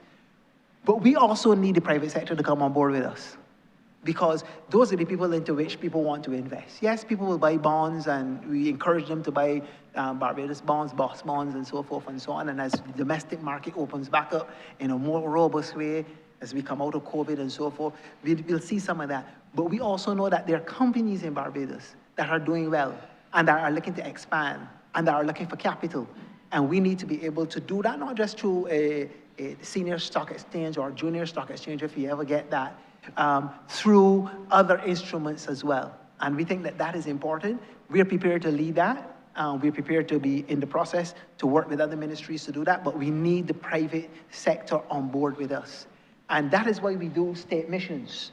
We're going to be insisting that we do state missions, not just diplomatic visits. We've been given an opportunity to potentially go to Ireland, for example, for a major investment conference. And we have said to them that we want the possibility to bring a private sector mission with us, a team with us, to be able to look at investments, because the Irish have been investing considerably in Barbados. But beyond that, you have the whole of Africa, where we are now going into. So as we forte into that, we want now to make that linkage between the diaspora into Barbados or through Barbados into other places in which we have connections in Latin America and in Africa in particular, where we are setting down anchor. And the Afri-Exim Bank is going to be a critical part of that process. One of the reasons why we are so evangelical about them here in Barbados and in the Caribbean is because they can open up doors for us Barbadians, both nationally here in the domestic space, but also globally in the diaspora, to be able to invest outwardly. Thank you, Minister. I had actually noticed the increase also to Ireland. I think you answered that question very well done. Thank you.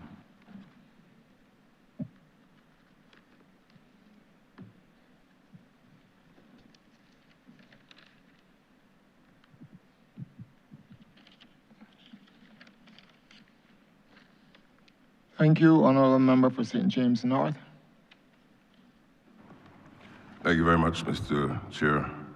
To the Minister and his team, let me, of course, commend the Ministry for the work that they've been doing throughout the last few years. But I wanted to use the occasion to treat to the issue of course, the expansion of our presence around the globe through our missions and our embassies, particularly with respect to a number of strategic cities and countries. And in light of that, many of those cities and countries enjoy a high level of growth. And one of the questions, therefore, I have for the ministry is, what is the strategy, particularly given that it's one of the ministry's key objectives? But with respect to commercial diplomacy, how is the ministry looking to, in this year in particular, be able to attract further investment and at the same time helping businesses in Barbados to tap into the growth in those jurisdictions? Of course, yes, we have a Ministry of Investment, but at the same time, how is the ministry looking to ensure that through commercial diplomacy, that the presence that we have on the ground allows for Barbados to meet a lot of its strategic objectives in this regard?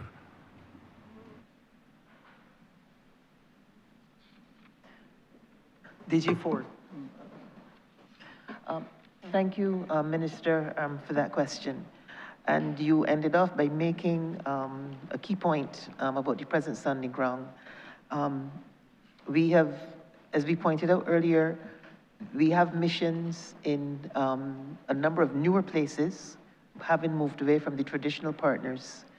And it is true that many of the missions are still small, And that is why we depend so heavily on the partnerships that we enjoy with Invest Barbados and Export Barbados and BTMI.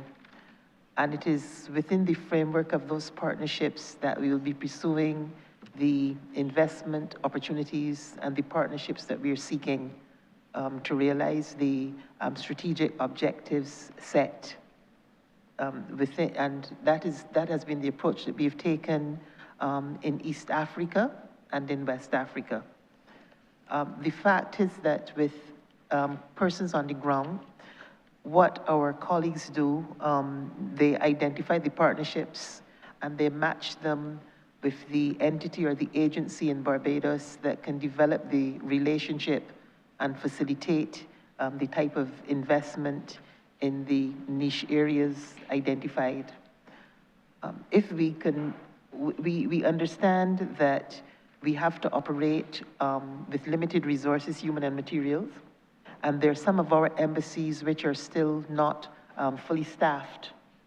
And so that is why the importance, the country team approach is so important going forward to help us to achieve, in particular, the investment missions through the partnerships that we negotiate and identify.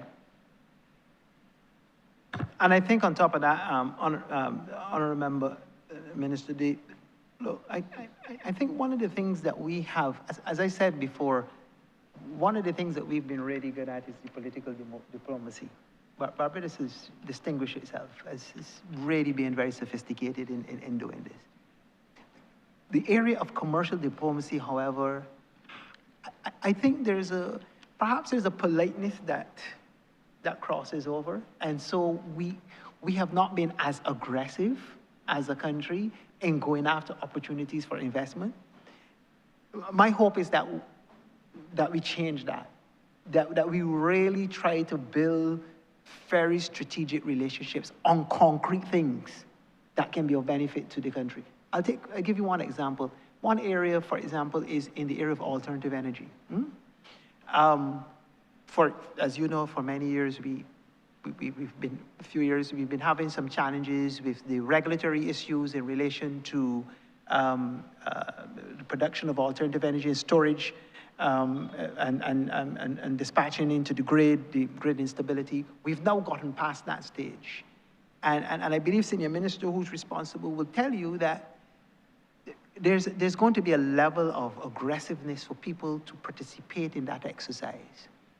That is an area for which substantial investment can come into Barbados. And we have to now almost, even though we don't like doing some of these, we have to silo some of these things and go after them to ensure that we get not just expansion, but quality. And that we get quality investments in specific areas. I think we've done exceedingly well in the area of tourism, hospitality services. We are seeing an influx of investment internationally into our tourism product and our tourism sector. And that has been great. But what about the creative industries? What about the creative industries? We have many, many, many talented people out here. I don't think, honestly, that we have done enough. In fact, I believe we can do, I think most people will concede that we can do a lot more in connecting those persons who are in our creative industries. And when we say creative industries, people feel that we only mean calypso, or the performing arts. But look at the culinary arts. Could we have things to sell to the rest of the world? One of the things, if you live outside of Barbados for a little bit or travel a lot, one thing people tell you about is how good the Barbados culinary scene is. It is world-renowned. Our festival, our rum and food and rum festival. We see those things happening, yeah? And people come to Barbados for that. We have to export that. We are an exporting country. We earn our living by the export of services. We export more services than we export goods. Every time a tourist lands at the airport and we sell them something, that is an export. Our job is to ensure that we can find investments for those, both inward, foreign direct investment, but also external investment, so that we can, as we say, expand beyond what we call gross domestic product to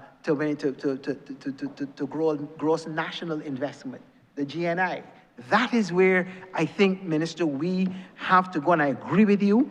And in these estimates, we have particularly segmented resources, not enough, but we'll work with what we have until we can get more to ensure that we work with institutions in Barbados, Export Barbados, Invest Barbados, Central Bank, Ministry of Finance, Ministry of Energy, to make those contacts to drive specific areas for which we have some competitive and even comparative advantage to get a return on the investment.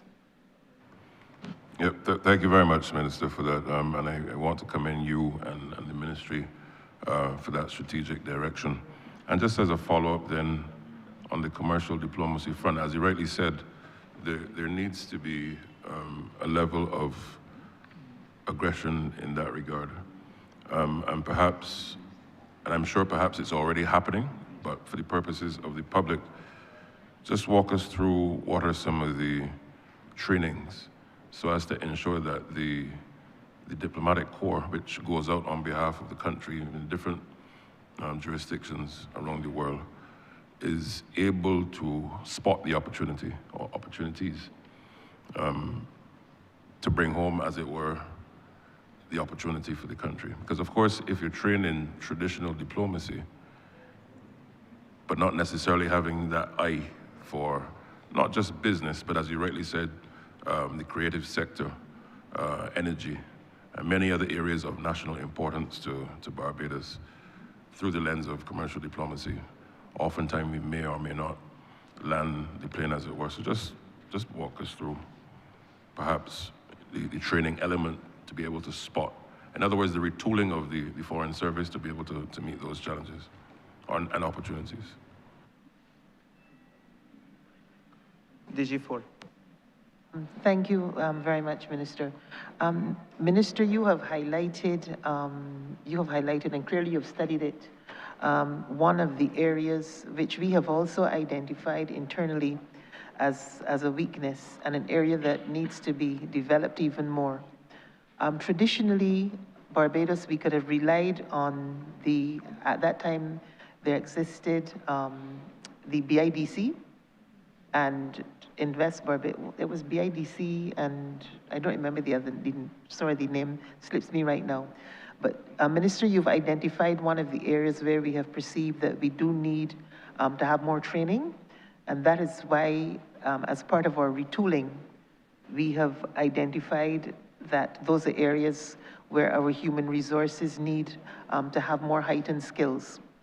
And we have included that in our estimates as one of the focal areas for training, so that even as we are doing that, what we do is that we facilitate the kind of partnerships through the agencies which have the expertise in that area. But yes, you are correct. There are areas where we do need, where there are perceived weaknesses, and where we hope that that we will receive the training necessary to be able to do better, to close the deals, as you have pointed out. But I can tell you, though, that in the Foreign Service, we have also tried to attract a wider variety of skills to the Foreign Service. But as the Minister pointed out earlier in his initial remarks, recognizing the core thrusts of the diplomacy, but we also have looked at attracting persons with other skills to the Foreign Service so that we can have a broader dynamic mix that would help us to achieve the objectives which are there for Barbados in the dynamic and ever-evolving international environment. But yes, one of the areas where we do need to fine-tune and to sharpen our skills is in the area of commercial diplomacy and training our diplomats to be strong commercial diplomats. Okay, thank you very much. Thank you. And I think, Minister, one of the things in the process of transformation for the ministry that we specifically have to target in terms of how we do the entire ecosystem of how the ministry operates is to look at some processes, to change processes to make things more efficient so that decisions can be taken with a little bit more speed and expedition to be able to deliver, which means looking at all of our internal processes and seeing where bottlenecks and juggernauts exist and transforming those in a way that makes it a lot simpler, clearer, and easier to use. Not just for the internal professionals, but also for those from outside, the people who engage us. The other thing is plant. One of the things that we have to do is to ensure that we have plant that is fit for purpose. Go through, I mean, if we've had, Ministry of Foreign Affairs has owned a lot of property overseas. The truth is, a lot of it is aged property. If you go to it, a lot of it is not in the very best shape. And we've been incrementally trying to change that. But we have to accelerate some of that because people can't produce their best if they're not in the best environment.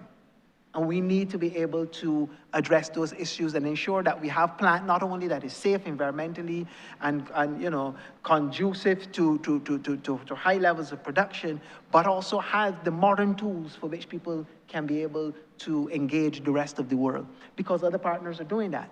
Speaking of partners, we spoke about that already, the type of partners that we choose. We also have to look at the type of people we retain. Yeah? The traditional diplomat, I'm saying this advisedly because I'm sure the staff has not told me to say this, but may I say that the traditional type of person that we have attracted for the diplomatic service will change once we shift into a different mode, particularly in the commercial diplomacy. We will need more economists in the ministry.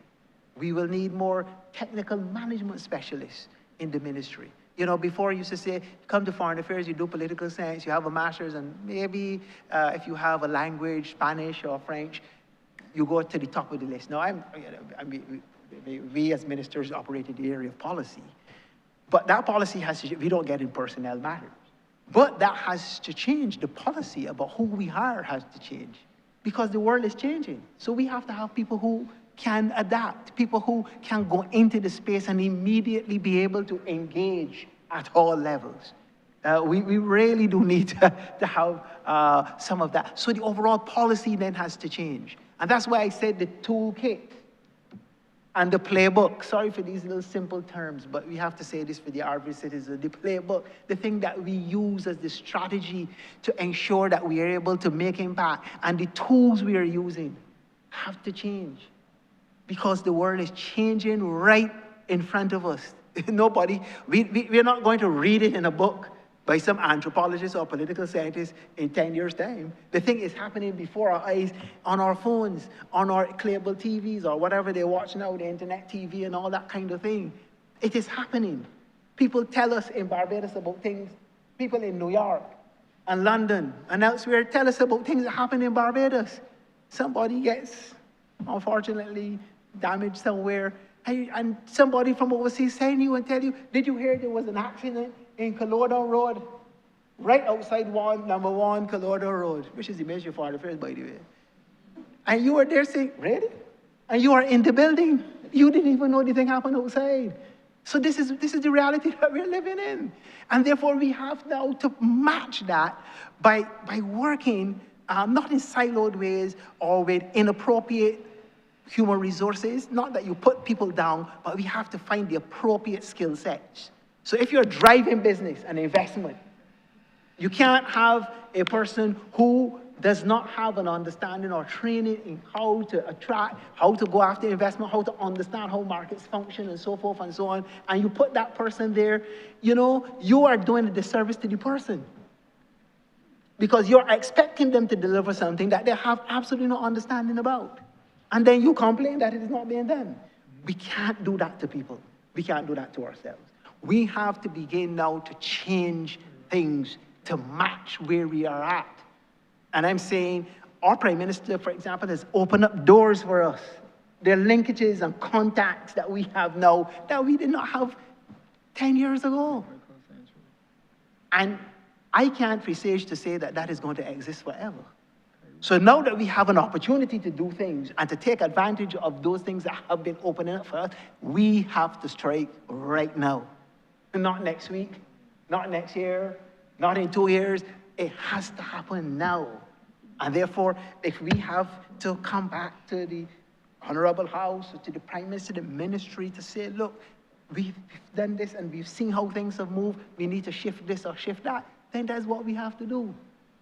Because right now is the time for action, and I think that Barbadians expect this of us, and we are going to be working pinpoint to ensure that we do so. And I can give you the assurance, Minister, that following on from what Senior Minister would have done, Honourable St. James Central, in the work that he would have done specifically, we are going to be picking up that work and pushing that aggressively to ensure that that transformation of the Ministry of Foreign Affairs and Foreign Trade is expedited to its most logical conclusion, to the benefit of Barbados.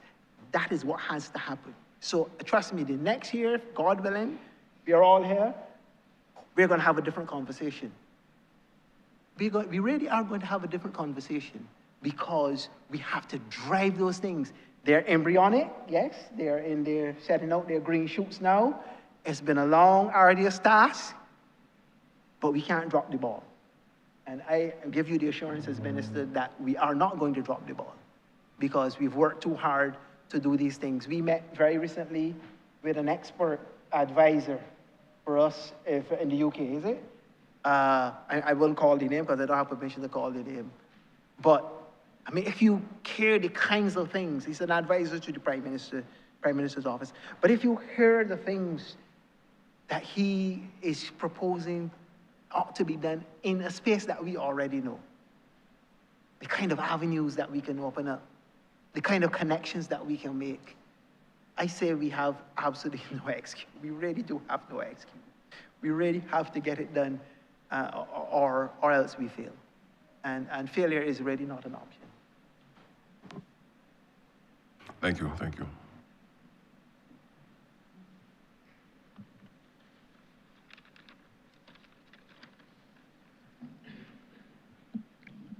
Honourable Member for St. Michael Central.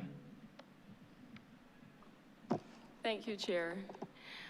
On the outset, let me first start by commending the Ministry for all of their hard work in enhancing Barbados's international profile. But what I really want to focus on, and you did, Minister, you did touch on it earlier, in terms of what are the tangible benefits for persons like those found in my community, the small man, the small entrepreneur, the working man. So what I want to focus on is job opportunity.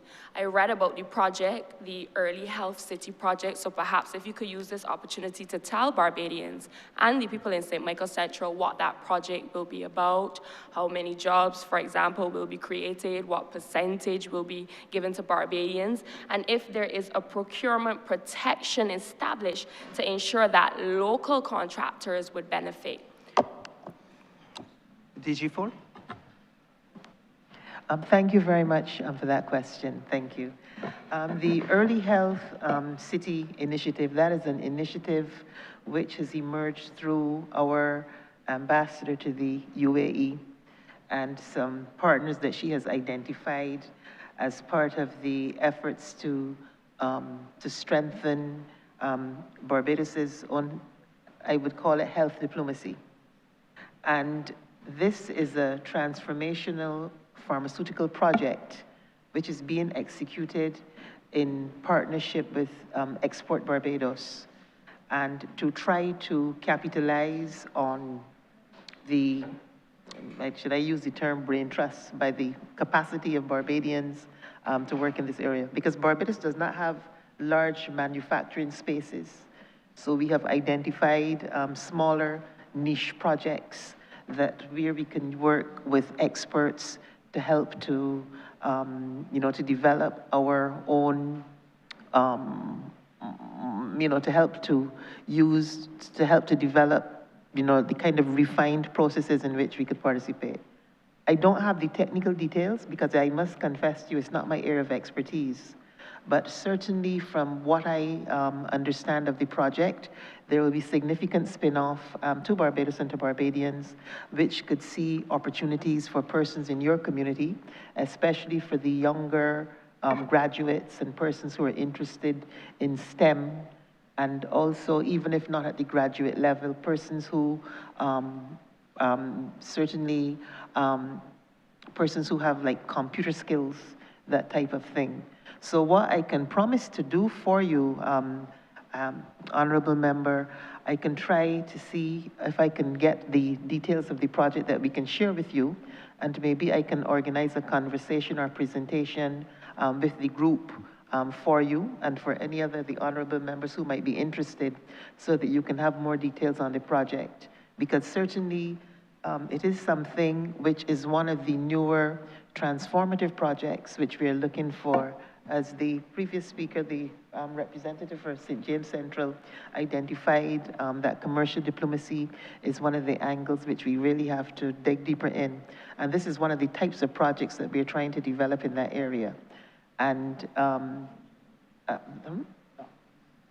St. George North, sorry, St. James North, our former ambassadorial colleague, now the representative of St. James North. But this is one of the, certainly one of the transformative types of projects that we are looking to attract more of them to Barbados. And we can certainly work through the minister to organize a presentation for you. Hope that is helpful. I would very much appreciate that information. Thank you for that. So the next question, which would be a sub question, would be in terms of the internship programs that I see made reference to. I see that there would be some university graduates being taken on. So my question is really to go into details about that a little more. How many students will be taken on yearly? What would they have to do to sign up? What would be some of their the requirements that they would need other than having the university degree in order to qualify? That type of information would be useful. Are you referring to internships in the ministry or to the particular project? The one regarding the FSA contracts, and then to build them on then further to become the foreign service officers. Yeah, I can let PS speak to that, but I could say that I can honestly tell you that the internship program is one of the most exciting areas of the ministry. And we welcome the opportunity every year to bring new graduates in.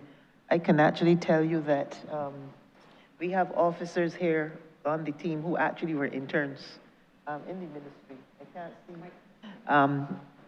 With one of the officers, Tricia Welch, was my intern, and she's now a senior foreign service officer. She had served as an intern in the ministry and in our mission to the United Nations. So the Foreign Service Associate, that's one of the programs that we've identified as a way of retaining interns, because some people have come to serve for a short period, but they may have graduated from school and they may not have a job yet, and they want to stay on at the Ministry of Foreign Affairs, because when they come into the ministry as interns, we throw them right into the deep end. They're exposed to everything that we do. And once they sign the Secret Act, and we warn them early about, because they're exposed to so much important information, we warn them about what they're not allowed to divulge. And the program, traditionally the interns came only during summer, but now because of the heavy workload, we find that we have been having interns year round.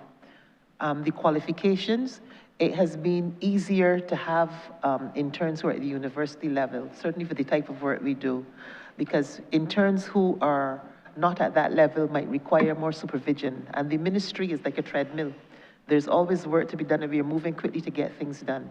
So it's better to have people who already have a knowledge of, I would say, at the university level, not necessarily international relations, but exposure to policy, so that it is easier to supervise them and easier to give them projects to be done. How is it done? They can send an application to the Ministry of Foreign Affairs, to the Deputy Permanent Secretary, who also heads the Human Resource and Administration Department. The address of the Ministry of Foreign Affairs is very easy, barbados@foreign.gov.bb. Or they can apply to the Permanent Secretary, ps@foreign.gov.bb, or to dg@foreign.gov.bb. And we will get those applications where they're supposed to go. I can tell you that we have as many applications for internships as we have for foreign service officer positions. But we always find the more the merrier because we enjoy having them at the ministry as much as they enjoy coming. Thank you. Thank you. That was truly inspirational to hear that you can start off as an intern and then be sitting in the well of Parliament during the estimates. So my final spin-off question from that then would be, what is the small business strategy? So I did read about the implementation of the Samoa Agreement. So how does an entrepreneur like the one you would find in St. Michael Central benefit from that type of agreement, or even CARICOM Colombia negotiations, for example? Can you bring it local? We will invite the FT buyer to answer that one. Thank you, Minister. Thank you, Chairman. Thank you for the question. Barbados is signatory to a number of agreements, and the EU agreement is a development agreement. It identifies specific areas where support is provided to the business community, to civil society, and partnerships throughout in various areas. We have duty-free access to the European market at present. We've had since, well, we always did, and we have it through the EPA since 2008. So all of our products enter the EU once they meet the criteria, free of duty. If there are any impediments, we also have an avenue to discuss and negotiate those with our counterparts. We have access similarly, obviously through CARICOM, so we can trade with the Caribbean community members. I will add that the relationship with CARICOM goes even deeper, as you're aware, where we can work in CARICOM states. At the moment, we can move freely with 3 other member states. We can trade with all the member states free of duty. Any business person can set up business in any CSME participating state. We can go tomorrow and register your small business in any of the 12 participating states. So that permission, that facility has been in place since 2007. So we are moving ahead in terms of opportunities for business persons, for young people to trade, to provide their services and businesses across borders in various levels of complexity, whether it be a small individual, as small as, baking, sewing, as small as the enterprise may be, or a large corporation. That is in place in Barbados and across the community. Thank you.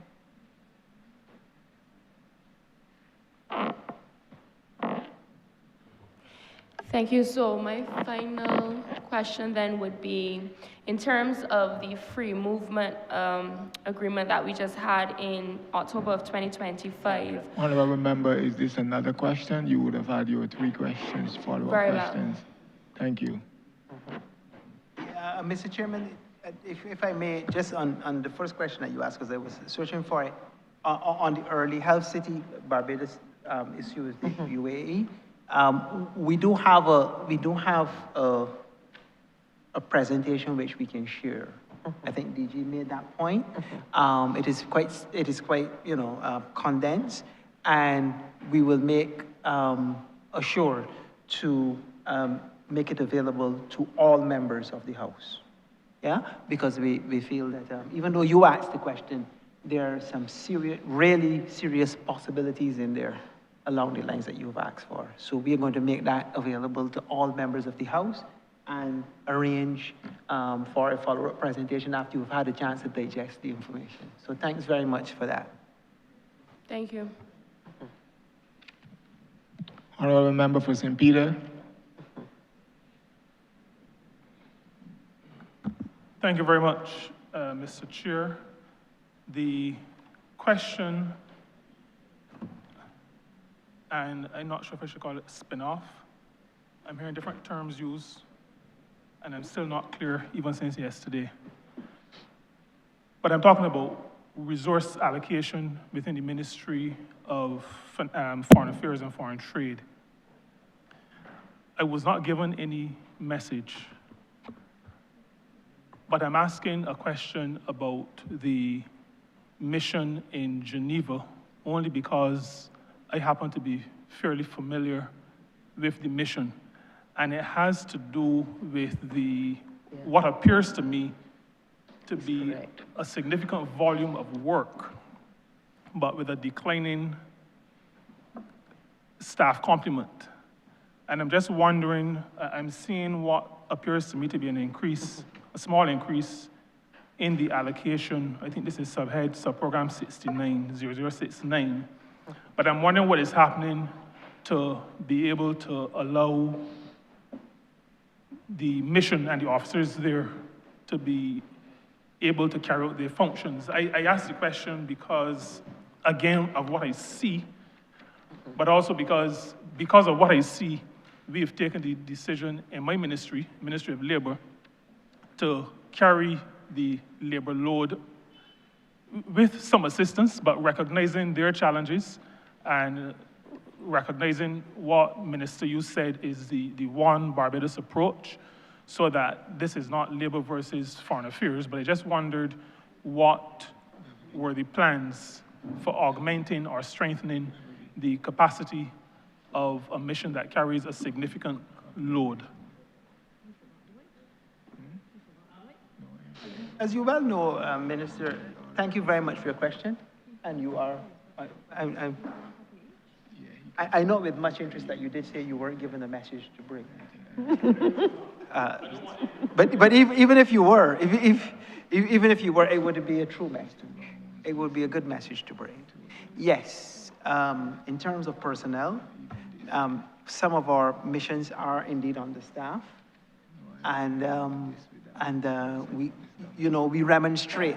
Let me put it that way, with the authorities, with higher authorities, about the possibility of having that capacity boosted up. Unfortunately, we cannot on our own take that decision, because if we could, we would do it tomorrow. But suffice it to say, within the exigencies of the budget which the government has to operate with, and of course, the fiscal discipline is always key in these things, we will continue to press, because there are some stations at which enhanced resources are required. Geneva is one, because of the sheer amount of agencies you have to cover, subject areas, disciplines, and so forth and so on. And so anytime you fall below a certain level, you feel it. It becomes obvious. And I think that is the case. And so we will continue to work with our colleagues at the Civil Service. The ministry responsible now, I believe it is Human Resources, is now style, to ensure that we can find pathways to increase that level. In the interim, however, there's at least one and possibly two additions that we can make, that we're proposing to make very, very shortly, to assist us in several areas. And one of those areas, of course, is in the area of health. The labor portfolio, the Honourable James North, as a former ILO person himself, knows, and indeed as the former ambassador, knows that is an area that needs constant, strong representation. And so we're also going to be looking in that particular area to add. I can also tell you from my own experience that Washington, D.C. has also fallen a little bit below the complement that we require, and covering, say, for example, the OAS alone consumes a considerable amount of time, never mind Capitol Hill, all of the specific secretaryships, state, treasury, health and human services and so forth, and then of course the White House. So we need to be able to do that. Of course in Havana, for reasons that may be a little bit more obvious than others, there's only one person there. So there's work, you're right, that we have to do to bring that complement up, because we can't achieve the objectives and the estimates if we do not have the staff complement. But what we will do, however, is that even as we remonstrate to have those positions filled, we will have maybe unfortunately, but we would have to ask headquarters officers to do a little bit more, to carry a little bit more of the weight in accompanying their colleagues in the distant lands to ensure that our mandate is executed, because it really is difficult. And if we, again, and I go back to it, I said I'm going to be talking about it ad nauseum, if we use a Barbados country approach, I think we can negate some of those concerns, because we have a whole cadre of people working across ministries and departments in Barbados at a technical level that can assist. And it may cost a little bit in terms of the travel budget, but if we need to send somebody up to accompany the staff there to get things done and to ensure that a particular subject area or discipline is covered properly, then we will have to do that. You have to draw somebody from the Ministry of Labor. If you have to draw somebody from the Ministry of Finance, if you have to draw somebody from some other ministry, then if we have to do that, then we will have to do that in the interregnum until such time as we are able to get the backup to the staff complements that we require. Yeah? Thank you very much. You sounded as though you were saying that you would take up some of the bill of the Ministry of Labor, because at the moment we pay our own way. No support from the Ministry of Foreign Affairs. But I will say, and I must say, that headquarters in the Ministry of Foreign Affairs and Foreign Trade is very, very supportive of the Ministry of Labor and our efforts. So we have no difficulty either at the level of the mission or at the level of capital where the Ministry of Foreign Affairs is concerned. I was just concerned about their occupational health, given that I'm minister responsible for that area. A related question, because this deals with resource allocation again, I was wondering, and it kind of piggybacks on the question on the diaspora, but given the limited number of bodies, of people doing the work, I recall a situation when the UK imposed the air passenger duty. I remember a Prime Minister who you, Minister, worked with in a previous life, actually going to the UK, I was in tourism at the time, and engaging the diaspora in the lobbying efforts against the air passenger duty, to the point where he encouraged them, and we in tourism supported him, asking members of the diaspora to indicate to their representatives how they were going to vote with respect to support or not support or non-support for the air passenger duty. So I'm wondering if there is an appetite for using a similar strategy, that is to say, to involve the diaspora almost on a political level, not in partisan politics, but at a political level with respect to helping Barbados to achieve its objectives in the foreign affairs space. Yes, Minister.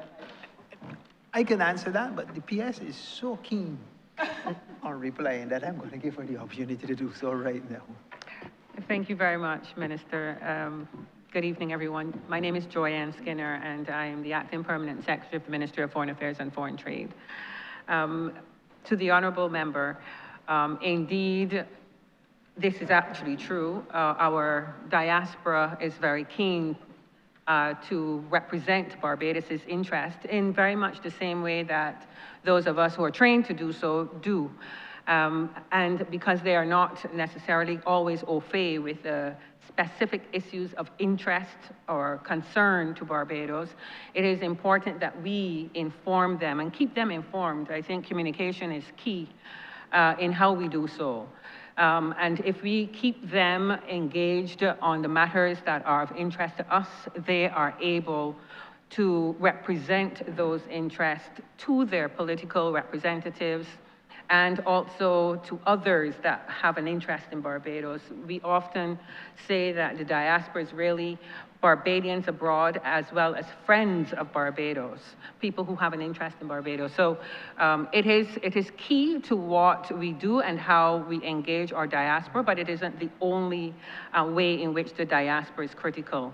But this is an area that we recognize we have to pay even greater attention to, because the number of issues on which we have to engage our international partners continues to grow, and as the landscape becomes even more dynamic, especially with challenges, we have to find those who can well articulate our interest and do so at the level at which they're at to do so. Thank you. Thank you, Chair.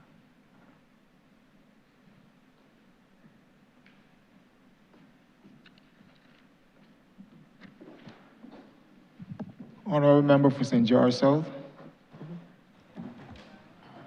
Thank you, Mr. Chairman. First, let me congratulate the Senior Minister on his appointment and his team as well. And let me go on to congratulate the former Minister, member for St. James Central, and also to recognize the work done by the member for St. James South in this very important ministry. My question, first question, Senior Minister, relates to Barbados's foreign policy and the whole issue of military and political conflict that has occurred in the world around, and I can call Palestine and Israel. But more importantly, we have had to be very cautious with our responses. And my question relates to how should we, as a small country, balance neutrality and moral responsibility when responding to power conflicts in the world? That's my first question. Thank you very much, Honourable Member. You know, in many ways, it's a difficult question, but it's also relatively easy. I'll tell you why it is difficult first, and that is obvious. It is difficult because of the level of uncertainty that exists in how and where and with what we have to operate.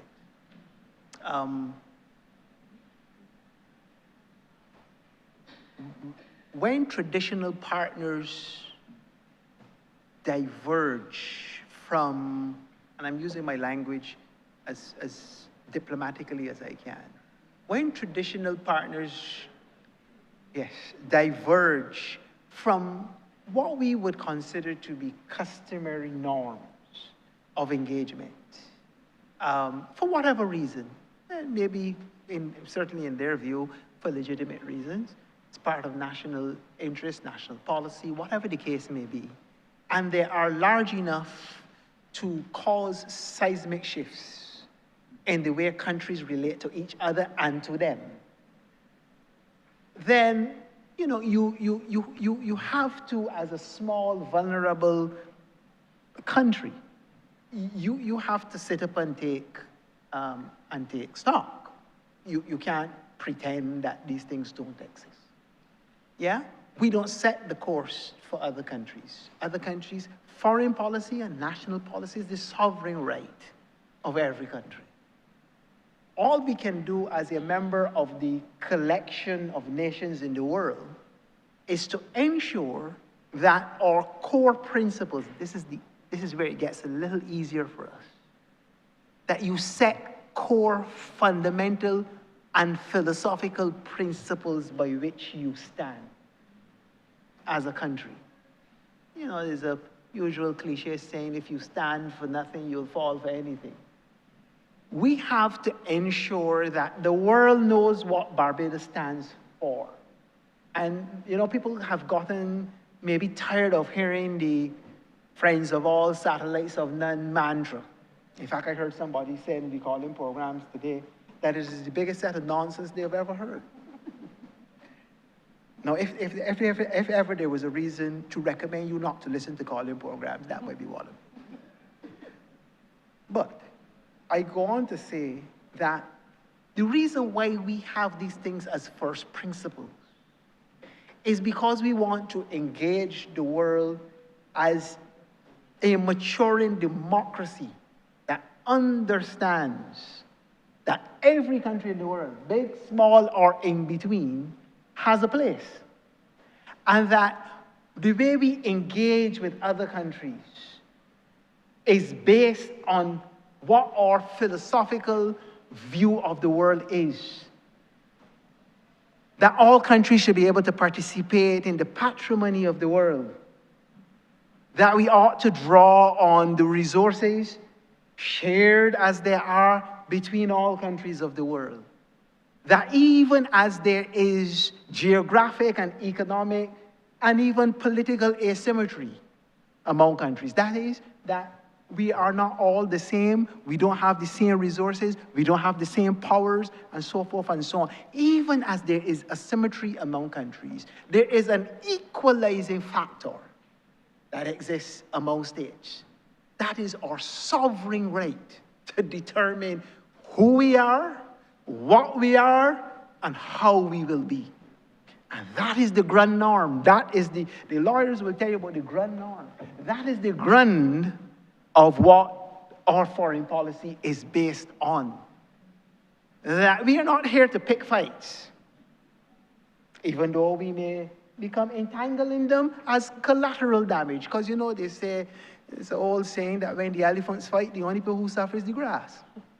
Well, in the context of global geopolitics, we may be the grass.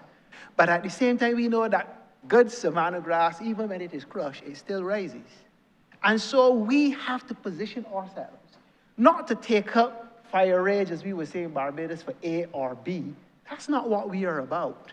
We are about a rules-based order, because as a small country, and I think Prime Minister said it well on the campaign trail, if you send your child to nursery, to primary school in infants, you don't expect the class 4 child to come and beat at your child and take away the lunch or whatever little coppers you may give them to buy a sweetie or two. But if you don't set rules in the school, that is precisely what will happen. So when we say rules-based order, we are saying that countries collectively, either in their regional dispensations or in their multilateral dispensations, in their global dispensations, ought to set rules by which we are going to operate. Otherwise, the mighty will crush the weak. And that is the fundamental basis of our moving forward. And why do we say this? Because as a country that has come through the experience of slavery and colonialism, we know what it is to be subjugated. And we're not going back there. So we have to find like-minded countries. And that is what this whole thing is about. This is what the foreign policy is about. Finding like-minded countries to work with, to build alliances, to push back against the mighty. We are not picking fights, but we are defending our honor. And in the space, we will do so by strategic partnerships. Why is working with everybody? So we are friends of all, hail fellows, well met, but satellites of none. We will not trumpet this ism, that ism, this doctrine, that doctrine. That's not our disposition. Our thing is to ensure that we protect the interests of our people, protect the interests of our region, and in fact, undergird what is a Caribbean civilization in the context of the world. That is what we are about. And if we are not doing that, sir, I tell you, we might as well shut the shop and go home. And right now, the shop is not shut. All the doors are open for business. That is where Barbados is, and that is where we are going to go. Thank you, Minister. The two phrases, the two words, I should say, neutrality and moral responsibility, you seem to have focused heavily on moral responsibility. I don't have a difficulty with that, but well articulated, sir. My next question relates to trade and sanctions. We've been able, as a small island developing state, to navigate trade relationships with countries. Honourable member, is this a new question or a No, follow-up question? it is related, sir. It is related. It is related. Proceed. Thank you, sir. We've been able to navigate certain trade relationships with countries that have been on the sanctions. Sanctions have been imposed on these countries, but we have been able in the past to navigate still because of our sovereign focus. But I am seeing a shift, and we use the phrase geopolitical challenges in the world. Do you foresee, and let me add, not just the geopolitical challenges in the world, but what is coming to the region as a serious powerhouse? Do we foresee any challenges in terms of trade relationships in this new dispensation? Like I said, what is coming to the region as a powerhouse? Do we foresee any challenges with countries that sanctions have been imposed upon, will be imposed upon? Do we foresee any challenges in terms of maintaining our sovereign base in forming trade relationships with these countries?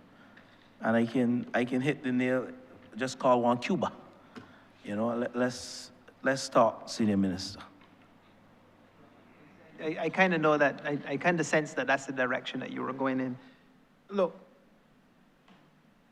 you know what and we've had principled positions on this for years. Look, we can't hide it under a bushel. It's been there. We voted in United Nations, our vote is open, our voice has been open in relation to what we do with Cuba and why, yeah?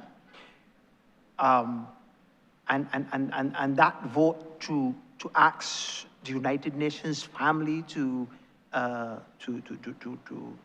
call for the lifting of those sanctions, that blockade as they call it, has gone on for many years. And we can't say that we're not proud of what we've done. We did it for cause and for good reason. Truth is, because of the blockade, we've not done a whole lot of trade with Cuba because it's simply very difficult to do. You know, but in a funny way, and I mean, we don't know what may happen, right? Because things are very fluid, and CARICOM heads have discussed this issue, and they raised it with Secretary Rubio when we had a special meeting with him last week. There's a potential that changes are going to happen. And those changes, we don't know what they are. And we can't presage to say what they are. What we can do, however, is to ensure that we continue to monitor the situation, maintain our position in relation to sanctions and other issues which have been affecting the Cuban state, express our solidarity with them, ensure that we work to ensure that no disaffected humanitarian crisis exists in the country for whatever reason, to contribute as nations in the CARICOM region to ensuring that we support ordinary citizens in Cuba to be able to survive and prepare ourselves to work for a solution that would be to the benefit of the people of Cuba. That's where we have to be in this space. This is not, a game of chance. It is not a game. It's a very serious thing. And you've raised a very serious question. And we are treating it not just as individual countries, but we're treating it as a region, because we have all had relations with Cuba. And many of them have been very beneficial. We know during COVID what happened. We know that. And therefore we're not going to turn our backs on our friends. We're not going to pretend that we don't have those relationships. But we are going to work with all sides to ensure that whatever happens, the people of Cuba come out the better for this in the end. That is as much as I can say in the circumstances. I know you pose it as a trade question, but truthfully, it goes beyond just trade. It is a deeper question. And it is happening right in our neighborhood. And we can, we will do the stuff that we need to do, but we need to have an open, very clear-eyed understanding of, the directions in which this can go. These goodly folk you see behind here from the CARICOM desk and so forth, they're working every day with our staff in Cuba to ensure, one, that they're safe, of course, and taken care of, but two, that we have the kind of intelligence for which Ministry of Foreign Affairs, Prime Minister's office, and others can be able to make decisions based on real-time intelligence about what is happening in this hemisphere where Cuba is concerned. Because, there's a saying which we use, today for me and tomorrow for you. So I will leave it there. I think I should exercise what little diplomatic skills I have and leave it right there. But just to say, I thank you for that question. It was very pointed, but it gave me an opportunity to say something that, otherwise might not have been said. Thank you. Thank you, Senior Minister and team. I'll pause for now. Come back tomorrow.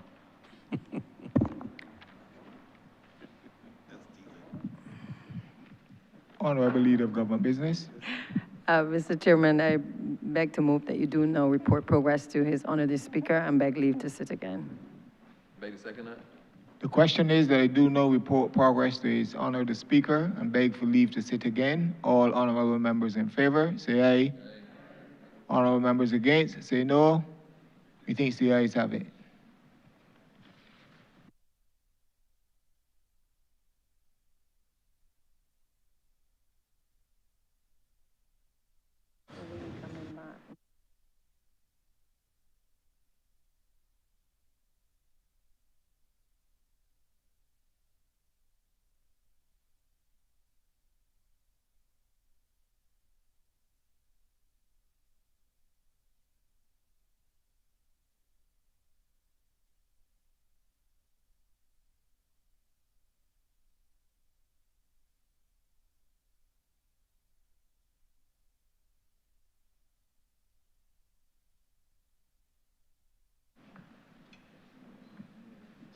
Reported progress and request leave to sit again. Honourable Leader of Government Business. Thank you, Mr. Speaker. I beg to move the suspension of the House until 20 to 6. The question is that this honourable chamber be suspended until 20 minutes to 6. All those honourable members in favor, please say aye. Those against, please say no. We think the ayes have it. This honourable chamber stands suspended until 20 minutes to 6.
This sitting is resumed.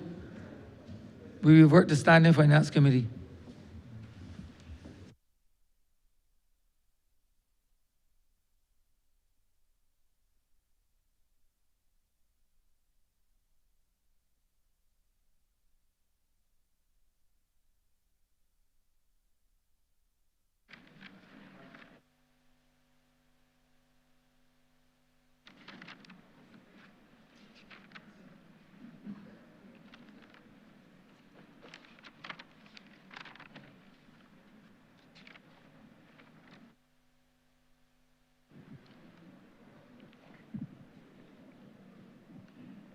We resume Standing Finance Committee.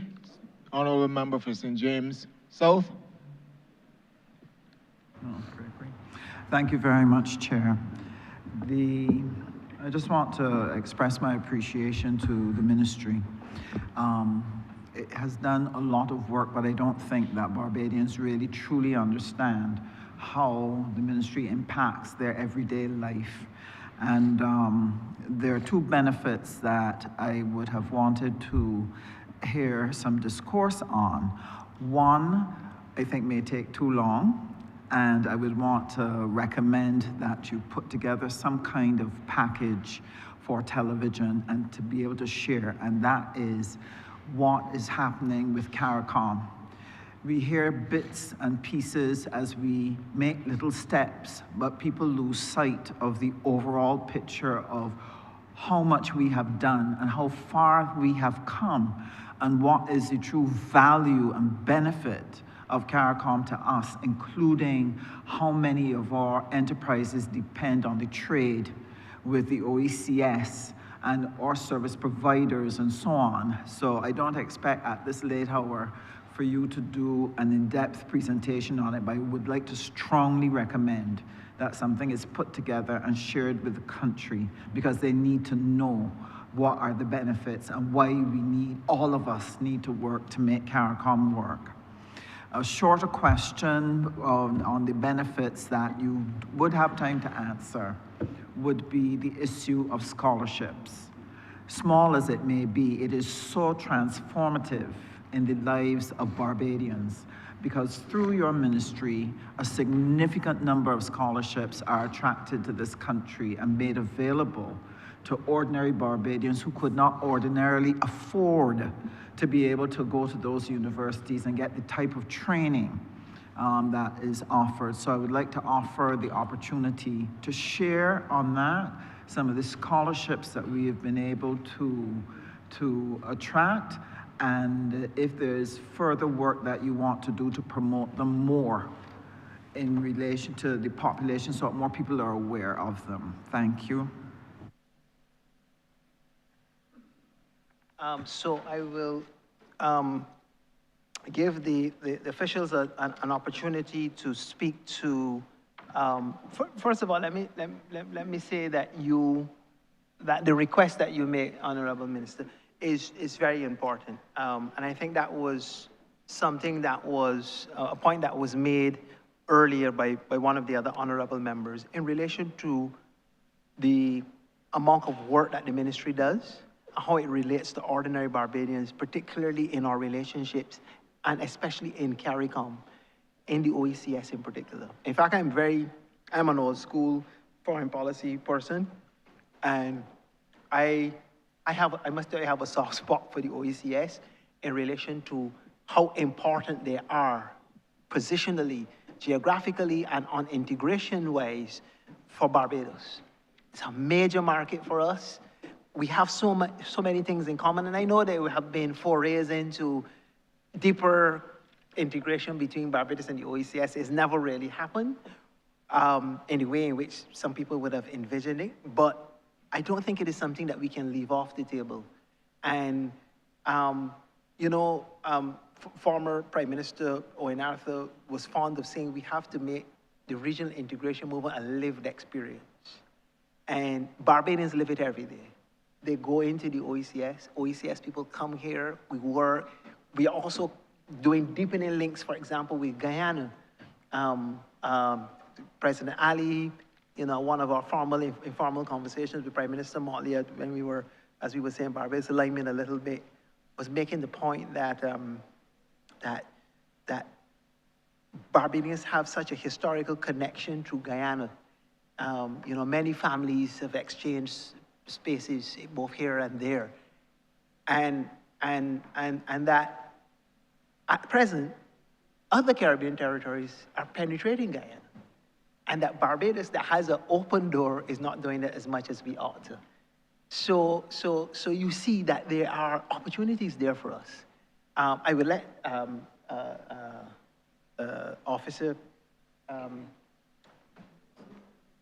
Gittins, yes, who covers the CARICOM desk. Sandra, I'm going to go to you first. To speak about, what has happened in relation to the free movement that we've done, where we are in terms of what the statistics look like, but how it is unfolding so that Barbadians understand, because there's a lot of conjecture, there's a lot of talk out there, but we need the empirical data and the facts about what is happening, because there are very interesting things that can evolve there for us. So I would let her speak about that. And then on the scholarships, another very important point. Scholarships are offered by countries all over the world through Foreign Affairs. And I've not had a chance to look at the files since I've come, but I really do hope that we're taking full advantage of those scholarships and ensuring that Barbadians get out in the rest of the world to gain skills free of cost, usually for those countries. So I will let the officers speak to that specifically. Sandra, please. Thank you, Minister. Chair Sandra Gittins, Senior Foreign Service Officer.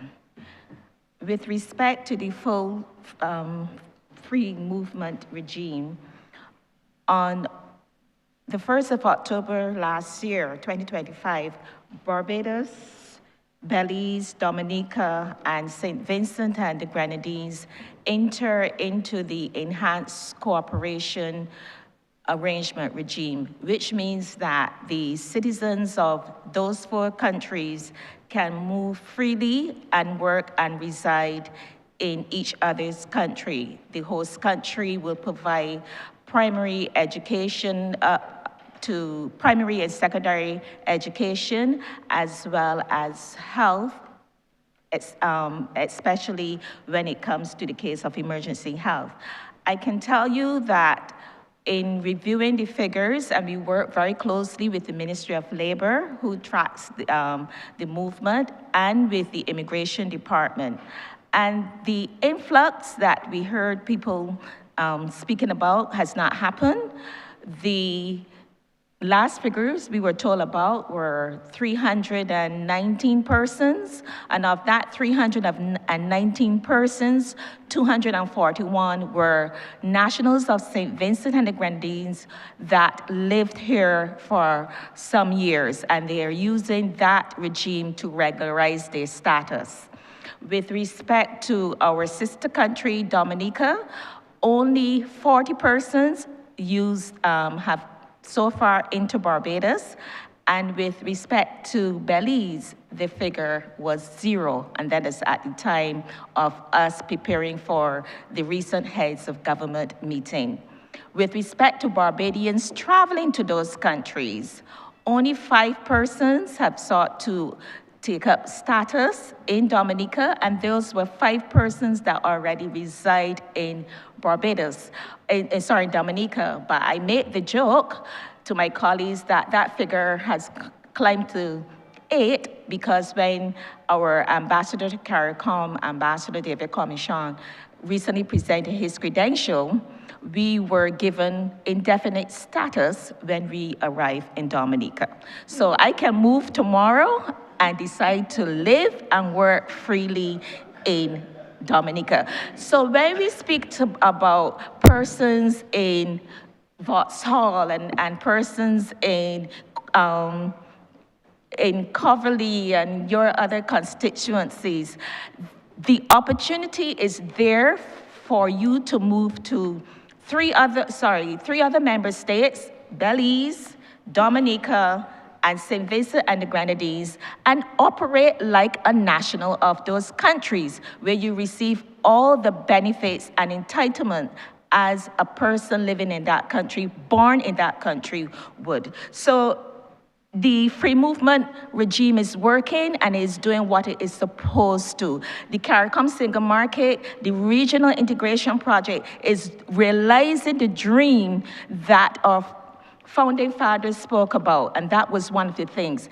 The free movement is important. It's an economic vehicle for Barbados. We rely very heavily on our CARICOM member states as it relates to trade, and therefore all of us have a role to play to ensure the implementation of the regimes. Let me also inform that at the heads of government, the skill national categories was extended to now include persons in the aviation field. This means that you can, if you are a pilot, there's a whole list of persons, about 10 or so categories. If you're maintenance, communications, navigation, surveillance personnel, a certified aviation security instructor, flight operations instructor, hazard material instructor, aviation security inspector, airworthiness inspector, accident investor, etc. You can also now obtain your Skill National Certificate to work in any of the CARICOM member states. And this is a specialized area, and it's an important area for the regional integration movement. But what is also important to know is that the heads have approved and agreed to the CARICOM industrial policy. The CARICOM industrial policy is supposed to enhance our economic diversification, as well as to foster indigenous growth and address industrial sectors. And there are 12 key sectors that have been identified, and I'm going to be very deliberate in identifying those, because again, these are the areas in which we speak about entrepreneurs doing business, in which we are asking about opportunities, and I'll list them: agri-food, fisheries and processing, construction, culture and the creative industry, digitization, education and human capital development, energy, health and well-being, mobility and transportation, micro, small, and medium-sized enterprises, non-food manufacturing, research, development, and innovation, and tourism. And these are all areas that we at the national level have identified. So I just want to convey the message that the regional integration project is working, and that we are seeing growth happening. Barbados has lead responsibility for the implementation of the CARICOM single market and economy, and Barbados intends to do the work to ensure that all the benefits are realized under that regime. Thank you.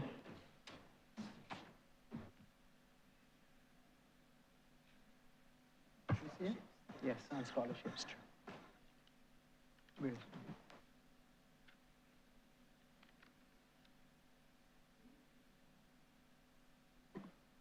Thank you, Chairman. My name is Tricia King.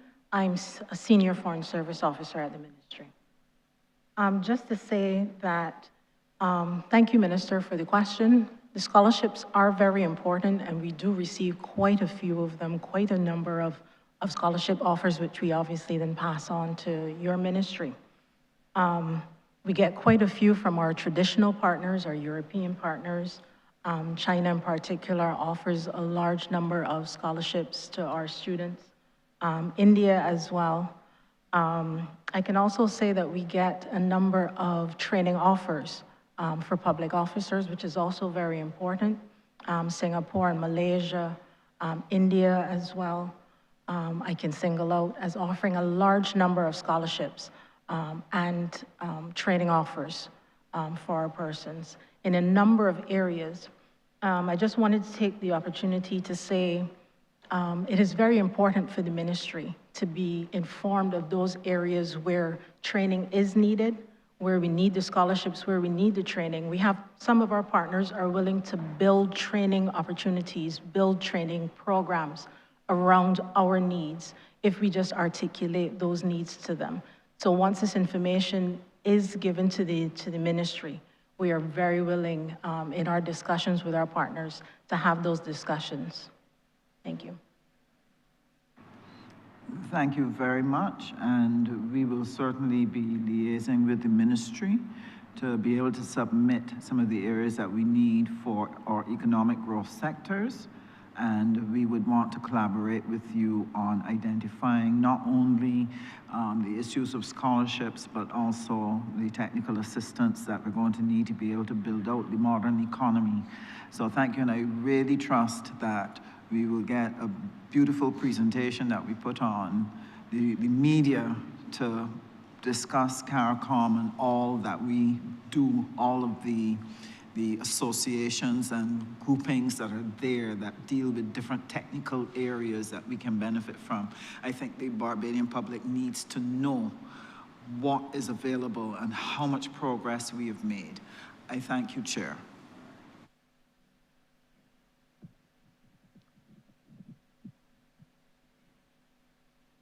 Thank you, Honourable Member for St. Thomas. Thank you, Mr. Chair. I know the hour is getting late. I just have two questions to the Minister, but first let me thank you for your very forthright presentation. I note that your ministry is placed at number 111 in the estimates, so I welcome you in this position. At Davos, at the World Economic Forum, the Prime Minister of Canada stood in front of the world and basically made a declaration of independence from the American-led international order. What we are witnessing right now is a bit of a conflagration of the rules-based system of the international order. What it will settle into is yet unknown, but we have come as close as we can come to what the great Caribbean reggae artist immortalized the words of a former Ethiopian leader, that the rule of international morality has now become a fleeting illusion to be pursued. The idea that America protects its allies is kind of over. The idea that the middle powers should accept the Washington Consensus is apparently now finished. And we are seeing Russia and China now being more and more marginalized in terms of the strategic realignment going on in international relations. As small countries, we, as you have said, we extol those principles of the rule-based international order and our values. We have held fast to the concept of friends of all, satellites of none. That has always been about our strategic alignment and advancing Barbados' interests. My question to you, Minister, Senior Minister, first is, how can friends of all and satellites of none exist in a world that appears to be shifting the rules-based international order? And secondly, you speak about our reaffirming our commitment to multilateralism in a more fragmented world where the realities of what we are going to have to deal with have not yet settled. So I want to know what is our position as we extol friends of all, satellites of none, based on the shifting realities in international relations. Thank you. Extremely profound questions from the Honourable Member. I really take them in the spirit in which they were asked, because I think it is extremely important for us to understand that, the world order to which we have become accustomed is dismantling. Now, truth is, for people who operate in this space, certainly those of us who are students of international politics and who've studied geopolitics in particular, know that, have come to expect that from time to time, there will be a deconstruct of particular global orders and a reconstruct of. This is not new, it has happened before. The Bretton Woods system was not always in existence. There was something that was there before that, and there was something that was before that too. The constant, however, has been to move towards a civilization where shared values, common norms, central and consistent conventions would bind countries. That is the idealism of the world. That's what we expect.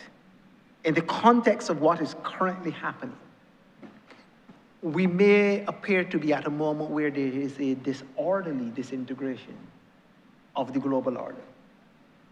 However, I would caution that we do not throw, as Shakespeare would say, our sweaty nightcaps in the air and scamper around in despair. Why? Because there are a lot of us who know better and who know how to do better. And how do you do better?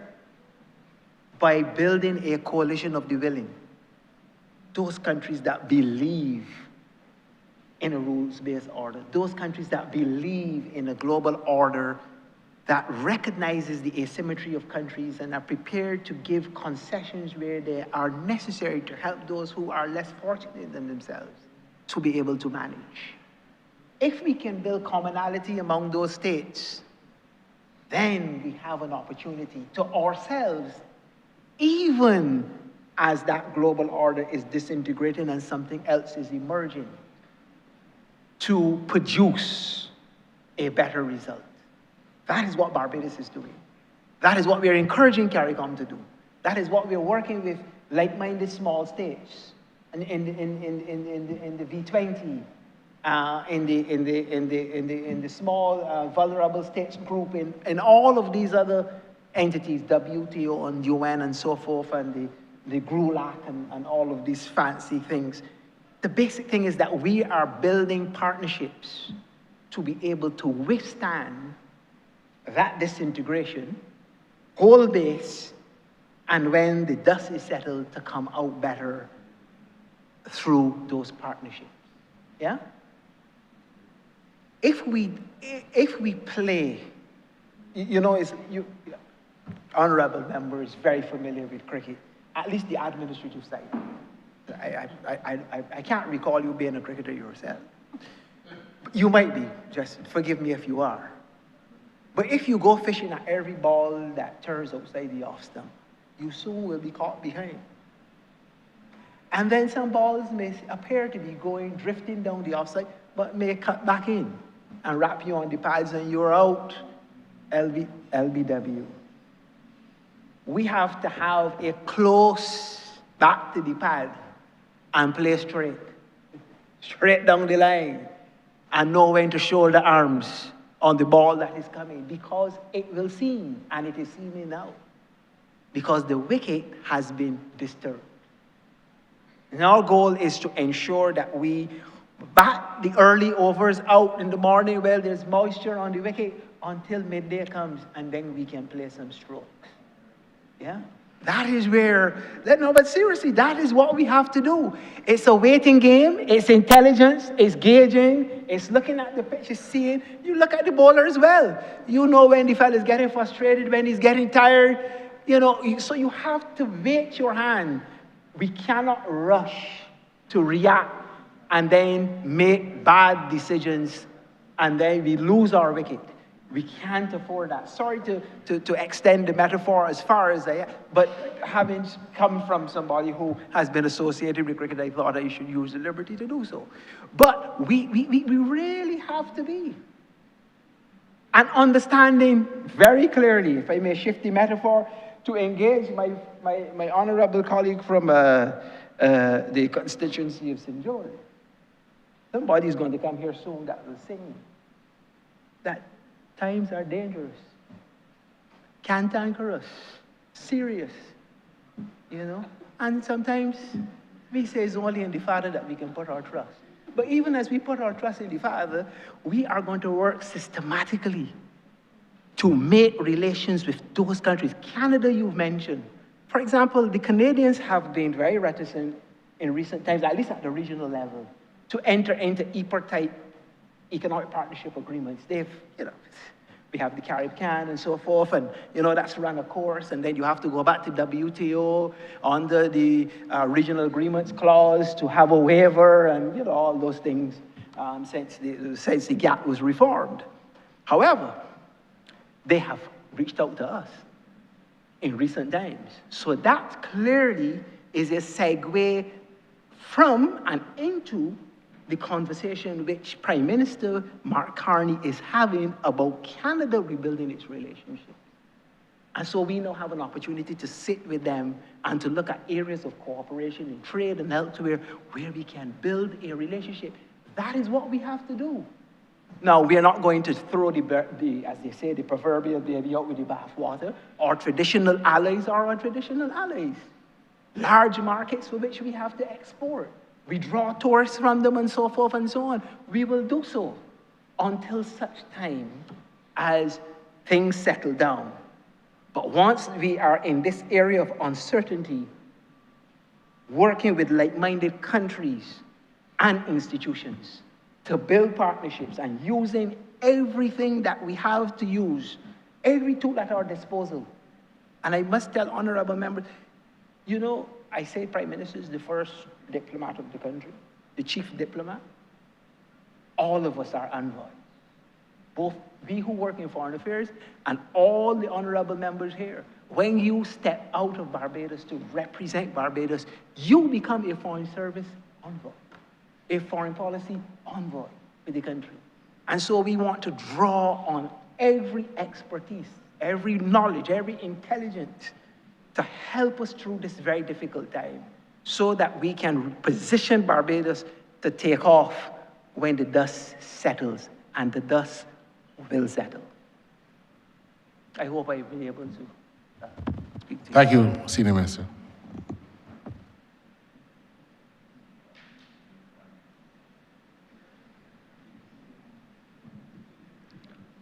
Honourable Minister,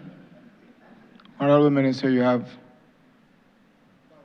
5 minutes to wrap up. Actually, that was the wrap-up. Thank you very much, Mr. Chairman. I won't delay the House any further with any more my fulminations. Okay. So with that,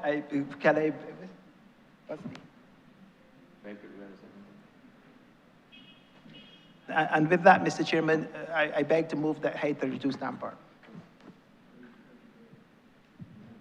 Question is the Head 32 stand part. All honourable members in favour, say aye.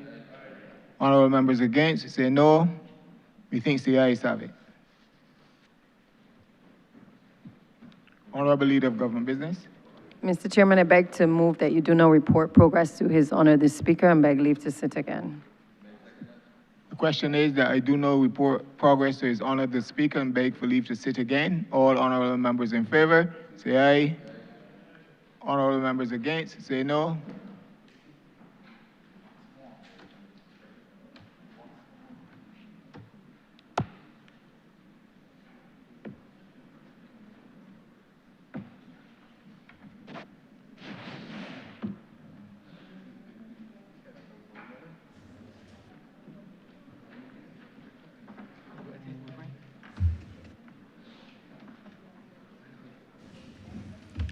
The chairman has reported progress and requests leave to sit again. Honourable Leader of Government Business. The Speaker, I beg to move the suspension of the House until tomorrow at 10 a.m., 4th of March, where we will, commence with the Ministry of Housing, Lands and Maintenance as the next head. The question is that this honourable chairman be suspended until tomorrow, the 4th day of March, 2026 at 10 a.m. in the forenoon. All those honourable members in favour, please say aye. Those against, please say no. We think the ayes have it. This honourable chairman stands suspended until tomorrow, Wednesday, 4th of March, 2026 at 10 a.m. in the forenoon.